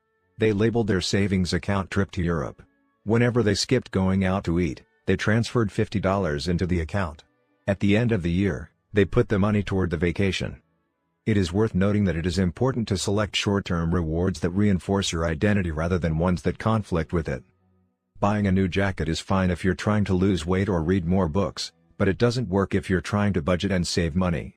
Instead, taking a bubble bath or going on a leisurely walk are good examples of rewarding yourself with free time, which aligns with your ultimate goal of more freedom and financial independence. Similarly, if your reward for exercising is eating a bowl of ice cream, then you're casting votes for conflicting identities, and it ends up being a wash. Instead, maybe your reward is a massage, which is both a luxury and a vote toward taking care of your body. Now the short-term reward is aligned with your long-term vision of being a healthy person. Eventually, as intrinsic rewards like a better mood, more energy, and reduced stress kick in, you'll become less concerned with chasing the secondary reward. The identity itself becomes the reinforcer. You do it because it's who you are and it feels good to be you. The more a habit becomes part of your life, the less you need outside encouragement to follow through. Incentives can start a habit. Identity sustains a habit. That said, it takes time for the evidence to accumulate and a new identity to emerge. Immediate reinforcement helps maintain motivation in the short term while you're waiting for the long-term rewards to arrive. In summary, a habit needs to be enjoyable for it to last.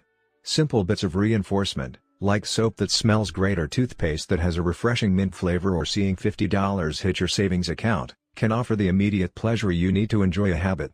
And change is easy when it is enjoyable. Chapter Summary. The fourth law of behavior change is make it satisfying. We are more likely to repeat a behavior when the experience is satisfying.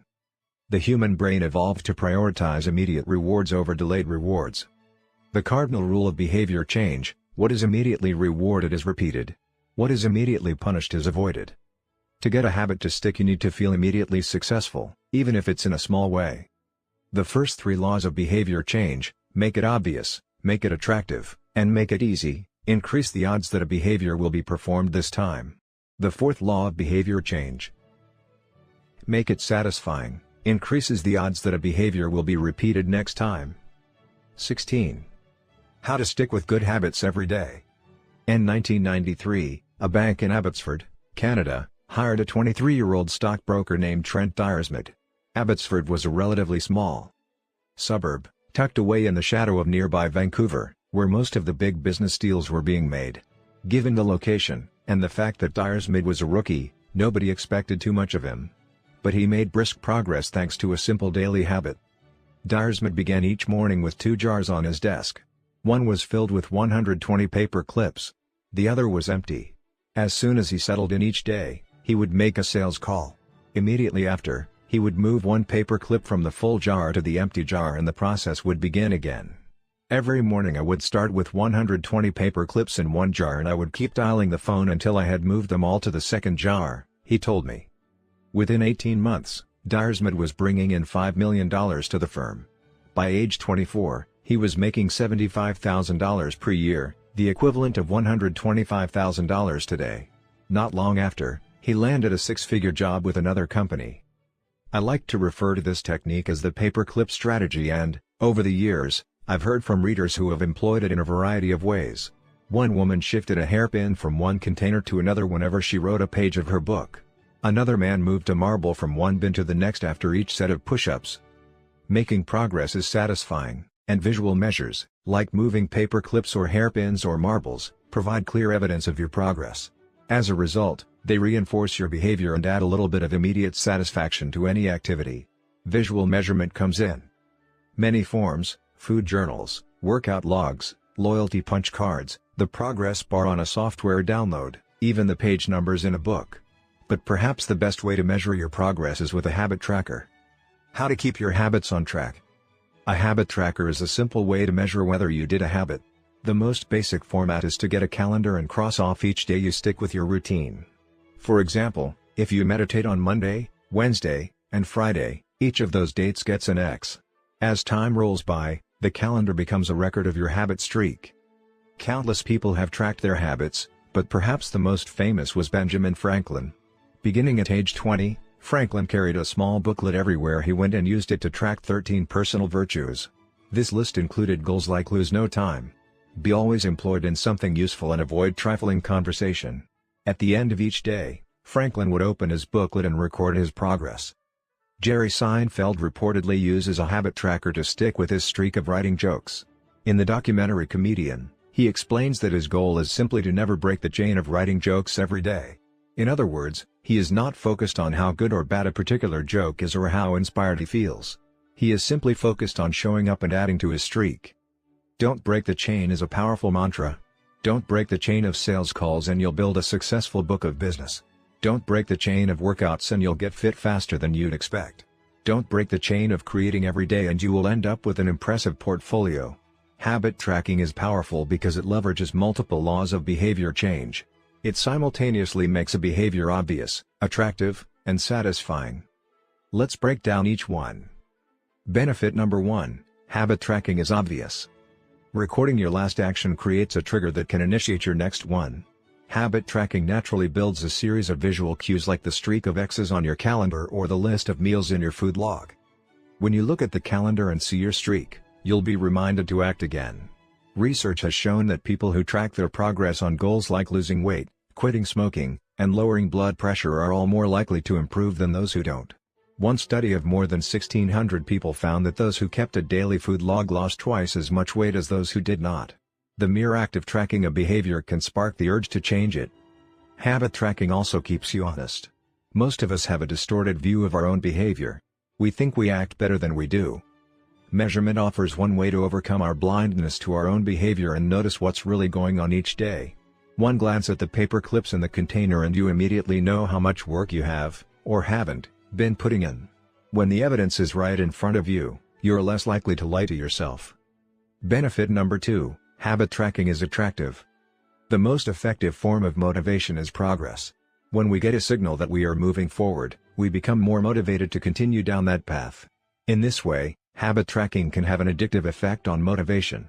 Each small win feeds your desire. This can be particularly powerful on a bad day.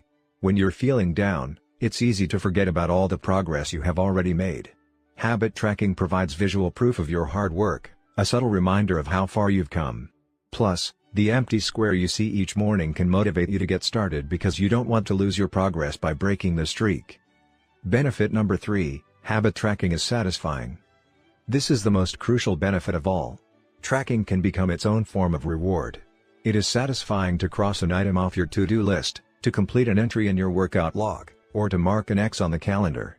It feels good to watch your results grow, the size of your investment portfolio, the length of your book manuscript, and if it feels good, then you're more likely to endure.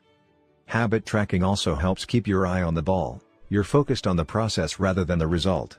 You're not fixated on getting six-pack abs, you're just trying to keep the streak alive and become the type of person who doesn't miss workouts. In summary, habit tracking, 1, creates a visual cue that can remind you to act, 2, is inherently motivating because you see the progress you are making and don't want to lose it, and 3, feels satisfying whenever you record another successful instance of your habit. Furthermore, habit tracking provides visual proof that you are casting votes for the type of person you wish to become, which is a delightful form of immediate and intrinsic gratification. You may be wondering, if habit tracking is so useful, why have I waited so long to talk about it? Despite all the benefits, I've left this discussion until now for a simple reason: many people resist the idea of tracking and measuring. It can feel like a burden because it forces you into two habits, the habit you're trying to build and the habit of tracking it. Counting calories sounds like a hassle when you're already struggling to follow a diet. Writing down every sales call seems tedious when you've got work to do. It feels easier to say, "I'll just eat less," or "I'll try harder," or "I'll remember to do it." People inevitably tell me things like, "I have a decision journal, but I wish I used it more," or "I recorded my workouts for a week, but then quit." I've been there myself. I once made a food log to track my calories. I managed to do it for one meal and then gave up. Tracking isn't for everyone, and there is no need to measure your entire life. But nearly anyone can benefit from it in some form, even if it's only temporary. What can we do to make tracking easier? First, whenever possible, measurement should be automated. You'll probably be surprised by how much you're already tracking without knowing it. Your credit card statement tracks how often you go out to eat. Your Fitbit registers how many steps you take and how long you sleep. Your calendar records how many new places you travel to each year. Once you know where to get the data, add a note to your calendar to review it each week or each month, which is more practical than tracking it every day. Second, manual tracking should be limited to your most important habits. It is better to consistently track one habit than to sporadically track 10. Finally, record each measurement immediately after the habit occurs. The completion of the behavior is the cue to write it down. This approach allows you to combine the habit stacking method mentioned in Chapter 5 with habit tracking. The habit stacking plus habit tracking formula is: after current habit, I will track my habit. After I hang up the phone from a sales call, I will move one paper clip over. After I finish each set at the gym, I will record it in my workout journal. After I put my plate in the dishwasher, I will write down what I ate. These tactics can make tracking your habits easier. Even if you aren't the type of person who enjoys recording your behavior, I think you'll find a few weeks of measurements to be insightful. It's always interesting to see how you've actually been spending your time. That said, every habit streak ends at some point. And, more important than any single measurement, is having a good plan for when your habits slide off track. How to recover quickly when your habits break down. No matter how consistent you are with your habits, it is inevitable that life will interrupt you at some point. Perfection is not possible. Before long, an emergency will pop up, you get sick or you have to travel for work or your family needs a little more of your time. Whenever this happens to me, I try to remind myself of a simple rule: never miss twice. If I miss one day, I try to get back into it as quickly as possible.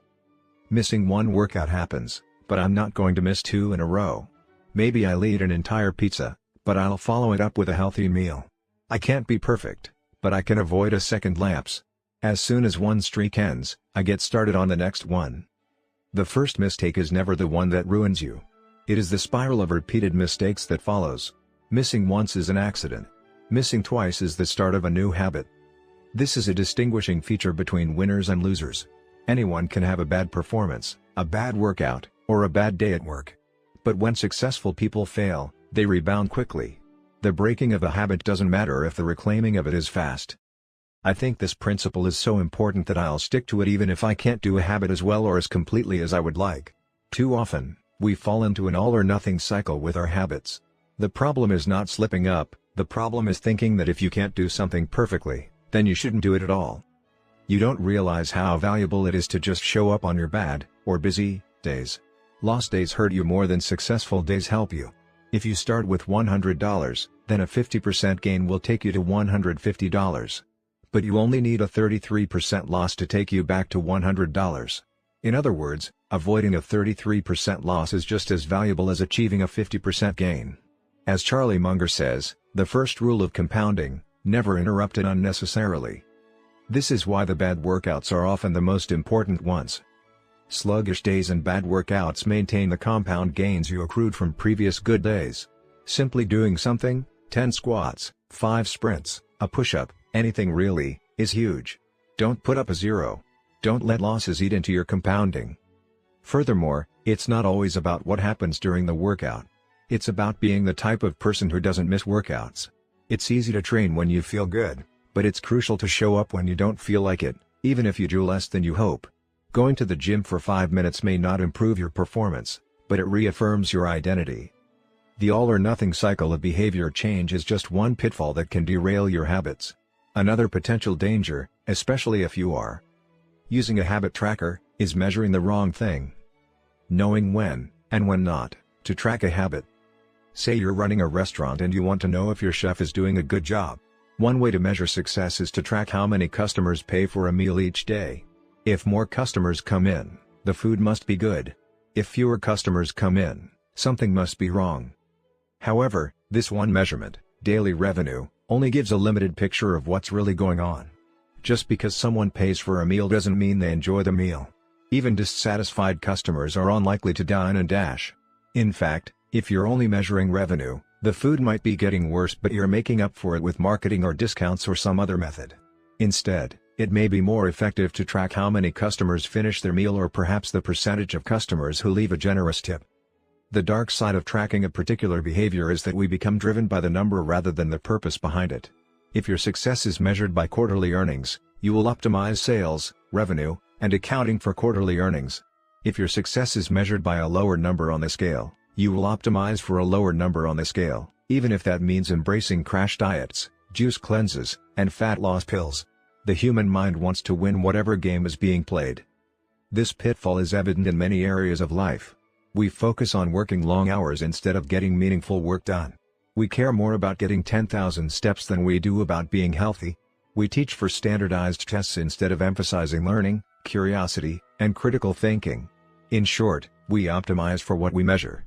When we choose the wrong measurement, we get the wrong behavior. This is sometimes referred to as Goodhart's Law. Named after the economist Charles Goodhart, the principle states, when a measure becomes a target, it ceases to be a good measure. Measurement is only useful when it guides you and adds context to a larger picture, not when it consumes you. Each number is simply one piece of feedback in the overall system.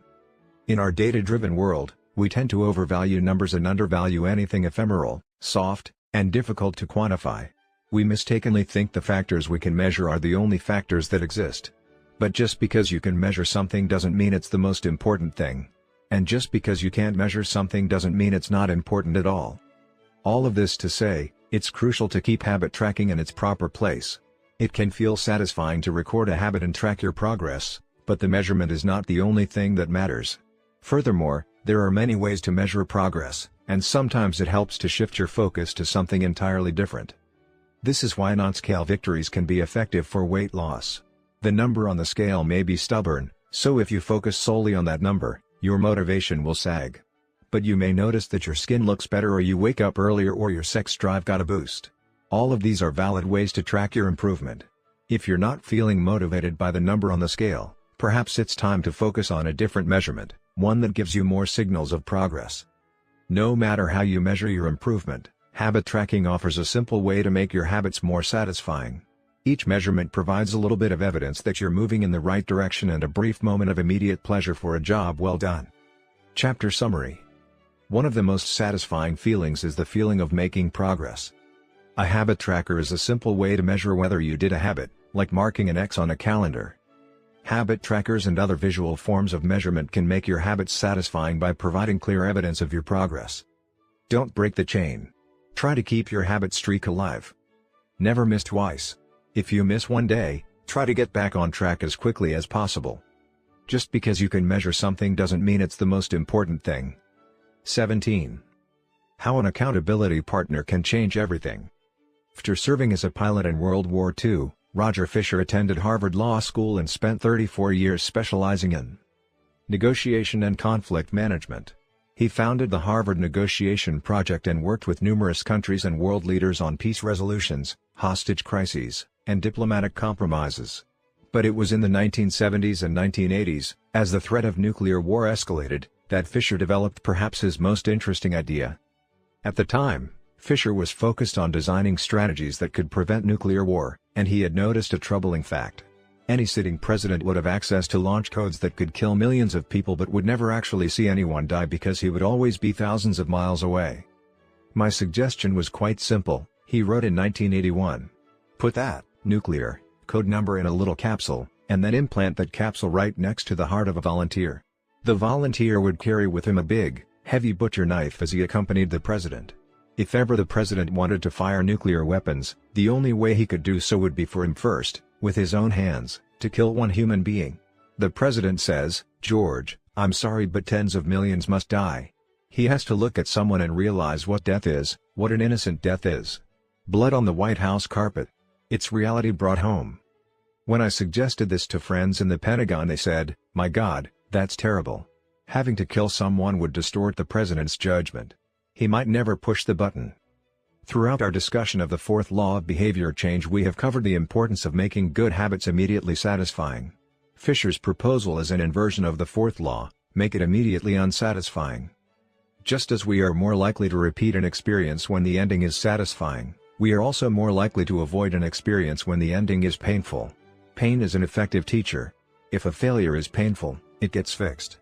If a failure is relatively painless, it gets ignored. The more immediate and more costly a mistake is, the faster you will learn from it. The threat of a bad review forces a plumber to be good at his job. The possibility of a customer never returning makes restaurants create good food. The cost of cutting the wrong blood vessel makes a surgeon master human anatomy uncut carefully. When the consequences are severe, people learn quickly. The more immediate the pain, the less likely the behavior. If you want to prevent bad habits and eliminate unhealthy behaviors, then adding an instant cost to the action is a great way to reduce their odds. We repeat bad habits because they serve us in some way, and that makes them hard to abandon. The best way I know to overcome this predicament is to increase the speed of the punishment associated with the behavior. There can't be a gap between the action and the consequences. As soon as actions incur an immediate consequence, behavior begins to change. Customers pay their bills on time when they are charged a late fee. Students show up to class when their grade is linked to attendance. We'll jump through a lot of hoops to avoid a little bit of immediate pain. There is, of course, a limit to this. If you're going to rely on punishment to change behavior, then the strength of the punishment must match the relative strength of the behavior it is trying to correct. To be productive, the cost of procrastination must be greater than the cost of action. To be healthy, the cost of laziness must be greater than the cost of exercise. Getting fined for smoking in a restaurant or failing to recycle adds consequence to an action. Behavior only shifts if the punishment is painful enough and reliably enforced. In general, the more local, tangible, concrete, and immediate the consequence, the more likely it is to influence individual behavior. The more global, intangible, vague, and delayed the consequence, the less likely it is to influence individual behavior. Thankfully, There is a straightforward way to add an immediate cost to any bad habit: create a habit contract. The habit contract. The first seatbelt law was passed in New York on December 1, 1984. At the time, just 14% of people in the United States regularly wore a seatbelt, but that was all about to change. Within 5 years, over half of the nation had seatbelt laws. Today, wearing a seatbelt is enforceable by law in 49 of the 50 states. And it's not just the legislation, the number of people wearing seatbelts has changed dramatically as well. In 2016, over 88% of Americans buckled up each time they got in a car. In just over 30 years, there was a complete reversal in the habits of millions of people. Laws and regulations are an example of how government can change our habits by creating a social contract. As a society, we collectively agree to abide by certain rules and then enforce them as a group. Whenever a new piece of legislation impacts behavior, seatbelt laws, banning smoking inside restaurants, mandatory recycling, it is an example of a social contract shaping our habits. The group agrees to act in a certain way, and if you don't follow along, you'll be punished. Just as governments use laws to hold citizens accountable, you can create a habit contract to hold yourself accountable. A habit contract is a verbal or written agreement in which you state your commitment to a particular habit and the punishment that will occur if you don't follow through. Then you find 1 or 2 people to act as your accountability partners and sign off on the contract with you. Brian Harris, an entrepreneur from Nashville, Tennessee, was the first person I saw put this strategy into action. Shortly after the birth of his son, Harris realized he wanted to shed a few pounds. He wrote up a habit contract between himself, his wife, and his personal trainer. The first version read, Brian's #1 objective for Q1 of 2017 is to start eating correctly again so he feels better, looks better, and is able to hit his long-term goal of 200 pounds at 10% body fat. Below that statement, Harris laid out a roadmap for achieving his ideal outcome. Phase #1, get back to a strict slow-carb diet in Q1. Phase #2, start a strict macronutrient tracking program in Q2. Phase #3, refine and maintain the details of his diet and workout program in Q3. Finally, he wrote out each of the daily habits that would get him to his goal. For example, write down all food that he consumes each day and weigh himself each day. And then he listed the punishment if he failed. If Brian doesn't do these 2 items, then the following consequence will be enforced: he will have to dress up each workday and each Sunday morning for the rest of the quarter. Dress up is defined as not wearing jeans, t-shirts, hoodies, or shorts. He will also give Joey, his trainer, $200 to use as he sees fit if he misses 1 day of logging food. At the bottom of the page, Harris, his wife, and his trainer all signed the contract. My initial reaction was that a contract like this seemed overly formal and unnecessary, especially the signatures. But Harris convinced me that signing the contract was an indication of seriousness. Anytime I skip this part, he said, I start slacking almost immediately. 3 months later, after hitting his targets for Q1, Harris upgraded his goals. The consequences escalated, too. If he missed his carbohydrate and protein targets, he had to pay his trainer $100. And if he failed to weigh himself, he had to give his wife $500 to use as she saw fit. Perhaps most painfully, if he forgot to run sprints, he had to dress up for work every day and wear an Alabama hat the rest of the quarter, the bitter rival of his beloved Auburn team. The strategy worked. With his wife and trainer acting as accountability partners and with the habit contract clarifying exactly what to do each day, Harris lost the weight. To make bad habits unsatisfying, your best option is to make them painful in the moment. Creating a habit contract is a straightforward way to do exactly that. Even if you don't want to create a full-blown habit contract, simply having an accountability partner is useful. The comedian Margaret Cho writes a joke or song every day. She does the Song a Day challenge with a friend, which helps them both stay accountable. Knowing that someone is watching can be a powerful motivator. You are less likely to procrastinate or give up because there is an immediate cost. If you don't follow through, perhaps they'll see you as untrustworthy or lazy. Suddenly, you are not only failing to uphold your promises to yourself, but also failing to uphold your promises to others. You can even automate this process. Thomas Frank, an entrepreneur in Boulder, Colorado, wakes up at 5:55 each morning. And if he doesn't, he has a tweet automatically scheduled that says, "It's 6:10 and I'm not up because I'm lazy. Reply to this for $5 via PayPal, limit 5, assuming my alarm didn't malfunction." We are always trying to present our best selves to the world. We comb our hair and brush our teeth and dress ourselves carefully because we know these habits are likely to get a positive reaction. We want to get good grades and graduate from top schools to impress potential employers and mates and our friends and family. We care about the opinions of those around us because it helps if others like us. This is precisely why getting an accountability partner or signing a habit contract can work so well. Chapter Summary. The inversion of the fourth law of behavior changes make it unsatisfying. We are less likely to repeat a bad habit if it is painful or unsatisfying. An accountability partner can create an immediate cost to an action. We care deeply about what others think of us, and we do not want others to have a lesser opinion of us. A habit contract can be used to add a social cost to any behavior. It makes the costs of violating your promises public and painful. Knowing that someone else is watching you can be a powerful motivator. How to create a good habit.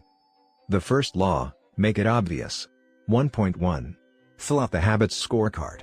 Write down your current habits to become aware of them. 1.2. Use implementation intentions, I will, behavior, at, time, in, location. 1.3. Use habit stacking, after, current habit, I will, new habit. 1.4. Design your environment. Make the cues of good habits obvious and visible. The second law, make it attractive. 2.1. Use temptation bundling. Pair an action you want to do with an action you need to do. 2.2. Join a culture where your desired behavior is the normal behavior. 2.3. Create a motivation ritual. Do something you enjoy immediately before a difficult habit. The third law, make it easy. 3.1. Reduce friction. Decrease the number of steps between you and your good habits. 3.2. Prime the environment. Prepare your environment to make future actions easier. 3.3. Master the decisive moment. Optimize the small choices that deliver outsized impact. 3.4. Use the 2-minute rule. Downscale your habits until they can be done in 2 minutes or less. 3.5. Automate your habits. Invest in technology and one-time purchases that lock in future behavior. The fourth law, make it satisfying. 4.1. Use reinforcement. Give yourself an immediate reward when you complete your habit. 4.2. Make doing nothing enjoyable. When avoiding a bad habit, design a way to see the benefits. 4.3. Use a habit tracker. Keep track of your habit streak and don't break the chain. 4.4. Never miss twice. When you forget to do a habit, make sure you get back on track immediately. How to break a bad habit. Inversion of the first law, make it invisible. 1.5. Reduce exposure. Remove the cues of your bad habits from your environment. Inversion of the second law, make it unattractive. 2.4. Reframe your mindset. Highlight the benefits of avoiding your bad habits. Inversion of the third law, make it difficult. 3.6. Increase friction. Increase the number of steps between you and your bad habits. 3.7. Use a commitment device. Restrict your future choices to the ones that benefit you. Inversion of the fourth law, make it unsatisfying. 4.5. Get an accountability partner. Ask someone to watch your behavior. 4.6. Create a habit contract. Make the costs of your bad habits public and painful. You can download a printable version of this habits cheat sheet at atomichabits.com/cheat sheet. Advanced tactics. How to go from being merely good to being truly great. 18. The truth about talent, when genes matter and when they don't. Any people are familiar with Michael Phelps, who is widely considered to be one of the greatest athletes in history. Phelps has won more Olympic medals not only than any swimmer but also more than any Olympian in any sport. Fewer people know the name Hicham El Guerrouj, but he was a fantastic athlete in his own right. El Guerrouj is a Moroccan runner who holds 2 Olympic gold medals and is one of the greatest middle-distance runners of all time. For many years, he held the world record in the mile, 1,500-meter, and 2,000-meter races. At the Olympic Games in Athens, Greece, in 2004, he won gold in the 1,500-meter and 5,000-meter races. These two athletes are wildly different in many ways. For starters, one competed on land and the other in water, but most notably, they differ significantly in height. El Guerrouj is 5 feet, 9 inches tall. Phelps is 6 feet, 4 inches tall. Despite this 7-inch difference in height, the two men are identical in one respect. Michael Phelps and Hicham El Guerrouj wear the same length inseam on their pants. How is this possible? Phelps has relatively short legs for his height and a very long torso, the perfect build for swimming. El Garouge has incredibly long legs and a short upper body, an ideal frame for distance running. Now, imagine if these world-class athletes were to switch sports. Given his remarkable athleticism, could Michael Phelps become an Olympic-caliber distance runner with enough training? It's unlikely. At peak fitness, Phelps weighed 194 pounds, which is 40% heavier than El Garouge, who competed at an ultralight 138 pounds. Taller runners are heavier runners, and every extra pound is a curse when it comes to distance running. Against elite competition, Phelps would be doomed from the start. Similarly, El Garouge might be one of the best runners in history, but it's doubtful he would ever qualify for the Olympics as a swimmer. Since 1976, the average height of Olympic gold medalists in the men's 1,500-meter run is 5 feet, 10 inches. In comparison, the average height of Olympic gold medalists in the men's 100-meter freestyle swim is 6 feet, 4 inches. Swimmers tend to be tall and have long backs and arms, which are ideal for pulling through the water. El Garouge would be at a severe disadvantage before he ever touched the pool. The secret to maximizing your odds of success is to choose the right field of competition. This is just as true with habit change as it is with sports and business. Habits are easier to perform, and more satisfying to stick with, when they align with your natural inclinations and abilities. Like Michael Phelps in the pool or Hicham El Garouge on the track, you want to play a game where the odds are in your favor. Embracing this strategy requires the acceptance of the simple truth that people are born with different abilities. Some people don't like to discuss this fact. On the surface, your genes seem to be fixed, and it's no fun to talk about things you cannot control. Plus, phrases like biological determinism makes it sound like certain individuals are destined for success and others doomed to failure. But this is a short-sighted view of the influence of genes on behavior. The strength of genetics is also their weakness. Genes cannot be easily changed, which means they provide a powerful advantage in favorable circumstances and a serious disadvantage in unfavorable circumstances. If you want to dunk a basketball, being 7 feet tall is very useful. If you want to perform a gymnastics routine, being 7 feet tall is a great hindrance. Our environment determines the suitability of our genes and the utility of our natural talents. When our environment changes, so do the qualities that determine success. This is true not just for physical characteristics but for mental ones as well. I'm smart if you ask me about habits and human behavior. Not so much when it comes to knitting, rocket propulsion, or guitar chords. Competence is highly dependent on context. The people at the top of any competitive field are not only well trained, they are also well suited to the task. And this is why, if you want to be truly great, selecting the right place to focus is crucial. In short, genes do not determine your destiny. They determine your areas of opportunity. As physician Gabor Mate notes, genes can predispose, but they don't predetermine. The areas where you are genetically predisposed to success are the areas where habits are more likely to be satisfying. The key is to direct your effort toward areas that both excite you and match your natural skills, to align your ambition with your ability.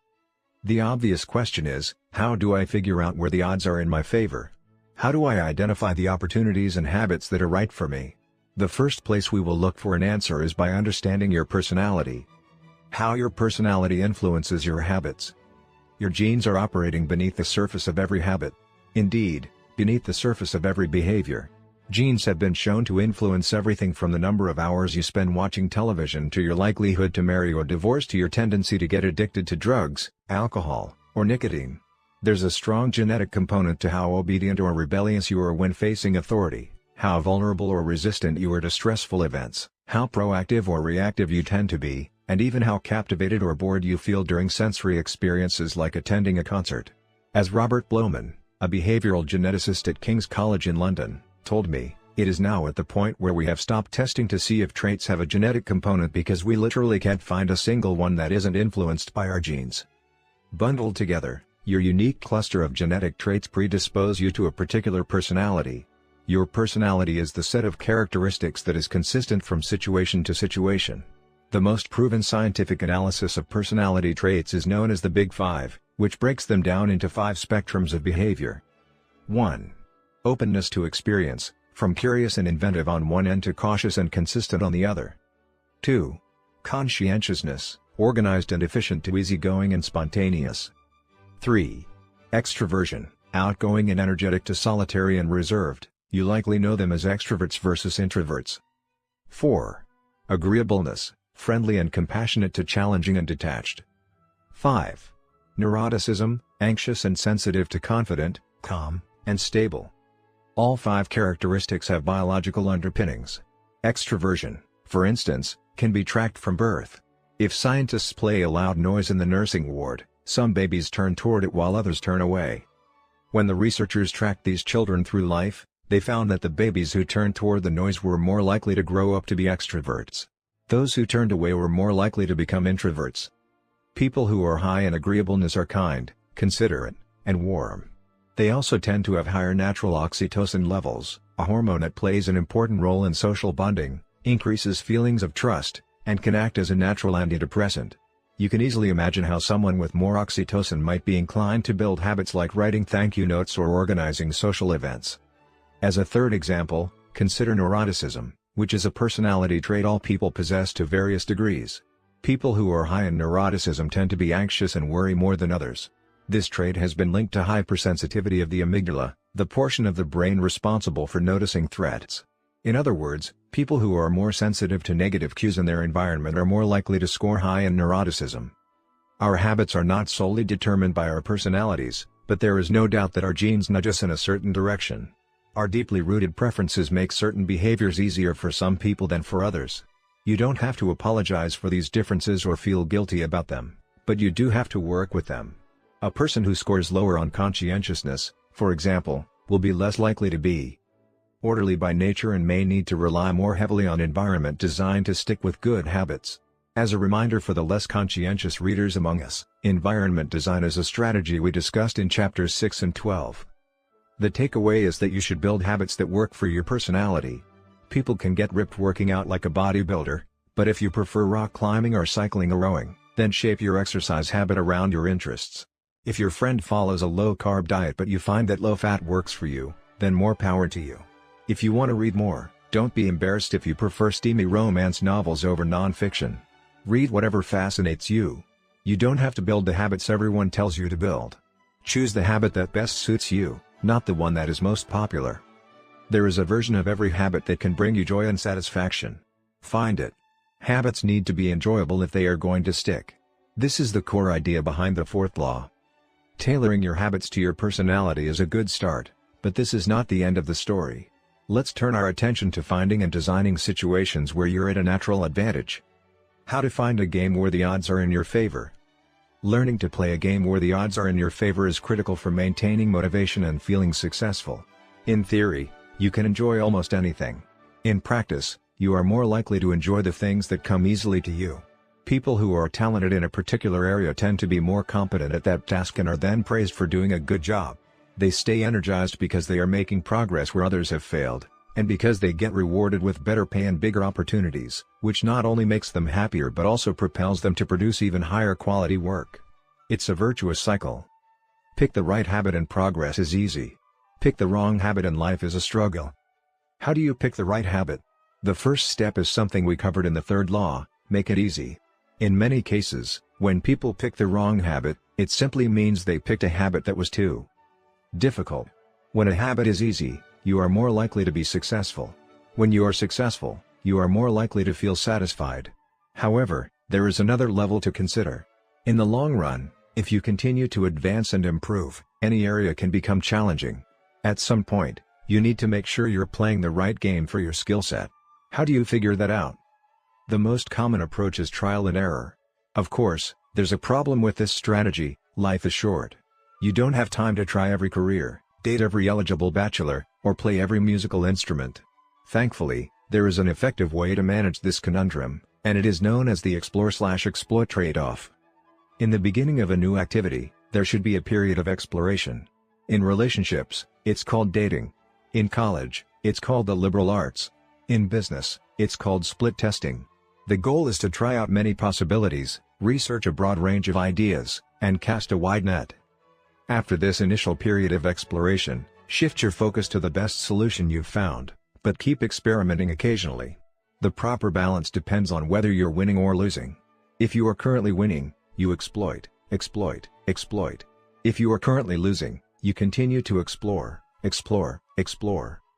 In the long run, it is probably most effective to work on the strategy that seems to deliver the best results about 80 to 90% of the time and keep exploring with the remaining 10 to 20%. Google famously asks employees to spend 80% of the workweek on their official job and 20% on projects of their choice, which has led to the creation of blockbuster products like AdWords and Gmail. The optimal approach also depends on how much time you have. If you have a lot of time, like someone at the beginning of their career, it makes more sense to explore because once you find the right thing, you still have a good amount of time to exploit it. If you're pressed for time, say, as you come up on the deadline for a project, you should implement the best solution you've found so far and get some results. As you explore different options, there are a series of questions you can ask yourself to continually narrow in on the habits and areas that will be most satisfying to you. What feels like fun to me, but work to others? The mark of whether you are made for a task is not whether you love it but whether you can handle the pain of the task easier than most people. When are you enjoying yourself while other people are complaining? The work that hurts you less than it hurts others is the work you were made to do. What makes me lose track of time? Flow is the mental state you enter when you are so focused on the task at hand that the rest of the world fades away. This blend of happiness and peak performance is what athletes and performers experience when they are in the zone. It is nearly impossible to experience a flow state and not find the task satisfying at least to some degree. Where do I get greater returns than the average person? We are continually comparing ourselves to those around us, and a behavior is more likely to be satisfying when the comparison is in our favor. When I started writing at jamesclear.com, my email list grew very quickly. I wasn't quite sure what I was doing well, but I knew that results seemed to be coming faster for me than for some of my colleagues, which motivated me to keep writing. What comes naturally to me? For just a moment, ignore what you have been taught. Ignore what society has told you. Ignore what others expect of you. Look inside yourself and ask, what feels natural to me? When have I felt alive? When have I felt like the real me? No internal judgments or people-pleasing. No second-guessing or self-criticism. Just feelings of engagement and enjoyment. Whenever you feel authentic and genuine, you are headed in the right direction. To be honest, some of this process is just luck. Michael Phelps and Hisham El Garouj were lucky to be born with a rare set of abilities that are highly valued by society and to be placed in the ideal environment for those abilities. We all have limited time on this planet, and the truly great among us are the ones who not only work hard but also have the good fortune to be exposed to opportunities that favor us. But what if you don't want to leave it up to luck? If you can't find a game where the odds are stacked in your favor, create one. Scott Adams, the cartoonist behind Dilbert, says, everyone has at least a few areas in which they could be in the top 25% with some effort. In my case, I can draw better than most people, but I'm hardly an artist. And I'm not any funnier than the average stand-up comedian who never makes it big, but I'm funnier than most people.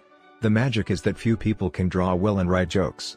It's the combination of the two that makes what I do so rare. And when you add in my business background, suddenly I had a topic that few cartoonists could hope to understand without living it. When you can't win by being better, you can win by being different. By combining your skills, you reduce the level of competition, which makes it easier to stand out. You can shortcut the need for a genetic advantage, or for years of practice, by rewriting the rules.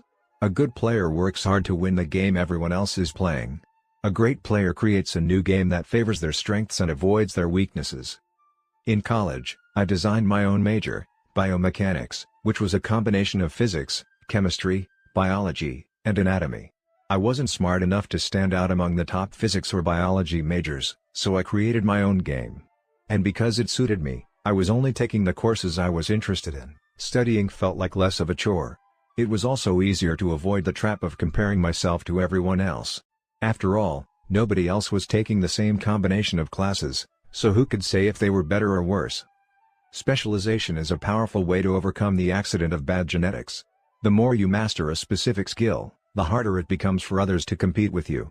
Many bodybuilders are stronger than the average arm wrestler, but even a massive bodybuilder may lose at arm wrestling because the arm wrestling champ has very specific strength. Even if you're not the most naturally gifted, you can often win by being the best in a very narrow category. Boiling water will soften a potato but harden an egg. You can't control whether you're a potato or an egg, but you can decide to play a game where it's better to be hard or soft. If you can find a more favorable environment, you can transform the situation from one where the odds are against you to one where they're in your favor. How to get the most out of your genes. Our genes do not eliminate the need for hard work. They clarify it. They tell us what to work hard on. Once we realize our strengths, we know where to spend our time and energy. We know which types of opportunities to look for and which types of challenges to avoid. The better we understand our nature, the better our strategy can be. Biological differences matter. Even so, it's more productive to focus on whether you are fulfilling your own potential than comparing yourself to someone else. The fact that you have a natural limit to any specific ability has nothing to do with whether you are reaching the ceiling of your capabilities. People get so caught up in the fact that they have limits that they rarely exert the effort required to get close to them. Furthermore, genes can't make you successful if you're not doing the work. Yes, it's possible that the ripped trainer at the gym has better genes, but if you haven't put in the same reps, it's impossible to say if you have been dealt a better or worse genetic hand. Until you work as hard as those you admire, don't explain away their success as luck. In summary, one of the best ways to ensure your habits remain satisfying over the long run is to pick behaviors that align with your personality and skills. Work hard on the things that come easy. Chapter Summary. The secret to maximizing your odds of success is to choose the right field of competition. Pick the right habit and progress is easy. Pick the wrong habit and life is a struggle. Genes cannot be easily changed, which means they provide a powerful advantage in favorable circumstances and a serious disadvantage in unfavorable circumstances. Habits are easier when they align with your natural abilities. Choose the habits that best suit you. Play a game that favors your strengths.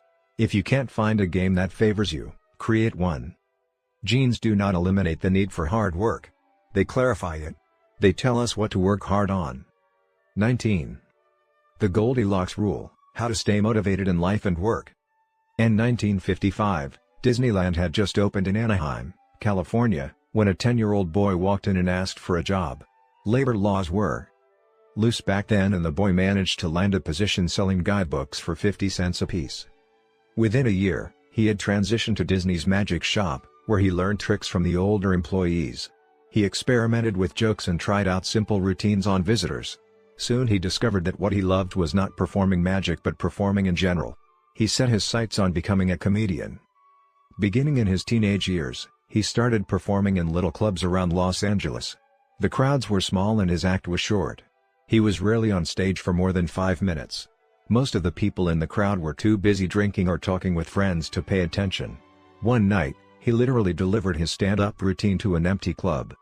It wasn't glamorous work, but there was no doubt he was getting better. His first routines would only last 1 or 2 minutes. By high school, his material had expanded to include a 5-minute act and, a few years later, a 10-minute show. At 19, he was performing weekly for 20 minutes at a time. He had to read 3 poems during the show just to make the routine long enough, but his skills continued to progress. He spent another decade experimenting, adjusting, and practicing. He took a job as a television writer and, gradually, he was able to land his own appearances on talk shows. By the mid-1970s, he had worked his way into being a regular guest on The Tonight Show and Saturday Night Live.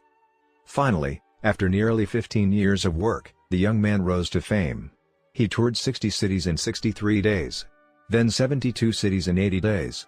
Then 85 cities in 90 days. He had 18,695 people attend one show in Ohio. Another 45,000 tickets were sold for his 3-day show in New York. He catapulted to the top of his genre and became one of the most successful comedians of his time. His name is Steve Martin. Martin's story offers a fascinating perspective on what it takes to stick with habits for the long run. Comedy is not for the timid. It is hard to imagine a situation that would strike fear into the hearts of more people than performing alone on stage and failing to get a single laugh. And yet Steve Martin faced this fear every week for 18 years. In his words, 10 years spent learning, 4 years spent refining, and 4 years is a wild success. Why is it that some people, like Martin, stick with their habits, whether practicing jokes or drawing cartoons or playing guitar, while most of us struggle to stay motivated? How do we design habits that pull us in rather than ones that fade away? Scientists have been studying this question for many years.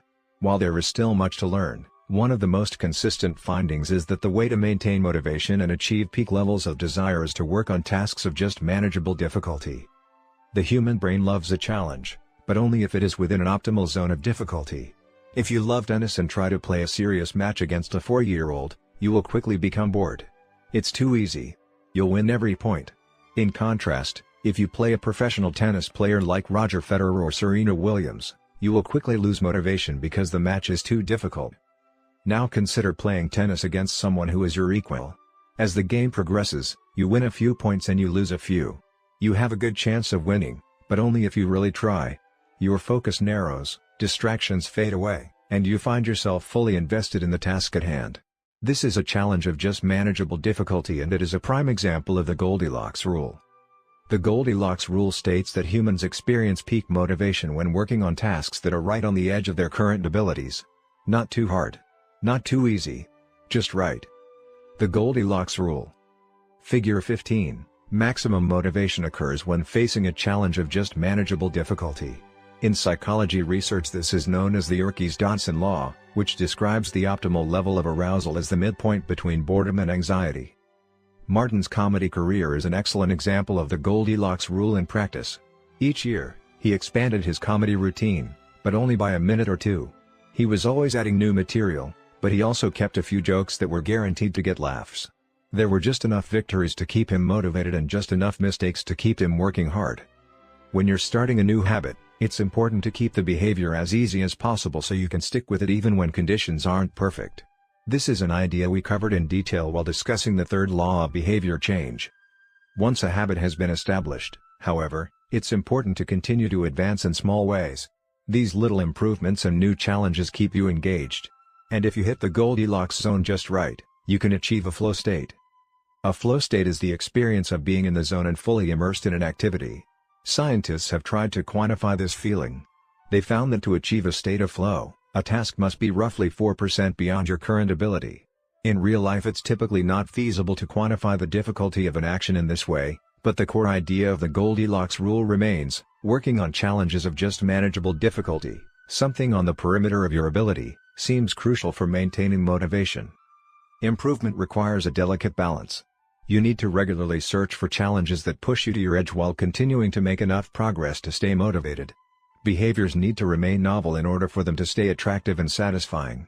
Without variety, we get bored. And boredom is perhaps the greatest villain on the quest for self-improvement. How to stay focused when you get bored working on your goals. After my baseball career ended, I was looking for a new sport. I joined a weightlifting team, and one day an elite coach visited our gym. He had worked with thousands of athletes during his long career, including a few Olympians. I introduced myself and we began talking about the process of improvement. "What's the difference between the best athletes and everyone else?" I asked. "What do the really successful people do that most don't?" He mentioned the factors you might expect: genetics, luck, talent. But then he said something I wasn't expecting: at some point it comes down to who can handle the boredom of training every day, doing the same lifts over and over and over. His answer surprised me because it's a different way of thinking about work ethic. People talk about getting amped up to work on their goals. Whether it's business or sports or art, you hear people say things like, "It all comes down to passion," or, "You have to really want it." As a result, many of us get depressed when we lose focus or motivation because we think that successful people have some bottomless reserve of passion. But this coach was saying that really successful people feel the same lack of motivation as everyone else. The difference is that they still find a way to show up despite the feelings of boredom. Mastery requires practice. But the more you practice something, the more boring and routine it becomes. Once the beginner gains have been made and we learn what to expect, our interest starts to fade. Sometimes it happens even faster than that. All you have to do is hit the gym a few days in a row or publish a couple of blog posts on time, and letting one day slip doesn't feel like much. Things are going well. It's easy to rationalize taking a day off because you're in a good place. The greatest threat to success is not failure but boredom. We get bored with habits because they stop delighting us. The outcome becomes expected. And as our habits become ordinary, we start derailing our progress to seek novelty. Perhaps this is why we get caught up in a never-ending cycle, jumping from one workout to the next, one diet to the next, one business idea to the next. As soon as we experience the slightest dip in motivation, we begin seeking a new strategy, even if the old one was still working. As Machiavelli noted, men desire novelty to such an extent that those who are doing well wish for a change as much as those who are doing badly. Perhaps this is why many of the most habit-forming products are those that provide continuous forms of novelty. Video games provide visual novelty. Porn provides sexual novelty. Junk foods provide culinary novelty. Each of these experiences offer continual elements of surprise. In psychology, this is known as a variable reward. Slot machines are the most common real-world example. A gambler hits the jackpot every now and then, but not at any predictable interval. The pace of rewards varies. This variance leads to the greatest spike of dopamine, enhances memory recall, and accelerates habit formation. Variable rewards won't create a craving, that is, you can't take a reward people are uninterested in, give it to them at a variable interval, and hope it will change their mind, but they are a powerful way to amplify the cravings we already experience because they reduce boredom. The sweet spot of desire occurs at a 50-50 split between success and failure. Half of the time you get what you want. Half of the time you don't. You need just enough winning to experience satisfaction and just enough wanting to experience desire. This is one of the benefits of following the Goldilocks rule. If you're already interested in a habit, working on challenges of just manageable difficulty is a good way to keep things interesting. Of course, not all habits have a variable reward component, and you wouldn't want them to. If Google only delivered a useful search result some of the time, I would switch to a competitor pretty quickly. If Uber only picked up half of my trips, I doubt I'd be using that service much longer. And if I flossed my teeth each night and only sometimes ended up with a clean mouth, I think I'd skip it. Variable rewards or not, no habit will stay interesting forever. At some point, everyone faces the same challenge on the journey of self-improvement: you have to fall in love with boredom. We all have goals that we would like to achieve and dreams that we would like to fulfill, but it doesn't matter what you are trying to become better at. If you only do the work when it's convenient or exciting, then you'll never be consistent enough to achieve remarkable results. I can guarantee that if you manage to start a habit and keep sticking to it, there will be days when you feel like quitting. When you start a business, there will be days when you don't feel like showing up. When you're at the gym, there will be sets that you don't feel like finishing. When it's time to write, there will be days that you don't feel like typing. But stepping up when it's annoying or painful or draining to do so, that's what makes the difference between a professional and an amateur. Professionals stick to the schedule, amateurs let life get in the way. Professionals know it is important to them and work toward it with purpose, amateurs get pulled off course by the urgencies of life. David Kane, an author and meditation teacher, encourages his students to avoid being fair-weather meditators. Similarly, you don't want to be a fair-weather athlete or a fair-weather writer or a fair-weather anything. When a habit is truly important to you, you have to be willing to stick to it in any mood. Professionals take action even when the mood isn't right. They might not enjoy it, but they find a way to put the reps in. There have been a lot of sets that I haven't felt like finishing, but I've never regretted doing the workout. There have been a lot of articles I haven't felt like writing, but I've never regretted publishing on schedule. There have been a lot of days I've felt like relaxing, but I've never regretted showing up and working on something that was important to me. The only way to become excellent is to be endlessly fascinated by doing the same thing over and over. You have to fall in love with boredom. Chapter Summary. The Goldilocks rule states that humans experience peak motivation when working on tasks that are right on the edge of their current abilities. The greatest threat to success is not failure but boredom. As habits become routine, they become less interesting and less satisfying. We get bored. Anyone can work hard when they feel motivated. It's the ability to keep going when work isn't exciting that makes the difference. Professionals stick to the schedule, amateurs let life get in the way. 20. The downside of creating good habits. Habits create the foundation for mastery. In chess, it is only after the basic movements of the pieces have become automatic that a player can focus on the next level of the game. Each chunk of information that is memorized opens up the mental space for more effortful thinking. This is true for any endeavor. When you know the simple movements so well that you can perform them without thinking, you are free to pay attention to more advanced details. In this way, habits are the backbone of any pursuit of excellence. However, the benefits of habits come at a cost. At first, each repetition develops fluency, speed, and skill. But then, as a habit becomes automatic, you become less sensitive to feedback. You fall into mindless repetition.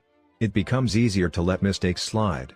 When you can do it good enough on autopilot, you stop thinking about how to do it better. The upside of habits is that we can do things without thinking. The downside of habits is that you get used to doing things a certain way and stop paying attention to little errors. You assume you're getting better because you're gaining experience. In reality, you are merely reinforcing your current habits, not improving them. In fact, some research has shown that once a skill has been mastered, there is usually a slight decline in performance over time. Usually, This minor dip in performance is no cause for worry. You don't need a system to continuously improve how well you brush your teeth or tie your shoes or make your morning cup of tea. With habits like these, good enough is usually good enough. The less energy you spend on trivial choices, the more you can spend it on what really matters. However, when you want to maximize your potential and achieve elite levels of performance, you need a more nuanced approach. You can't repeat the same things blindly and expect to become exceptional. Habits are necessary, but not sufficient for mastery. What you need is a combination of automatic habits and deliberate practice. Habits plus deliberate practice equals mastery. To become great, certain skills do need to become automatic. Basketball players need to be able to dribble without thinking before they can move on to mastering layups with their non-dominant hand. Surgeons need to repeat the first incision so many times that they could do it with their eyes closed, so that they can focus on the hundreds of variables that arise during surgery. But after one habit has been mastered, you have to return to the effortful part of the work and begin building the next habit. Mastery is the process of narrowing your focus to a tiny element of success, repeating it until you have internalized the skill, and then using this new habit as the foundation to advance to the next frontier of your development.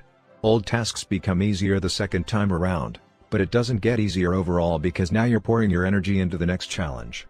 Each habit unlocks the next level of performance. It's an endless cycle.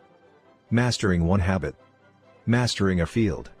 Figure 16. The process of mastery requires that you progressively layer improvements on top of one another, each habit building upon the last until a new level of performance has been reached and a higher range of skills has been internalized. Although habits are powerful, what you need is a way to remain conscious of your performance over time, so you can continue to refine and improve.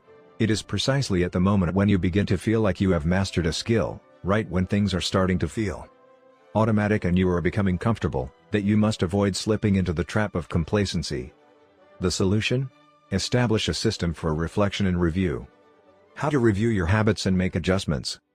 In 1986, the Los Angeles Lakers had one of the most talented basketball teams ever assembled, but they are rarely remembered that way.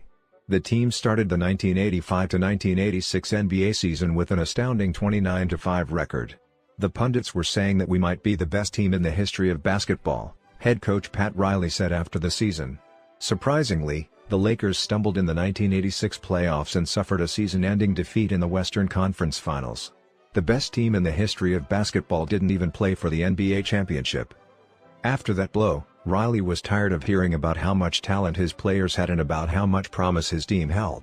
He didn't want to see flashes of brilliance followed by a gradual fade in performance. He wanted the Lakers to play up to their potential, night after night. In the summer of 1986, he created a plan to do exactly that, a system that he called the Career Best Effort Program or CBE. When players first joined the Lakers, Riley explained, we tracked their basketball statistics all the way back to high school. I call this taking their number. We look for an accurate gauge of what a player can do, then build him into our plan for the team, based on the notion that he will maintain and then improve upon his averages. After determining a player's baseline level of performance, Riley added a key step. He asked each player to improve their output by at least 1% over the course of the season. If they succeeded, it would be a CBE, or Career Best Effort. Similar to the British cycling team that we discussed in Chapter 1, the Lakers sought peak performance by getting slightly better each day.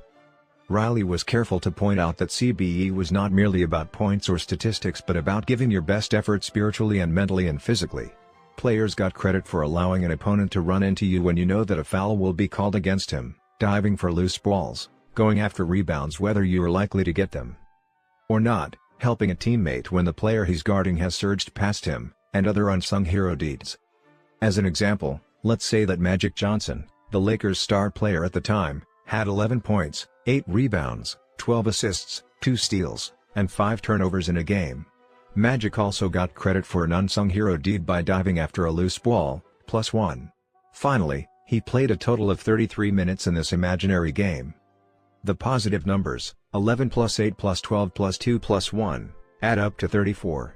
Then, we subtract the 5 turnovers, 34 to 5, to get 29. Finally, we divide 29 by 33 minutes played. 2933 equals 0.879. Magic's CBE number here would be 879. This number was calculated for all of a player's games, and it was the average CBE that a player was asked to improve by 1% over the season. Riley compared each player's current CBE to not only their past performances but also those of other players in the league. As Riley put it, "We rank team members alongside league opponents who play the same position and have similar role definitions." Sports writer Jackie McMullen noted, "Riley trumpeted the top performers in the league in bold lettering on the blackboard each week and measured them against the corresponding players on his own roster.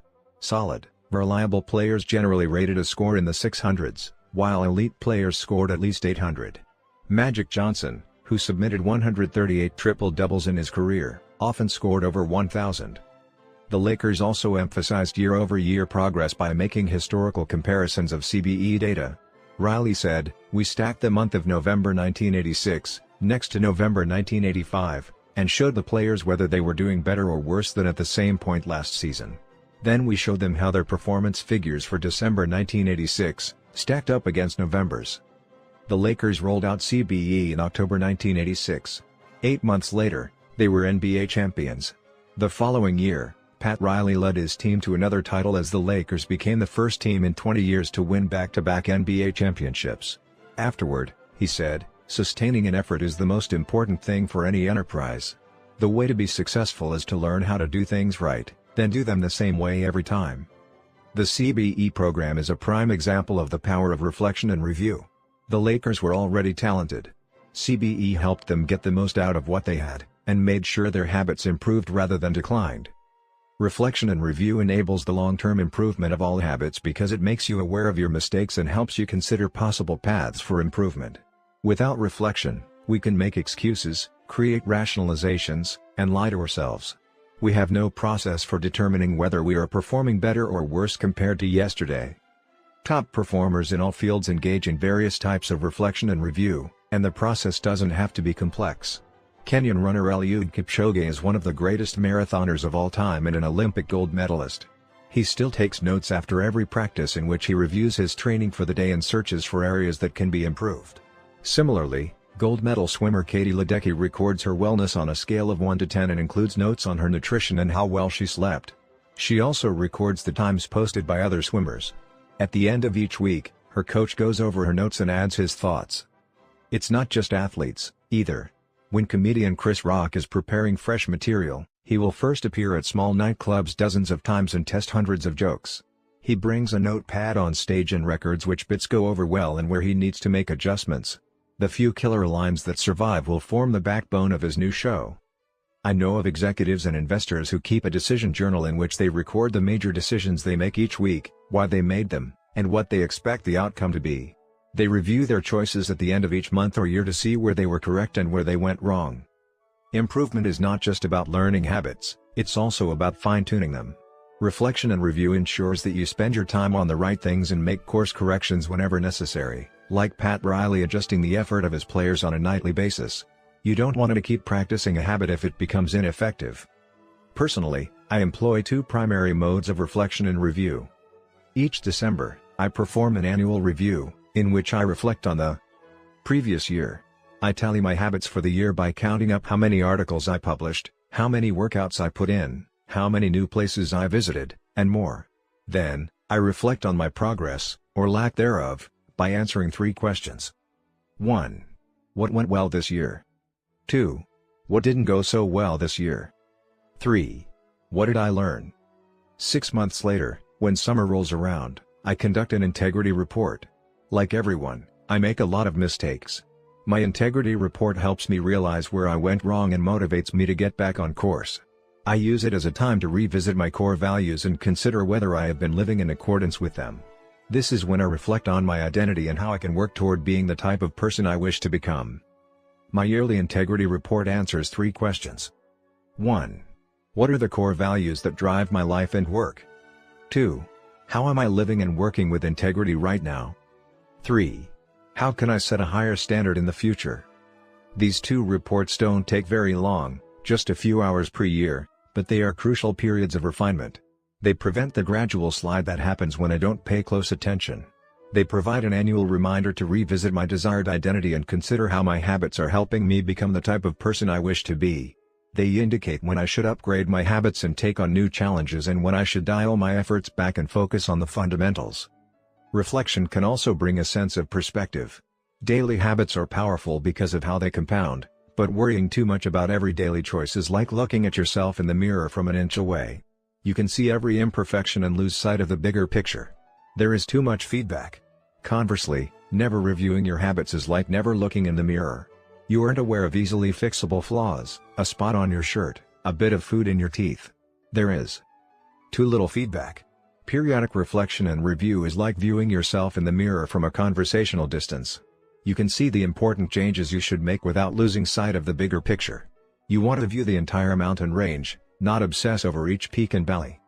Finally, reflection and review offers an ideal time to revisit one of the most important aspects of behavior change, identity. How to break the beliefs that hold you back. In the beginning, repeating a habit is essential to build up evidence of your desired identity. As you latch on to that new identity, however, those same beliefs can hold you back from the next level of growth. When working against you, your identity creates a kind of pride that encourages you to deny your weak spots and prevents you from truly growing. This is one of the greatest downsides of building habits. The more sacred an idea is to us, that is, the more deeply it is tied to our identity, the more strongly we will defend it against criticism. You see this in every industry.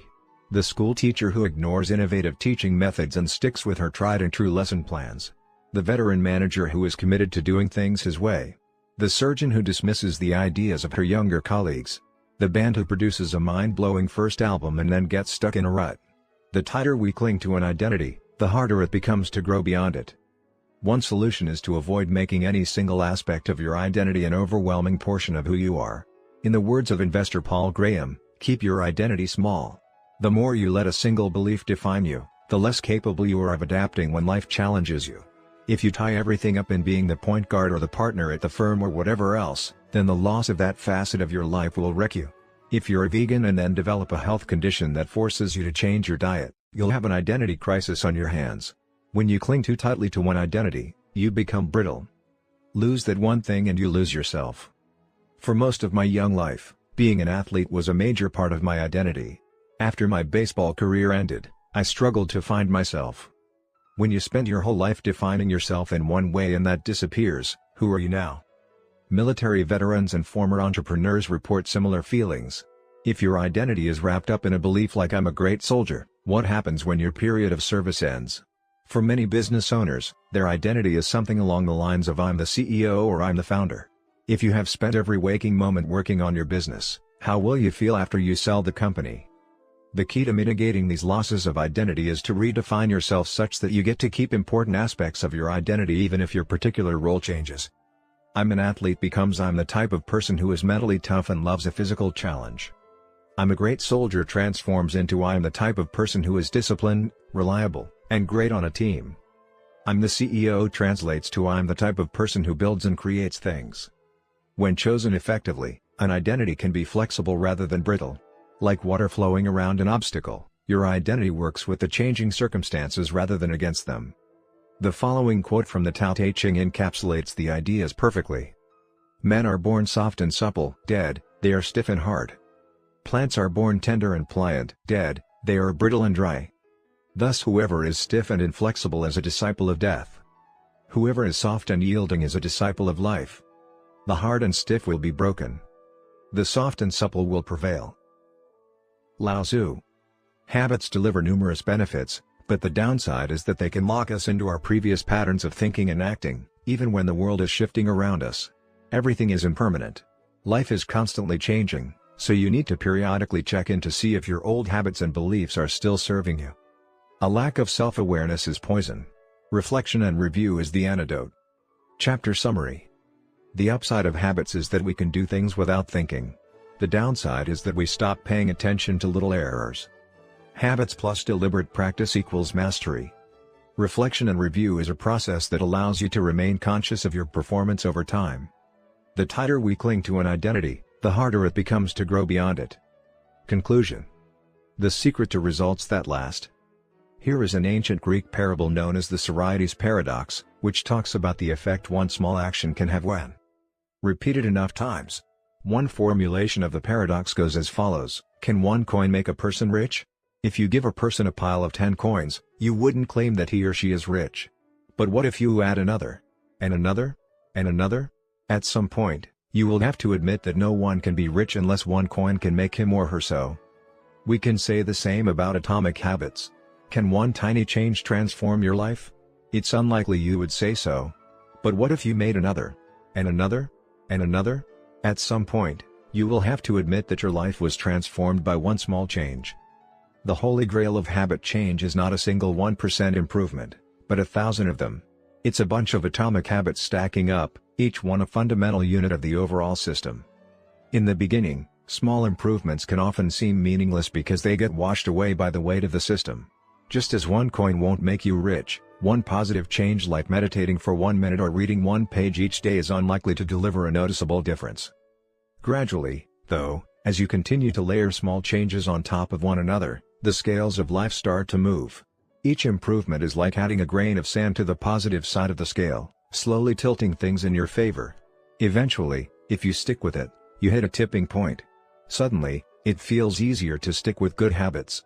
The weight of the system is working for you rather than against you. Over the course of this book, we've looked at dozens of stories about top performers.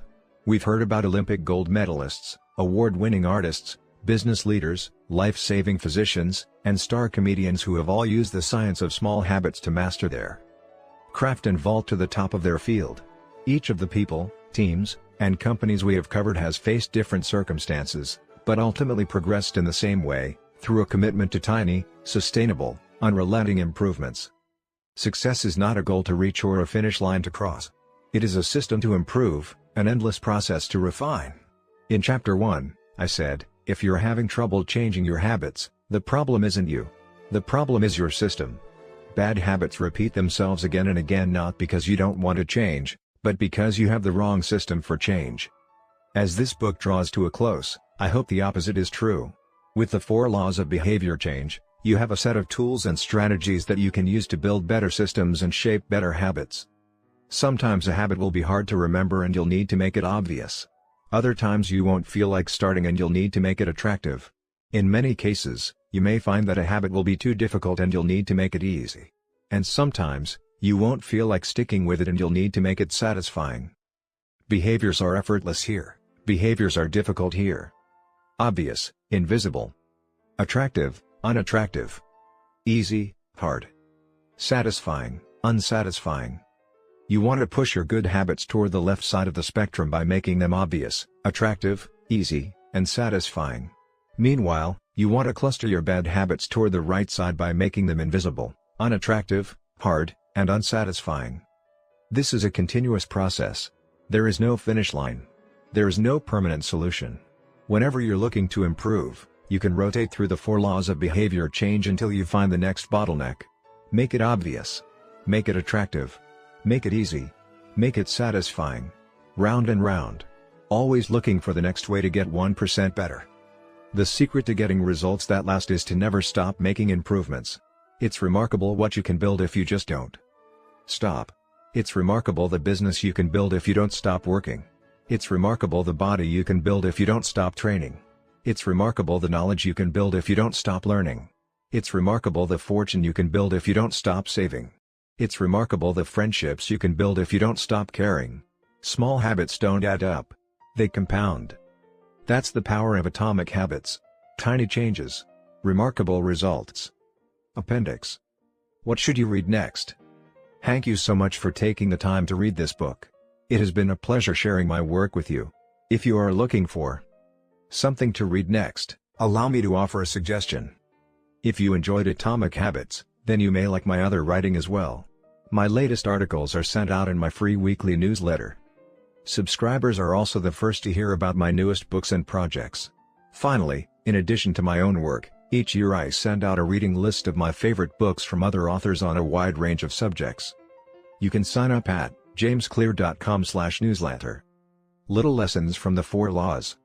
In this book, I have introduced a 4-step model for human behavior: cue, craving, response, reward. This framework not only teaches us how to create new habits but also reveals some interesting insights about human behavior. In this section, I have compiled some lessons, and a few bits of common sense, that are confirmed by the model.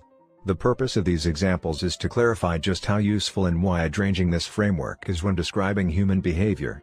Once you understand the model, you'll see examples of it everywhere. Awareness comes before desire. A craving is created when you assign meaning to a cue. Your brain constructs an emotion or feeling to describe your current situation, and that means a craving can only occur after you have noticed an opportunity.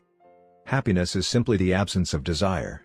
When you observe a cue, but do not desire to change your state, you are content with the current situation. Happiness is not about the achievement of pleasure, which is joy or satisfaction, but about the lack of desire. It arrives when you have no urge to feel differently. Happiness is the state you enter when you no longer want to change your state. However, happiness is fleeting because a new desire always comes along. As Sid Budrous says, happiness is the space between one desire being fulfilled and a new desire forming. Likewise, suffering is the space between craving a change in state and getting it. It is the idea of pleasure that we chase. We seek the image of pleasure that we generate in our minds. At the time of action, we do not know what it will be like to attain that image, or even if it will satisfy us. The feeling of satisfaction only comes afterward. This is what the Austrian neurologist Viktor Frankl meant when he said that happiness cannot be pursued, it must ensue. Desire is pursued. Pleasure ensues from action. Peace occurs when you don't turn your observations into problems. The first step in any behavior is observation. You notice a cue, a bit of information, an event. If you do not desire to act on what you observe, then you are at peace. Craving is about wanting to fix everything. Observation without craving is the realization that you do not need to fix anything. Your desires are not running rampant. You do not crave a change in state. Your mind does not generate a problem for you to solve. You're simply observing and existing. With a big enough why you can overcome any how. Friedrich Nietzsche, the German philosopher and poet, famously wrote, "He who has a why to live for can bear almost any how." This phrase harbors an important truth about human behavior. If your motivation and desire are great enough, that is, why you are acting, you'll take action even when it is quite difficult. Great craving can power great action, even when friction is high. Being curious is better than being smart. Being motivated and curious counts for more than being smart because it leads to action. Being smart will never deliver results on its own because it doesn't get you to act. It is desire, not intelligence, that prompts behavior. As Naval Ravikant says, the trick to doing anything is first cultivating a desire for it. Emotions drive behavior. Every decision is an emotional decision at some level. Whatever your logical reasons are for taking action, you only feel compelled to act on them because of emotion. In fact, people with damage to emotional centers of the brain can list many reasons for taking action but still will not act because they do not have emotions to drive them. This is why craving comes before response. The feeling comes first, and then the behavior. We can only be rational and logical after we have been emotional. The primary mode of the brain is to feel, the secondary mode is to think. Our first response, the fast, non-conscious portion of the brain, is optimized for feeling and anticipating. Our second response, the slow, conscious portion of the brain, is the part that does the thinking. Psychologists refer to this as System 1, feelings and rapid judgments, versus System 2, rational analysis. The feeling comes first, System 1, the rationality only intervenes later, System 2. This works great when the two are aligned, but it results in illogical and emotional thinking when they are not. Your response tends to follow your emotions. Our thoughts and actions are rooted in what we find attractive, not necessarily in what is logical. Two people can notice the same set of facts and respond very differently because they run those facts through their unique emotional filter. This is one reason why appealing to emotion is typically more powerful than appealing to reason. If a topic makes someone feel emotional, they will rarely be interested in the data. This is why emotions can be such a threat to wise decision-making. Put another way, most people believe that the reasonable response is the one that benefits them, the one that satisfies their desires. To approach a situation from a more neutral emotional position allows you to base your response on the data rather than the emotion. Suffering drives progress. The source of all suffering is the desire for a change in state. This is also the source of all progress. The desire to change your state is what powers you to take action. It is wanting more that pushes humanity to seek improvements, develop new technologies, and reach for a higher level. With craving, we are dissatisfied but driven. Without craving, we are satisfied but lack ambition. Your actions reveal how badly you want something. If you keep saying something is a priority but you never act on it, then you don't really want it. It's time to have an honest conversation with yourself. Your actions reveal your true motivations. Reward is on the other side of sacrifice. Response, sacrifice of energy, always precedes reward, the collection of resources. The runner's high only comes after the hard run. The reward only comes after the energy is spent. Self-control is difficult because it is not satisfying. A reward is an outcome that satisfies your craving. This makes self-control ineffective because inhibiting our desires does not usually resolve them. Resisting temptation does not satisfy your craving, it just ignores it. It creates space for the craving to pass. Self-control requires you to release a desire rather than satisfy it. Our expectations determine our satisfaction. The gap between our cravings and our rewards determines how satisfied we feel after taking action. If the mismatch between expectations and outcomes is positive, surprise and delight, then we are more likely to repeat a behavior in the future. If the mismatch is negative, disappointment and frustration, then we are less likely to do so. For example, if you expect to get $10 and get $100, you feel great. If you expect to get $100 and get $10, you feel disappointed. Your expectation changes your satisfaction. An average experience preceded by high expectations is a disappointment. An average experience preceded by low expectations is a delight. When liking and wanting are approximately the same, you feel satisfied. Satisfaction equals liking, wanting. This is the wisdom behind Seneca's famous quote, "Being poor is not having too little, it is wanting more." If your wants outpace your likes, you'll always be unsatisfied. You're perpetually putting more weight on the problem than the solution. Happiness is relative. When I first began sharing my writing publicly, it took me 3 months to get 1,000 subscribers. When I hit that milestone, I told my parents and my girlfriend. We celebrated. I felt excited and motivated. A few years later, I realized that 1,000 people were signing up each day. And yet I didn't even think to tell anyone. It felt normal. I was getting results 90 times faster than before but experiencing little pleasure over it. It wasn't until a few days later that I realized how absurd it was that I wasn't celebrating something that would have seemed like a pipe dream just a few years before. The pain of failure correlates to the height of expectation. When desire is high, it hurts to not like the outcome. Failing to attain something you want hurts more than failing to attain something you didn't think much about in the first place. This is why people say, "I don't want to get my hopes up." Feelings come both before and after the behavior. Before acting, there is a feeling that motivates you to act, the craving. After acting, there is a feeling that teaches you to repeat the action in the future, the reward. Q greater than craving, feeling, greater than response greater than reward, feeling. How we feel influences how we act, and how we act influences how we feel. Desire initiates. Pleasure sustains. Wanting and liking are the two drivers of behavior. If it's not desirable, you have no reason to do it. Desire and craving are what initiate a behavior. But if it's not enjoyable, you have no reason to repeat it. Pleasure and satisfaction are what sustain a behavior. Feeling motivated gets you to act. Feeling successful gets you to repeat. Hope declines with experience and is replaced by acceptance. The first time an opportunity arises, there is hope of what could be. Your expectation, cravings, is based solely on promise. The second time around, your expectation is grounded in reality. You begin to understand how the process works and your hope is gradually traded for a more accurate prediction and acceptance of the likely outcome. This is one reason why we continually grasp for the latest get-rich-quick or weight loss scheme. New plans offer hope because we don't have any experiences to ground our expectations. New strategies seem more appealing than old ones because they can have unbounded hope. As Aristotle noted, youth is easily deceived because it is quick to hope. Perhaps this can be revised to youth is easily deceived because it only hopes. There is no experience to root the expectation in. In the beginning, hope is all you have. How to apply these ideas to business. Over the years, I've spoken at Fortune 500 companies and growing startups about how to apply the science of small habits to run more effective businesses and build better products.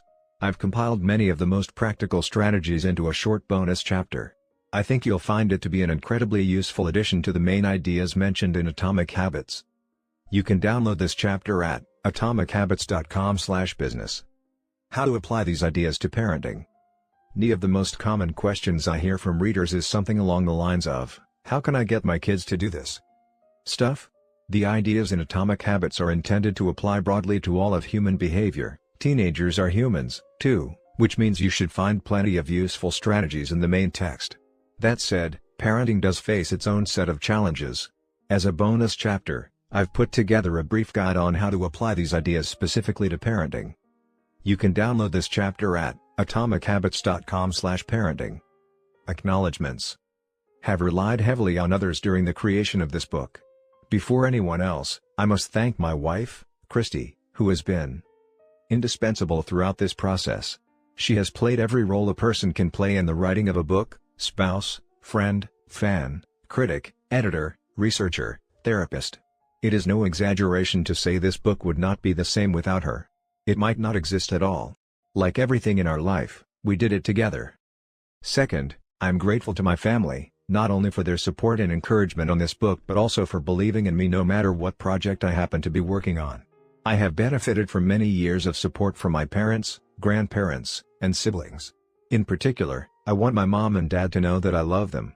It is a special feeling to know that your parents are your greatest fans. Third, to my assistant, Lindsay Knuckles.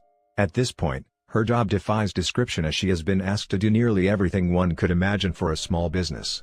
Thankfully, her skills and talents are more powerful than my questionable management style. Some sections of this book are as much hers as they are mine. I am deeply grateful for her help. As for the content and writing of the book, I have a long list of people to thank. To start, there are a few people from whom I have learned so much that it would be a crime to not mention them by name. Leo Babauta, Charles Duhigg, Nir Eyal, and B.J. Fogg have each influenced my thoughts on habits in meaningful ways. Their work and ideas can be found sprinkled throughout this text. If you enjoyed this book, I'd encourage you to read their writing as well. At various stages of writing, I benefited from the guidance of many fine editors. Thanks to Peter Gazzardi for walking me through the early stages of the writing process and for a kick in the pants when I really needed it. I am indebted to Blake Atwood and Robin Delabow for transforming my ugly and insanely long first drafts into a tight, readable manuscript. And I am thankful to Anne Barngrover for her ability to add a little class and poetic style to my writing.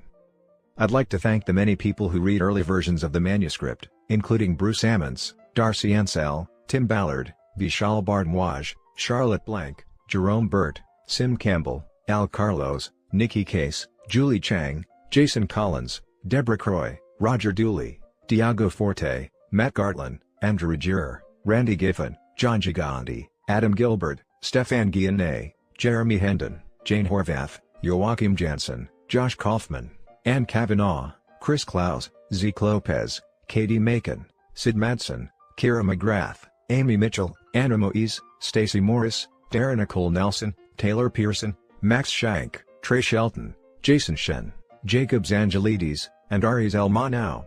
The book benefited greatly from your feedback.